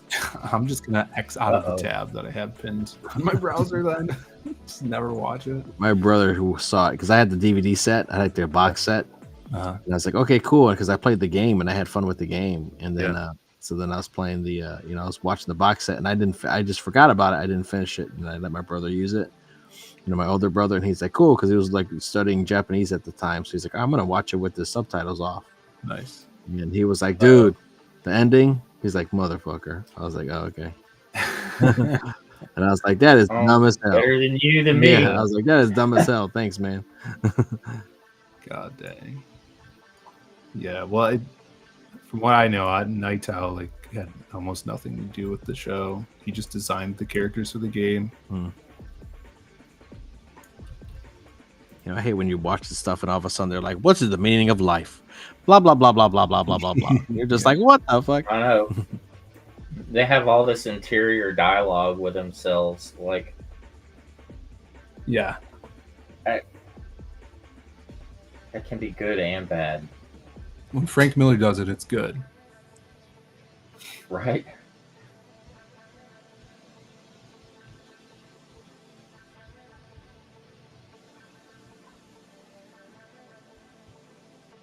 Wow, this Gotcha Man cover is pretty awesome. Gotcha.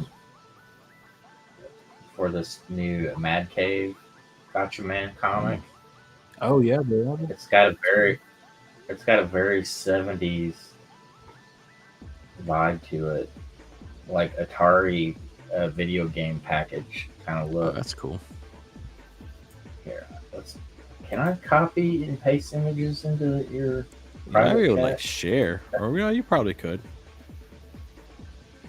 I'm gonna have to go here in a little bit. I gotta get up in 4 hours and take the kid to school. Like, oh, Oh, I can't paste it in there. That's a bummer. I don't want to send a link to the site because it's got all kinds of viruses on it, I bet. Hope the new series for DMC will be sweet. Devil May Cry. I think it's the same. I don't know if it's the same people who did Castlevania. Oh yeah, Yeah, I Powerhouse. don't know if it is. Fuck that. They wanted to hire me to work on He-Man, but I said, well, yeah, my union rate, I'll come work for you at my union rate. And they're like, yeah, that's too expensive. I was like, oh, come on. Really? And now they're a union studio, which cracks me up.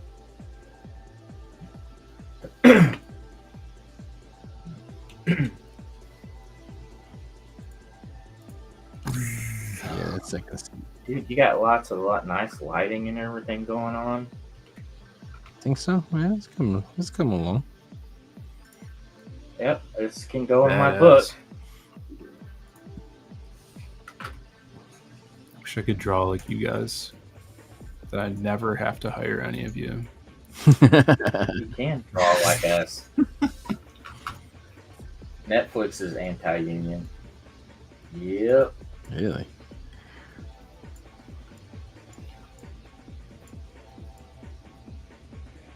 Right now, there's just no work at all in film and television in the U.S.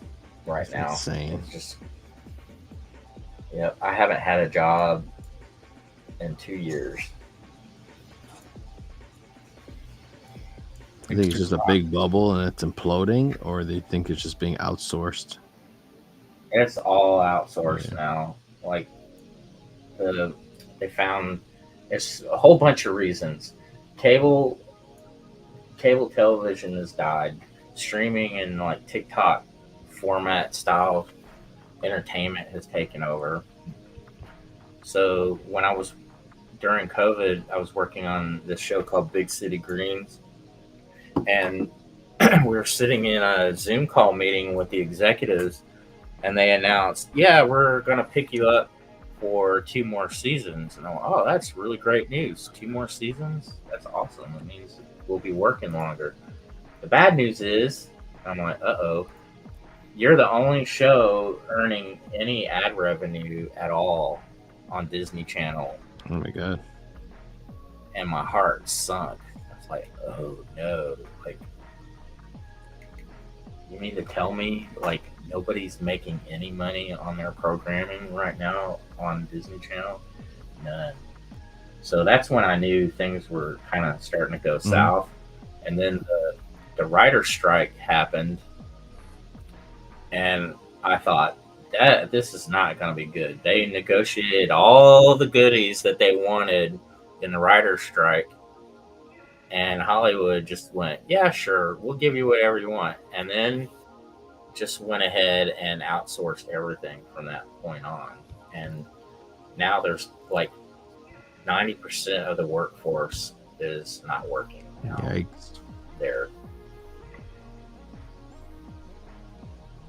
I mean, I've got a friend that's a producer that's at Disney TV animation that is sitting by themselves in a lone, empty building in their own office, show running a Disney show, animated show from here.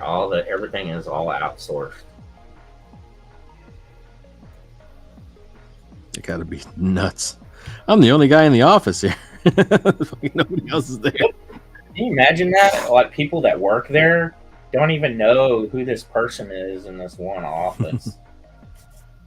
And yeah, they're single-handedly running a show. What a nightmare.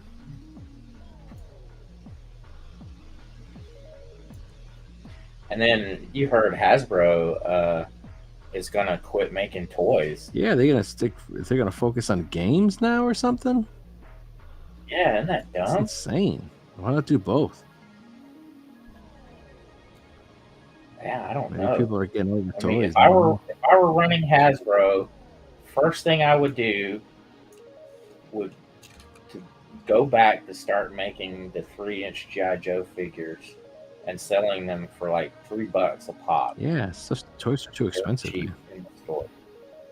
I know. And the reason I know they could do it if they wanted to is if you look at Hot Wheels. Hot Wheels are still $1 a piece. Yeah. So I know that those 3-inch G.I. Joe figs could probably be $2-3.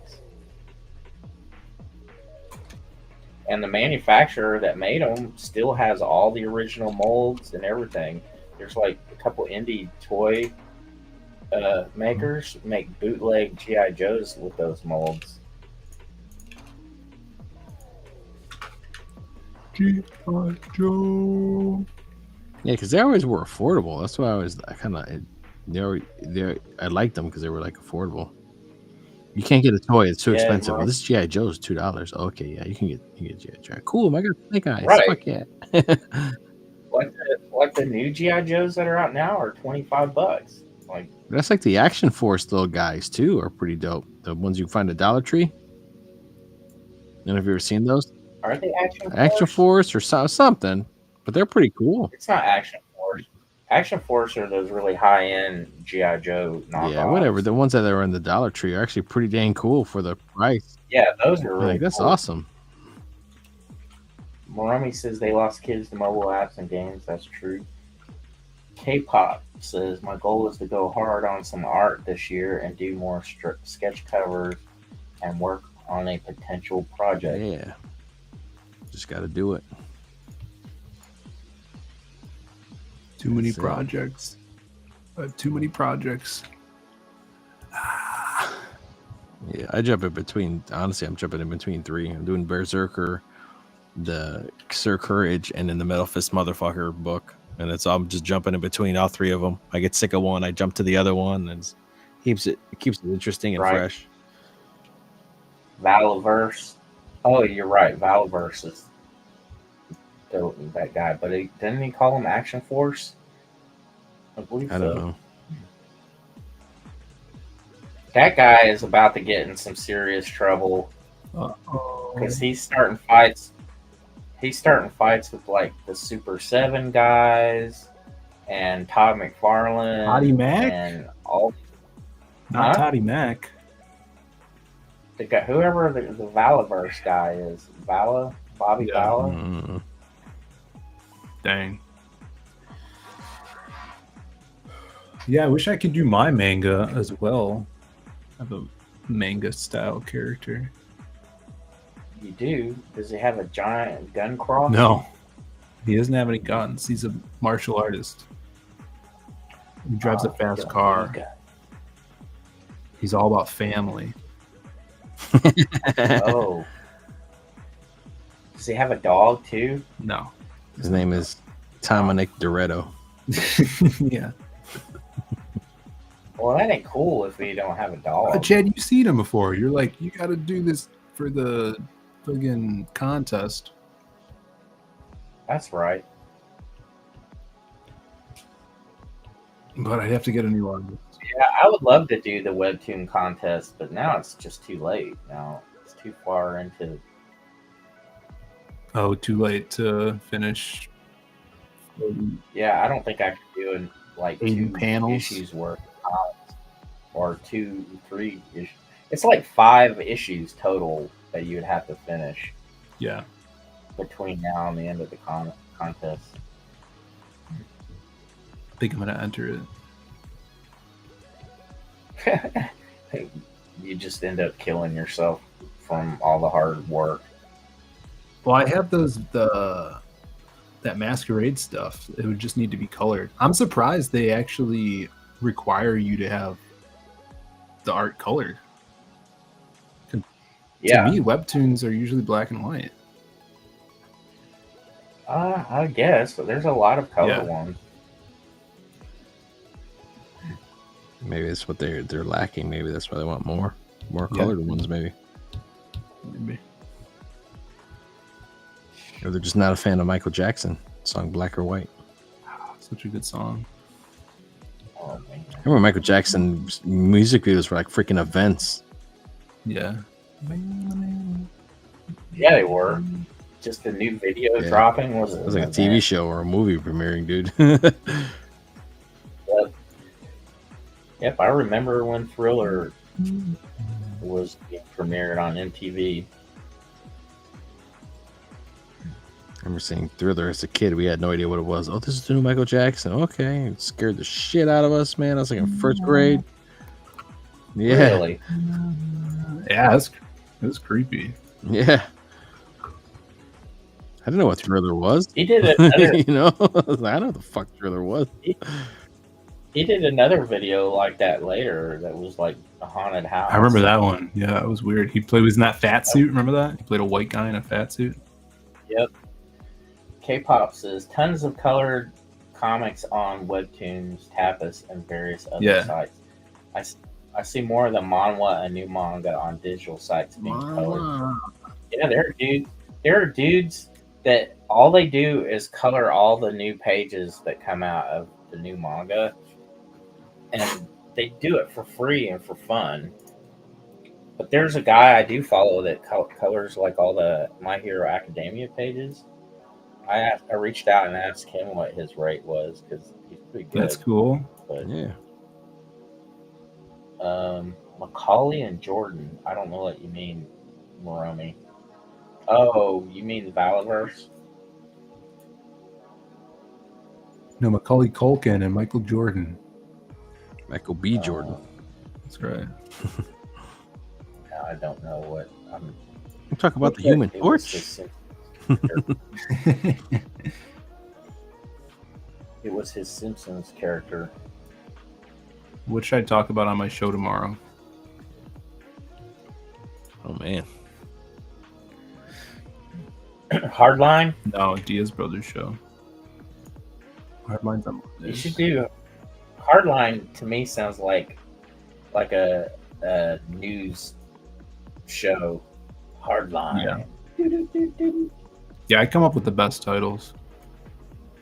I saw something that was interesting. Let's see if I can find it. Oh, I think it was maybe the Rob Liefeld thing. Dude. The Rob Liefeld thing, I think, was what I saw. You come up with the good titles there, Phil. Yeah, sometimes. This weird Blake Lively thing that's going on. I was trying to figure out what the heck everybody's freaking out about Blake Lively and Ryan Reynolds for. Yeah, that's been going on for a while. Like Blake Lively did this trash movie about this trash book. Well, I don't know if the book's trash, anyways, but about this novel. She did this movie where she plays a victimized woman who's in this weird, overbearing relationship with some sexy guy, right? And then there was some issue with like her texting people. Oh, the guy that played the overbearing man was like being an a-hole and then trying to extort people involved in the movie, and like all of their text messages got out, and like I think there's a lawsuit involved, and then for the longest time Ryan Reynolds wasn't involved in it, but I guess he just got pulled in somehow, and everybody's like exposing him as an asshole. Like Ryan Reynolds is an asshole. He's been an asshole all of his career. He plays one on TV. It sounds, I from what I gather, because I think popped up, and I was like, okay, what the hell's going on? Like everything that she was saying is starting to come out. Like they both were saying is starting to come out as bullshit, and that they pretty much like this guy was optioning and working on the movie for like trying to get it made for years, and they just kind of swept in and took over fucking everything. Oh yeah.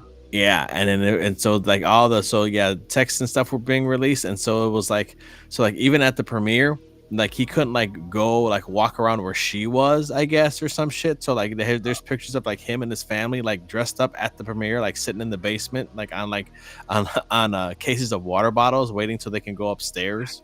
Damn. So it turns out that the other shoe fell, or the other foot dropped, and that their whole stuff is pretty fucked up. And that the stuff that they were doing, like she's not the victim, the guy is the victim. And they pretty much strong-armed their way to taking over the whole production, even though it was his project. He's the one that... Those Canadians, man. Everybody thinks they're nice. No kidding, man. It's all that maple syrup goes straight to their brain. That's right, eh? But I was like, what is this? And I was like, oh, damn, this is freaking crazy. It's that French blood. Oh, yeah. Those French blood. French. Hairy armpits. Yikes. Hey, what? Yeah. Hairy armpits. I think I'm going to try to have some pizza tomorrow. Chicago style. Maybe. My favorite pizza place, they got an Instagram now, and they make these things. I know it's not a Chicago thing. I think it might be like a East Coast thing. They're called pinwheels. Pepperoni rolls? No, they do the rolls over here at that place. They're like famous for them, but they're called pinwheels. They're like small, like it's like a Cinnabon but a pizza. Huh. So they roll the dough like a Cinnabon and like a pinwheel thing, and bake it with pepperoni, and I think they put the sauce on afterwards. But it's like the same size as like a Cinnabon too. And sounds looking really good. See if I can get one of those. Are you gonna drive in your brother's sports car? No, and go get it. It's much too cold for that. What does he have? A Z28 or something? He's a Viper. Oh, he's got a Viper. Nice. That really was his Viper. That's a trip. Viper. I thought you guys went, and found like some yacht club and some dude's Viper there and just went and leaned on it. We were at the Chicago Yacht Club though. We might have, when Brandon got the Viper, I think it was the year that maybe a year after he got it. We went on this car rally for charity. It's like a animal run, but it was just up through Wisconsin, down to St. Louis, and then back to Rosemont over here. Right. And we met a bunch of rich people that were on that. And one of them was this guy who was part of like every yacht club in Chicago. So so like, hey, and he was like this, he's a day trader, and he's like techie. And he when we were on the rally, he brought like his flamethrower. He's just one of those like portable flamethrowers just for show. Right. And he had a drone, and he was taking drone footage and shit. So we're like, hey, can we get into one of the yacht clubs or close to it, and then can you bring your drone out so we can get this cool drone shot for this Magic Cop trailer? He's like, yeah, that's what we did that day. So. That's cool. Yeah, that was funny. I love it. Back in the good old days. Yeah. Magic Cop 2. That bag right there you're drawing under, Jay? Right here? It looks like a funny face, like he's got two teeth Oh, yeah. sticking out. It does. He's like a little mascot. That his name is Baggy. Baggy. His real name is Bagwell. Bagwell Baggington the third. Mm-hmm. Bilbo Baggingtons. Abe Froman, Moromi says. Yeah, the Sausage King of Chicago. You guys know Abe Abe Froman. No. from Ferris Bueller. Mm-hmm.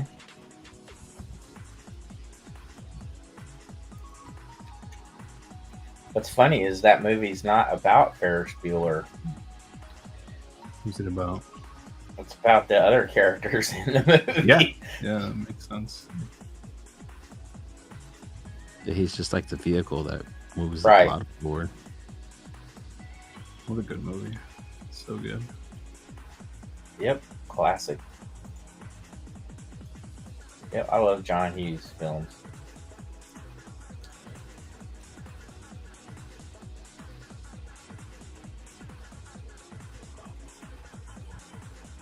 Supposedly, John Hughes had such a hard time getting people to sign off on his movies for so long. Like to have them be made? Really? Yeah, like they had a hard time buying the ideas of his films. But once he got a couple of them made, they could understand where he was going. You know, it finally clicked.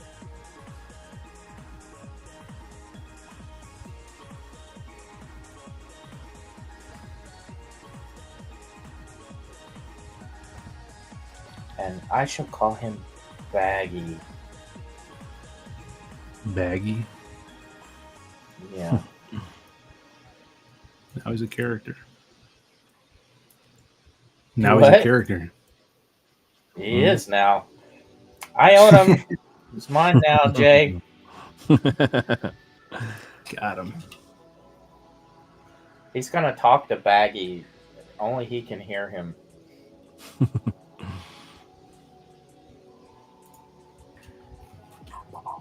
So you just gotta put my name in the book, so when they option it Oh yeah. and it gets done, I could be the creator of Baggy. Yeah, John Hughes films are the 80s K-pop. Yeah. But they and honestly they if I could talk, they transcend time Yep. because they're just classics. Like everybody can relate to them. I mean, I saw him in the 90s. I didn't even see him in the 80s. Yep. And I was like, this is amazing.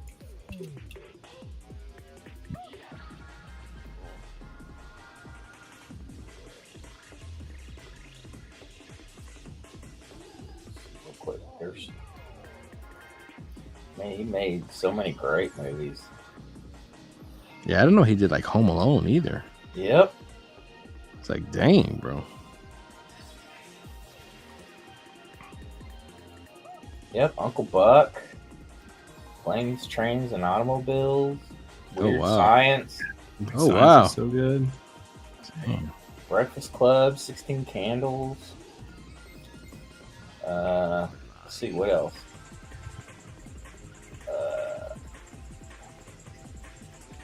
I can't. There's one I'm drawing a blank on. What was the girl from Labyrinth? What was her name? Oh, is it the mall one? Well, she was in a Target overnight.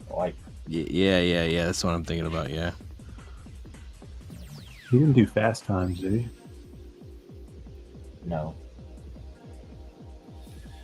She was in a Target overnight. I don't think. Yeah. And I'm trying to think the guy that she's with somebody. There's another like nerdy guy who works in a Hold Target. on. All right, Jennifer Connelly. She was in an Alita Battle Angel. It wasn't she Baby's Day Out, but yes, that's a John Hughes movie.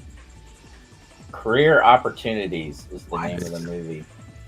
Yeah. Yeah. That's where she's It's- riding the horse. The Yeah, I've Yes. never seen that. 25-cent I never horse. know what that's from. Came out in Is 1991. it good? It's a good film. Yeah, it's a great Trash movie. title, though. I've never It's seen it. it's a comedy romance, but in the John Hughes Yeah, style. to watch you that know? with your girlfriend. Yeah, Cameron Crowe did Fast Times, Citizen Roman. But yeah, Career Opportunities is a good John Hughes movie. That is like Jennifer Connelly's. Other than Labyrinth, that was one of her bigger movies. I think I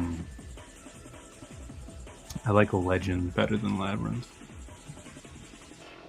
I have not seen Legend in so long. It's good, dude. It's good. I gotta watch it again. I tried to watch it like such a long time ago. I couldn't get into it. Wow. I was a dumb teenager though. Set pieces are I was like, this is boring. That I think the chick from Legend is the chick from Ferris Bueller, right? That's Yes, his that girlfriend. was from Dirty Dancing. That No, girl? no, the Ferris's Oh girlfriend. yes, you're right. You're right. Hold on, I have it here. Ferris Bueller Day Off cast. Come here.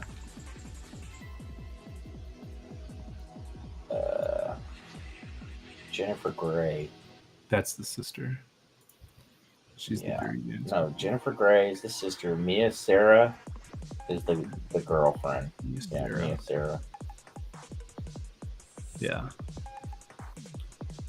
Yes, she was in Labyrinth.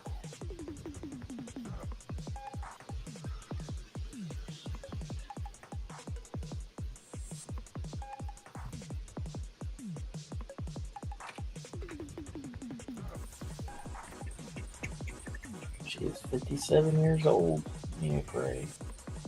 She's 57. Or Mia Sarah, I mean. Mia Sarah, 7. The Ray chick got that nose job and then never worked again. Yeah. Oh, I know. That was dumb. Like, that was like, she was totally unrecognizable after Yep. that.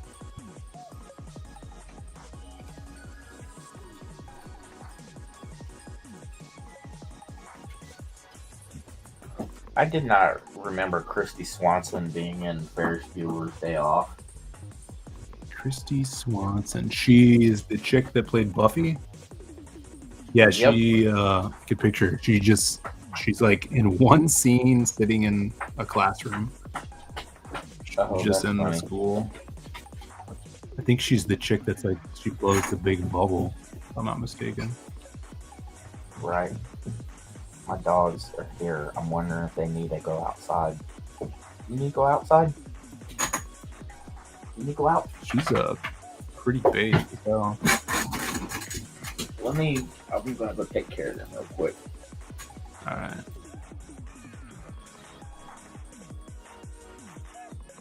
Christy Swanson. She still looks good. She wasn't in much, right? Besides Buffy, like she really didn't. No, yeah. I think she did a lot of like Hallmark movie stuff. Hmm. And I think she's like she was somewhere recently talking pretty based rhetoric. Yeah, she was in the Ben Stein scene. That's right.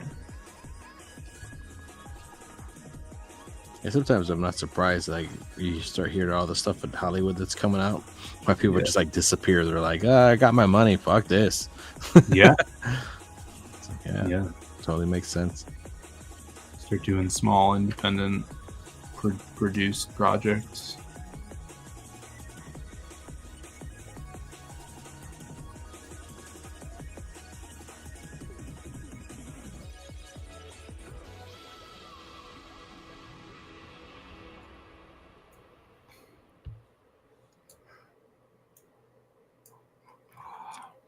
hate when that happens. Oh well, it's gonna suck.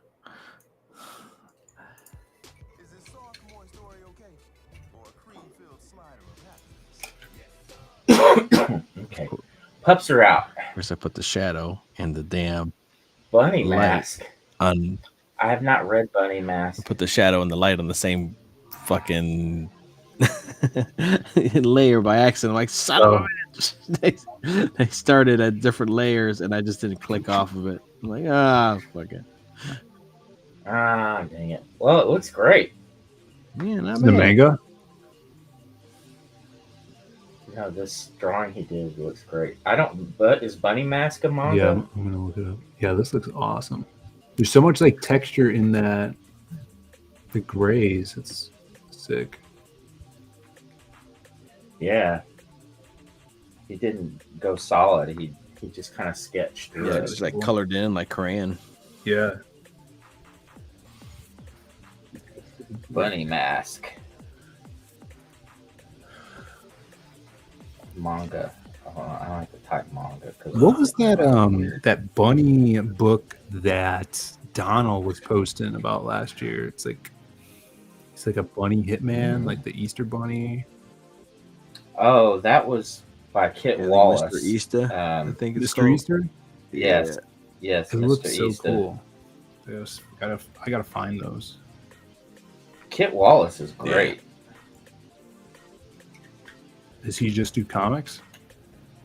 Mm-hmm. He's out of Britain, Cool. and he's fast, man. He puts out at least a book a month, and he does a lot of crowdfundings too. Yeah, super cool stuff. Well, Bunny Mask looks interesting. Don't crush his dreams, Chad. I'm gonna have to dig into it more. I will check in on it. Missed it. It's from Mad Cave, though. It says.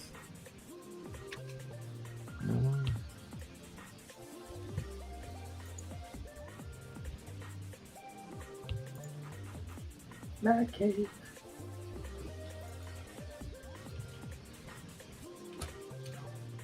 Bunny Mask is the same team as Manic of New York. No, it was a book from Aftershock before they screwed everyone over. Seems manic. Hmm.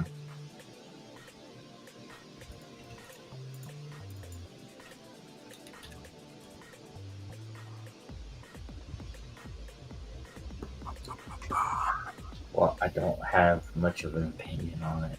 Couldn't tell you. I brought up Bunny Mask because your criticisms on the You Love in the Dark are my same criticisms for Bunny Mask.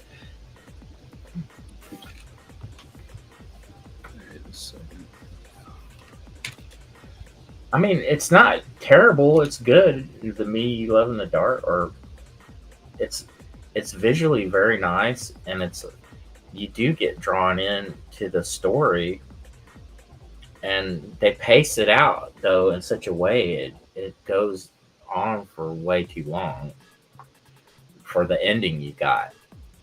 It just kind of feels like, oh, I invested all this time in it for it to just kind of be at the end. You know what I mean? Like, yeah. The payoff wasn't worth the amount of effort put into reading the whole thing.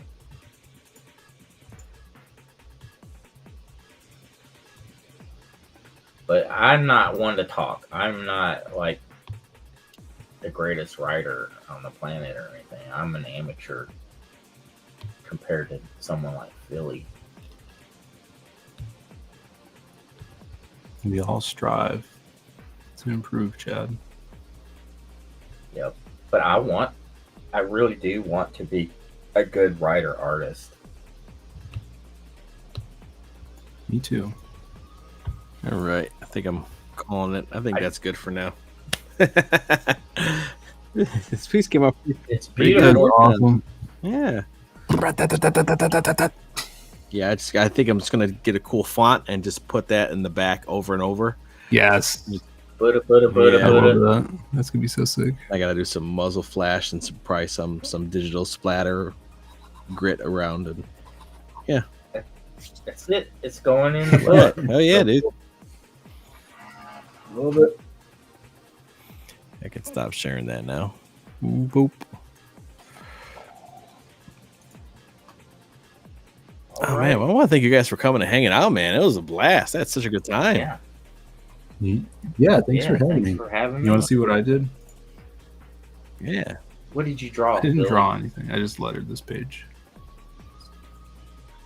Boop. Ooh, Oh yeah. nice. Did that, and then this is the previous page I did yesterday, and then I'm working on this page here. So just laid out all the words down, and then now I'm finalizing these last two panel bubbles. So it's coming along. This is page 26. Yeah, it looks cool. Page 26. Nice. I love this bottom panel. It's sick. Why? This is not a critique. Uh-huh. I'm just curious. Your font leans left. It's italicized left. Is that just because of the font you chose, I or think that's just how this is. Because This look, I could do italic. It's not on. Now it's on. Hmm. Just the font. So now right interesting. italics. Hmm. I thought italics usually leaned right and not left. Yeah, it makes it lean right, doesn't it? Yeah, so it's already italicized left. I think that's just how that font is. It's just leaning. Yeah, Yeah, some okay. guys lean I- to the left, other guys lean to the right. Stuff like that. Cool. Who knew that you're such a skilled Yeah. letterer? That's Yeah. good, man. You don't even need to hire someone to do it. Yeah. It's good. It helps with expenses. There you go. I Mhm. bet. Anything you can do yourself. The colors always be popping, said K-pop. Yeah, this color's just sick. Make sure you guys check out the link in the description for Black Phantom Holy Terror #1. It's on Kickstarter. Yeah. $10 plus $8 shipping. If you want a digital copy, it's just Yep. $8. But, if you add on anything, the shipping doesn't go Yeah. up much more. So And you save money by adding you can on. get yourself a standee for $10. Yeah. You can get yourself the first book of Black Phantom, Rocket's Red Glare. Yes. Dude, it's awesome. Check it out. Links in the description. Get Okay, that glow in the dark cover. yeah. Again. Can you still back Psycho Slumber, Phil? Yes. I think we're like $60 away from 8K on Indiegogo, which is in demand. And then we just did a Kickstarter last week. We launched it, which has a couple special things. I think we're doing a black and white cover of the Doug Mankey piece, and he's doing some signed copies on there. And then there's each campaign has an exclusive T-shirt. So wherever you want to back, if you guys haven't yet, go grab it. And it'll be shipping in April. It's going to start shipping in April. Awesome. There's the link. Make sure you guys go check it out for Psycho Thank you. Slumber. Looks good. Especially that Doug Mankey covers. Dude, that's dope. That thing's so good. Yeah, it's awesome. But yeah, thanks for coming and hanging out, man. Let's get let's support indie comics, and whatever. Next time I'll see you guys around. Yes.